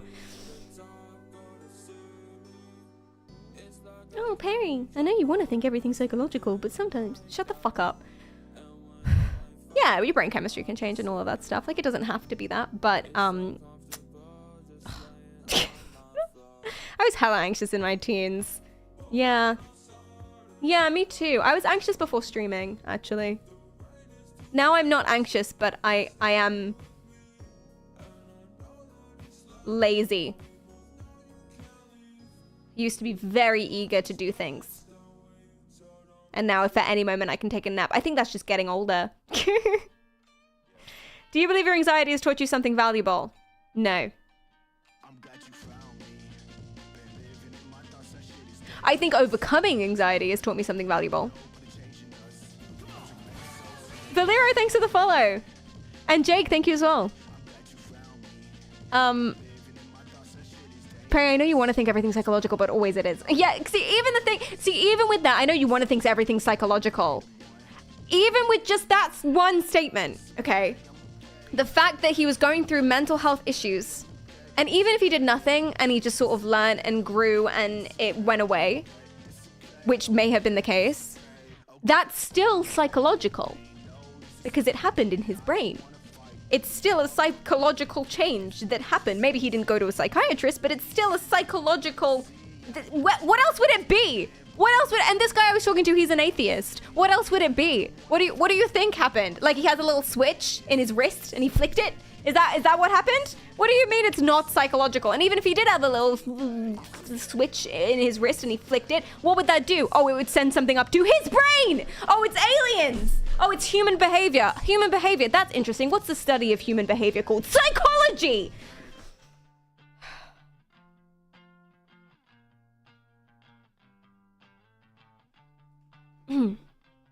Anyway, yeah, me overcoming anxiety. Tell us how you really feel. Me overcoming anxiety had taught me a lot, because I feel like I lost a lot of my life and a lot of opportunities to be happy and do things and have friends and such because of it. And now I'm kind of like, that wasn't worth it, so I don't want to do that again. You know? Or it was stupid to feel that way and I've lost opportunities now. So I try very hard not to feel that way anymore. That's a lesson. Easier said than done though. What do you guys think? Who has anxiety? Put a 1 in the chat if you want to. If you want to. Personally, anxiety meds are neato. They're supposed to be quite good as far as meds go, I've heard. Yeah, you guys have anxiety? I'm so sorry. What's that like for you? Do you think it's teaching you anything or taught you anything? Used to. How is that? Can I ask? I'm sorry there's so many of you. I'm sorry. It's very common if that makes you feel better, or maybe it makes you feel worse. I don't know if I have anxiety, but my fiance has just been diagnosed and will be getting meds soon. Oh, good for them. Hopefully that'll help. Hopefully. Meds are like an anxiety slip and slid. Oh, really? Like they can make it better or worse? Anxiety, the constant fear of something going wrong? Yeah, that's every day. Oh, I'm sorry. Oh no. Not crippling, but I imagine most people get anxious about something in their lives. I'm sure, yeah. No, I think it's 1 in 4. According to the World Health Organization, 1 in 4 people have a mental illness at some point in their life. That means a mental health diagnosis. So you can have really good mental health when you are mentally unwell. You can also have really bad mental health when you're mentally, like, not unwell. You know? A mental illness is when you're diagnosed. Mental health is just how you're feeling, how Gucci you're going. You know, you can have nothing diagnosably wrong with you, but if you know, you can be feeling pretty down in the dumps sometimes, and that's okay. You should still be working on it, just like everybody's got everything to work on. We're all the same. Yay.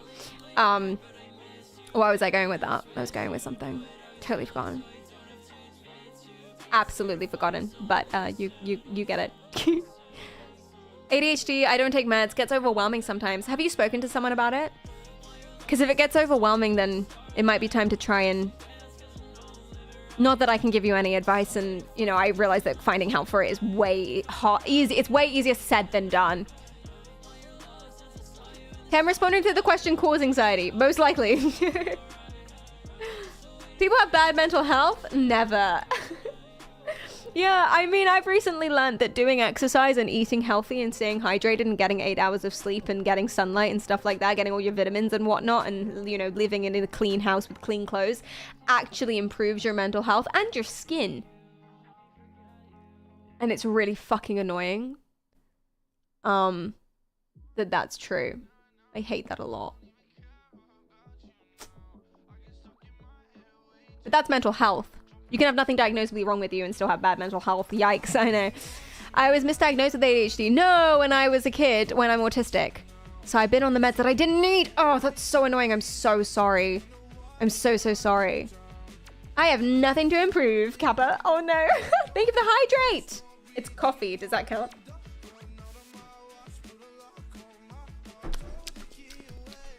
It's weirdly gritty at the bottom and I didn't put sugar in it, so I don't know what that is. Oh. Just like straight up rocks. Anyway, I've got more. I have more for you.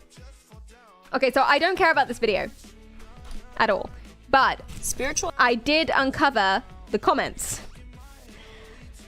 Why do I get attacked so bad in my dreams?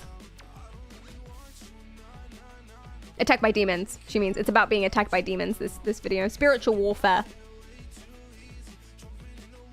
You mean you have fucking nightmares? If you had chronic nightmares, that is a thing. It's a symptom of something, probably stress. Night terrors are real, 100%. Oh my god, I had a friend who had them when he was a teenager. Oh, it was freaky. It's so much worse than I thought, because I thought it was just like nightmares that happened a lot, or nightmares that were particularly spooky. But it looks like something else. I walked into his room because I was staying over there, and he was having night terrors. And he was literally like in the corner of the room, not even in bed, but in the corner of the room, shaking, screaming.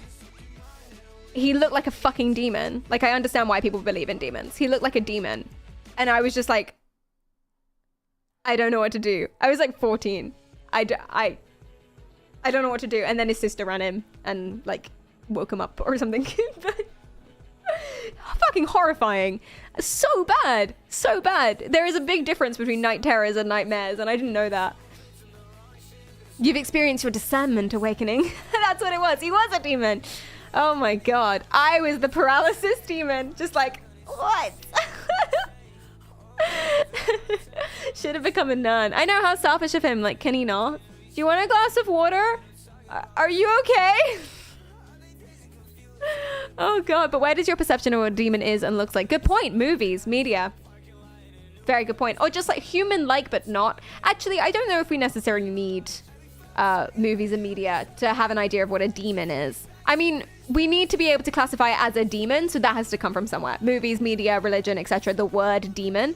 But for just something to be like, that's supernatural and scary, I think any sort of human face that doesn't quite look human, any sort of uncanny valley will do that by itself. I don't think you need to be primed for it at all. Because it's one of the skills that we learn straight away. As little babies, when we're just born, like in the first few weeks of life, we can detect human eyes. It's the best thing. We're the best at human eyes. You can tell immediately. If you are only given an eye, just the eye of any animal, you can tell immediately which one's human and which one's not. Every single time. It's the best. It's the thing that we are best at recognizing, because it's so intrinsic for our survival, and it's the first thing we can recognize. Well, actually, the first thing we can recognize as little babes is the rough structure of a face. So eyes, brows, nose, lips. We know that, the proportions really, really, really well. That's the first thing. But then eyes are the second thing. So that's why uncanny valley of humans is so scary, because it's intrinsic for our survival. If something doesn't have human eyes, we need to know so we can run away from it. Something not being human means scary, usually, evolutionarily. So if there's a person and their eyes are wrong, or their mouth is wrong, or their nose is wrong, or their neck is too long or something, uncanny valley, we can tell it's not human. Horrifying. And it doesn't need to be linked to demons or anything in media. Just that on its own is like evolutionarily, biologically gonna fuck with you. That's called body shaming. I don't mean like, oh, she has a long neck. I mean too long. Like, not a human. I'm kind of spooking myself out. Not human length.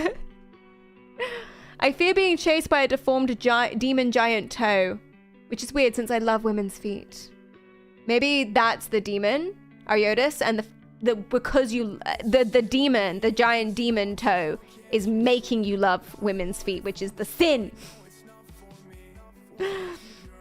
Long like a satanic swan. Okay, so ignore the neck length thing. The only reason I say that is because I have lots of dreams. My nightmares are always kind of the same. Either my nightmares turn into not nightmares. I have lots of nightmares that start out nightmares, like, oh, it's a home invasion, and then it ends up being really fun, like an action film.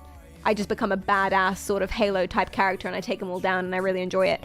But the other kind of nightmares that I have, where they actually stay nightmares, are people being not who they are. You know? So like, I had a dream when I was a teenager when I was home alone, but I didn't know who anyone was, and it was where anyone was, and it was nighttime, and I'm never ever home alone usually. And I go in, I was calling people and no one was there. The front door was open, so I closed it. I went into the bathroom and my mum's in there, but she's too tall.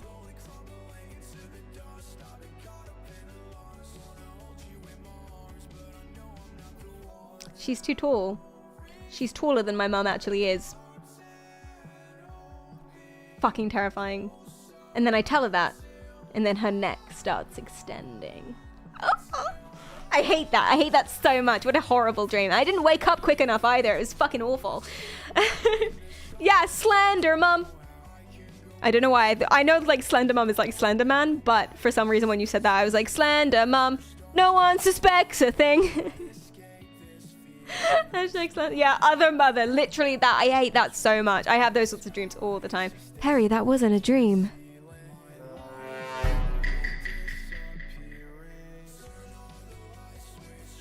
Anyway, my nightmares of abandonment doesn't mean anything. I'm sure it doesn't mean anything.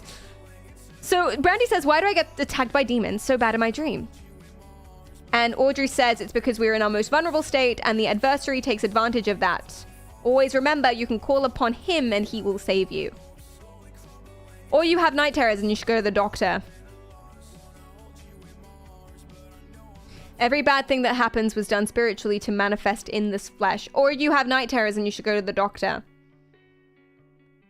Pray in your head. Or you have night terrors and you should go to the doctor. The witch.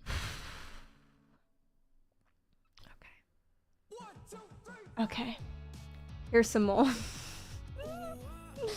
Here's some more. Here's why you shouldn't have premarital sex. 2 words you're going to need to know. Zina or zina is premarital sex or postmarital sex or like extramarital sex. Sex that's not with your husband or wife.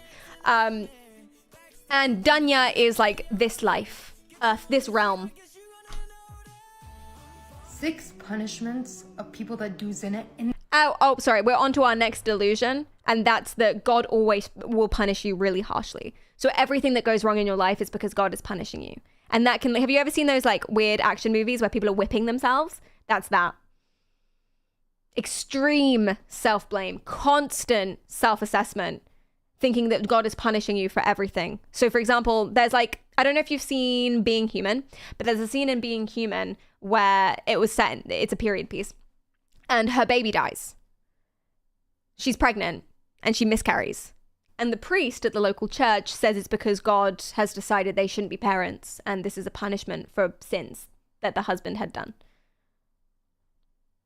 It's that. 6 punishments of people that do zina in this dunya before the akhirah. Zina is any sex not with your husband or wife. Which means poverty. Dunya is this life. Number 2, kharab ad-dunya. It ruins the dunya. And also, one of the signs of judgment days is as zina increasing. Number 3, dying from sick. So having sex before marriage gives you poverty. It ruins your life, just vaguely in general. There's more of it. Approaching doomsday. Sicknesses and illnesses that do not have any treatments. Dying suddenly while you're doing something bad. Oh my God. Number 4. Illnesses or dying. Entering into depression. Being depressed. Sad, and always feel like your heart is heavy. Number 5. You can't be a true believer while you're actually doing zina. So your iman is fading away. Number 6. Which is one of the worst ones. It will happen to one of your family members, someone close to you, your daughter, your sister. So truly. Wait, what was that? What will happen to your sister? Daqqa bi daqqa, which is one of the worst ones. It will happen to one of your family members. What does that mean? Does anyone know? Does anyone speak, I'm actually not sure what language she's speaking. Does anyone speak this language and does anyone know what that means? Daqqa, which is one of the number 6. Daqqa bi daqqa, which is Arabic, maybe. Yeah, I was thinking Arabic, but I couldn't say for certain. But she basically says that if you're having sex before marriage, it'll cause poverty, depression, illnesses, dying suddenly, just ruining your life in general, because God is punishing you.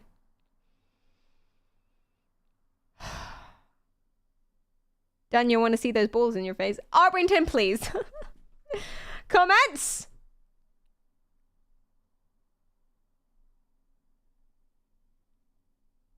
I don't want the comments. Okay, here is another one.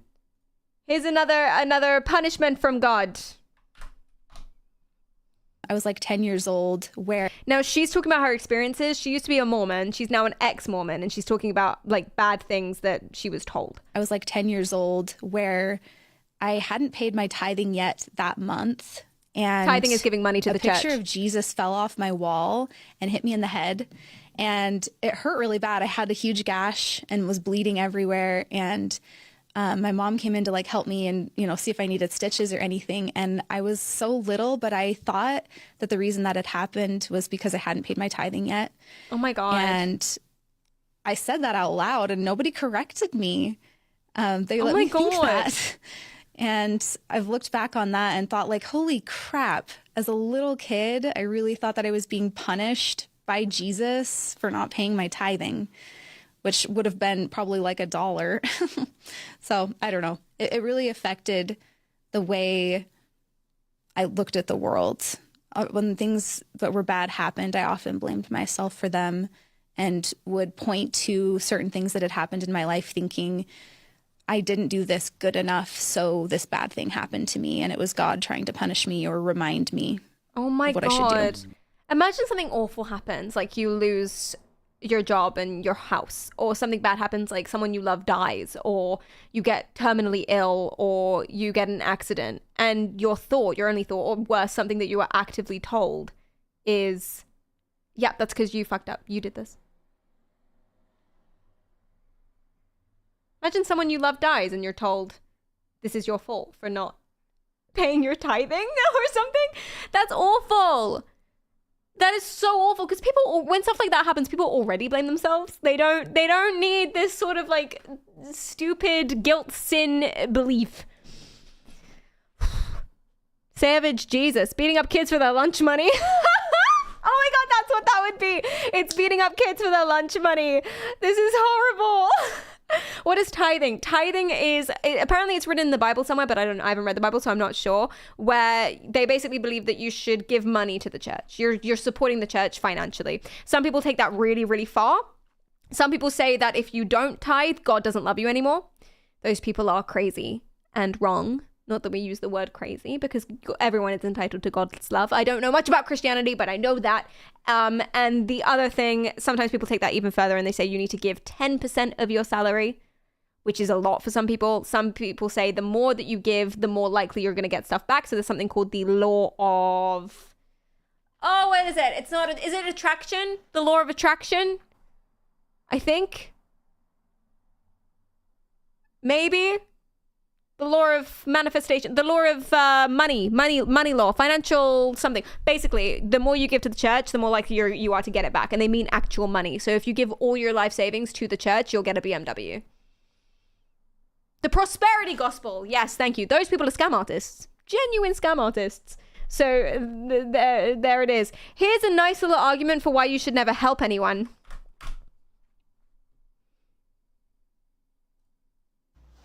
When you help a man, God is punishing, God is dealing with, or God is correcting. You are in big trouble with God. The rod of affliction will be extended to you because you have interfered in God's business.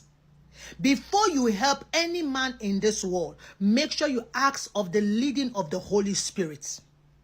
There are some people, they are going through their season of payment time of all the wickedness they have done. Some people, they are going through their season of affliction, their season of reaping what they sow. She's screaming at me. Please stop screaming at me. It's not because you have what it takes to help them. It's not because you have the opportunity to help them. Because some people today, they help because they want to get the credit. They want to add on their CV. Before you help any man, ask God for guidance. Don't be a helper. At the end of the day, I really love her accent. Guidance. Yeah, basically she's saying don't help anyone because God is punishing them and you don't want to interfere with that. Or you have to ask God if it's okay that you help them first. Which I don't know, I don't know a lot about Christianity, but isn't like charity quite a big part of it? Isn't like Jesus, didn't he help everyone? But I guess Jesus always asked God because he was God.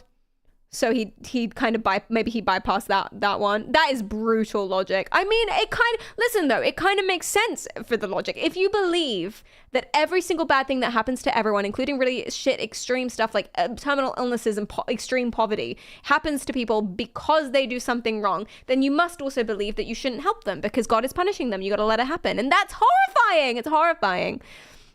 It's wise to think first before getting involved with shit. That's true. But the way she expresses it is brutal. I think she literally means ask, though, and then wait to hear back. Although, yeah, I mean, if you could interpret that as just think it through before you help. And actually, that's not bad advice. You're right, Heels. I didn't think about it like that. That's true. Yeah. So... There we go. And finally, something that has come up a lot recently and been responsible for a lot of panic in the world. And by the way, these are extreme beliefs and delusions that do not echo what Christians usually think. This is just like batshit stuff. But there's a belief in spiritual warfare. So some people think that, you know, spiritual warfare is real in that the devil is out there and trying to tempt you, blah, blah, blah. And that's kind of like whatever. It can be pretty low key. Or they can think about it metaphorically and that's normal. But some people really believe that spiritual warfare is real. Most likely because they're hallucinating voices and or seeing demons. But that's okay. And it's become a real problem because a lot of the time people are getting really panicked about it to the point that when there was a solar eclipse, a woman pushed her kids out of the car and killed them because she wanted everyone to go to heaven before the portal opened because she didn't want the spiritual warfare to win. She didn't want the evil side of the war to win. It's really fucking weird. Spiritual warfare is either not real or should be taken very lightly and metaphorically because otherwise you're just getting increasingly paranoid and it's not healthy. But here's a nice little skit about it. It's actually very well produced. Good for this guy. But this is what it is. Oh. When you help a man, no, God wrong one. is wrong punishing. one. God is dealing with.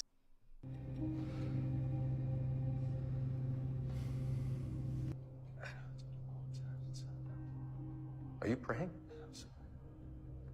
I need your help. Well, that's a first. I'm in trouble and I can't do this alone. Amazing. I love it. I love it. I love this. He's still praying. Know that I'm unworthy, Father, of all your children. Do you honestly think that he will help you after what you just did? You are tainted goods. You're not even worth his effort anymore. Even if he did help you, do you think I will ever leave you alone? Ever? Yeah. There is nothing that I won't do to you. No temptation, no low that you won't sink. Black and white shirts, good point. What the fuck?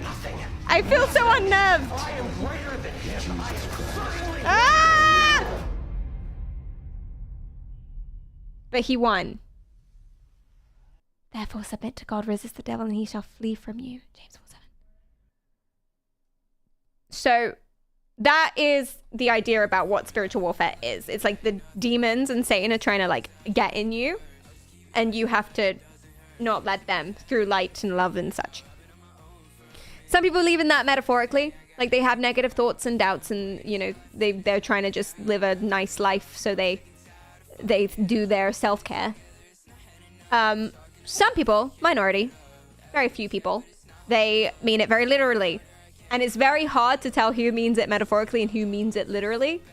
A lot of people, when they say, God told me, they mean they hallucinated his voice. They're hearing voices. Or Satan is trying to scare me with demons. They're actually seeing demons. This is why mental health is so important to work on for everybody. Have you ever seen the music video Hi Ren by Ren? Oh, I love Ren. Very psychological, but also dips into this topic. Incredible video and song. I will go and check that out. That is cool. Thank you. Someone called Tiny Toxic Tofu just gave me a shout out. Wait, I know Tofu. I know Tofu. Cool. Well, all right then.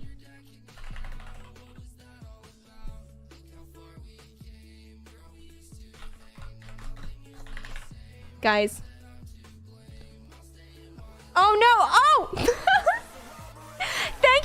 for the raid, Tofu. I really appreciate that.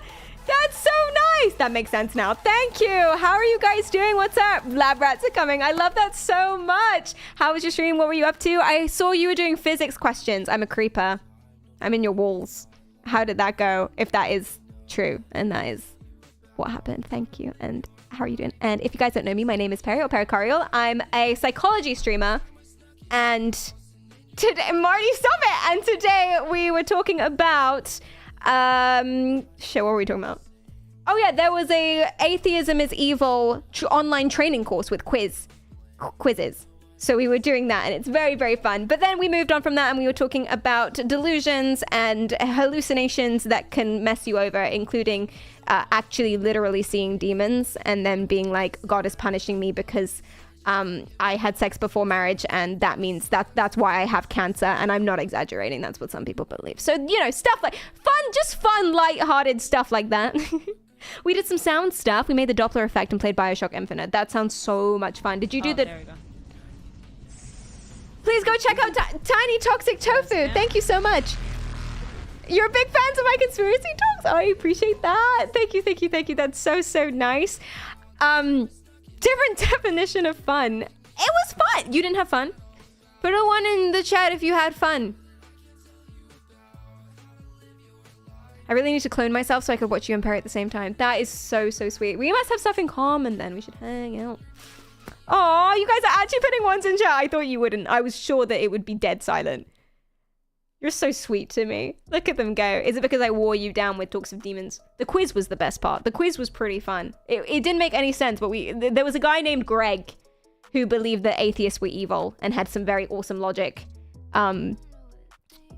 which is fun. But he basically had very specific answers to very specific questions that didn't make any sense. So we weren't really learning. We weren't really learning his belief system as so much as we were learning Gregology. But that was fun. I have a firm grip on what Gregology is now.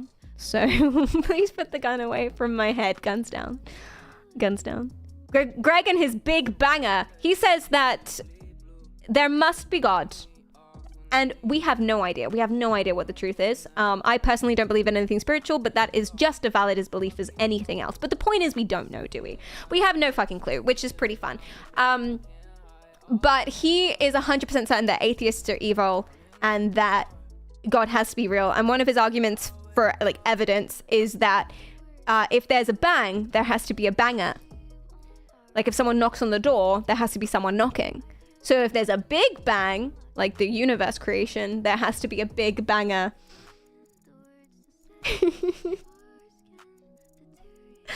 I really enjoyed that. Yeah. A few weeks ago, there was some conspiracy talks on the stream I was looking. Oh, that's so sweet. Thank you. Flawless logic. Therefore, God 100% must be real. I reckon Greg's right. We don't know that Greg's wrong. I mean, his logic is wrong. So flawed. We don't know that he's wrong about, like, all of his Christian beliefs could be completely right. Although I really doubt it because he's anti-gay, anti-trans, and pro-life, so maybe not. But still. I'm sorry, it rises pretty slow. If there's a big banger, is there a side of Big Mash? I love that joke. The thing is, I've heard it 4 times in this stream. Bread. Hey, whoa, hey, not that I'm asking you to be more original because how many stories do I repeat, but still. Hi, Alex. Who sold me over here? Hi, welcome in. How are you doing? What's up? Good morning, everybody. I said that joke first. What the hell? Fight each other. Do it. So Tofu, I literally have in the chat /raid Toxic Tiny Tofu. Tiny Toxic Tofu, sorry. So you've kind of honestly fucked me over here a little bit. What am I supposed to do? What am I doing now? Sorry that you've come in and I'm raiding out immediately. But double raid! Yeah! Double raid! Huge raid. Massive raid train. And thank you for that massive raid in the beginning. I really appreciate that. God, what do I do now? God damn it. Let's go to... I mean, do you have someone? Did you have a second choice? I think we're gonna go to... We are going to go to Evan. Second choice. Let's go to Evan. He's really, really cool. You're on Dream a lot. He's very, very clever and says many funny, clever things. So thank you so much. I'm sorry that I'm rating as you rated me. Leaving so soon. I know. I basically only been streaming for 5 minutes. Sorry, 4 hours 20 and 5 minutes. But apart from that, hey! Sorry, no, I won't. Singing? Well, I'm live again. The timing. At least my community got to meet you. I'm so happy for that as well. Welcome in, everyone. Alex, thank you for follow, and thank you for thinking of me. That's so sweet. We should hang out at some point because you seem cool. I've always thought you seem cool, actually. I'm such a creeper. I'm so sorry. I'm doing it again. Guys, I'm doing it again. Let them know the raid was Perry's second choice. Whoa, hey, whoa, no, whoa, hey, whoa, hey, whoa. You could probably say that to Evan, actually. I don't think he would mind. I know.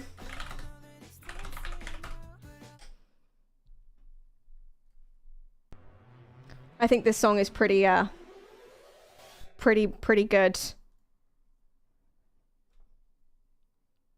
Guys.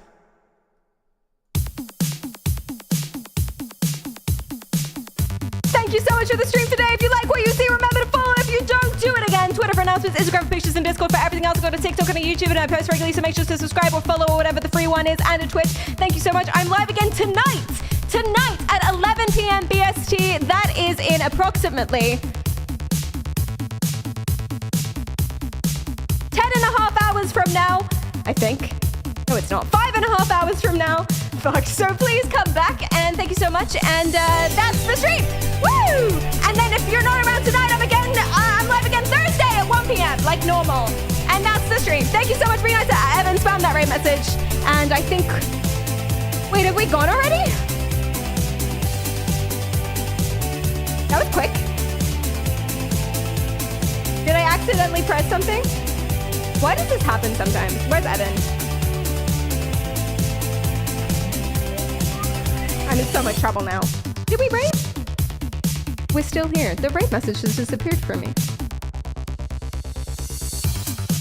Used to be just like twins, so insane. The same energy. Now's a dead battery. We raided! Did we?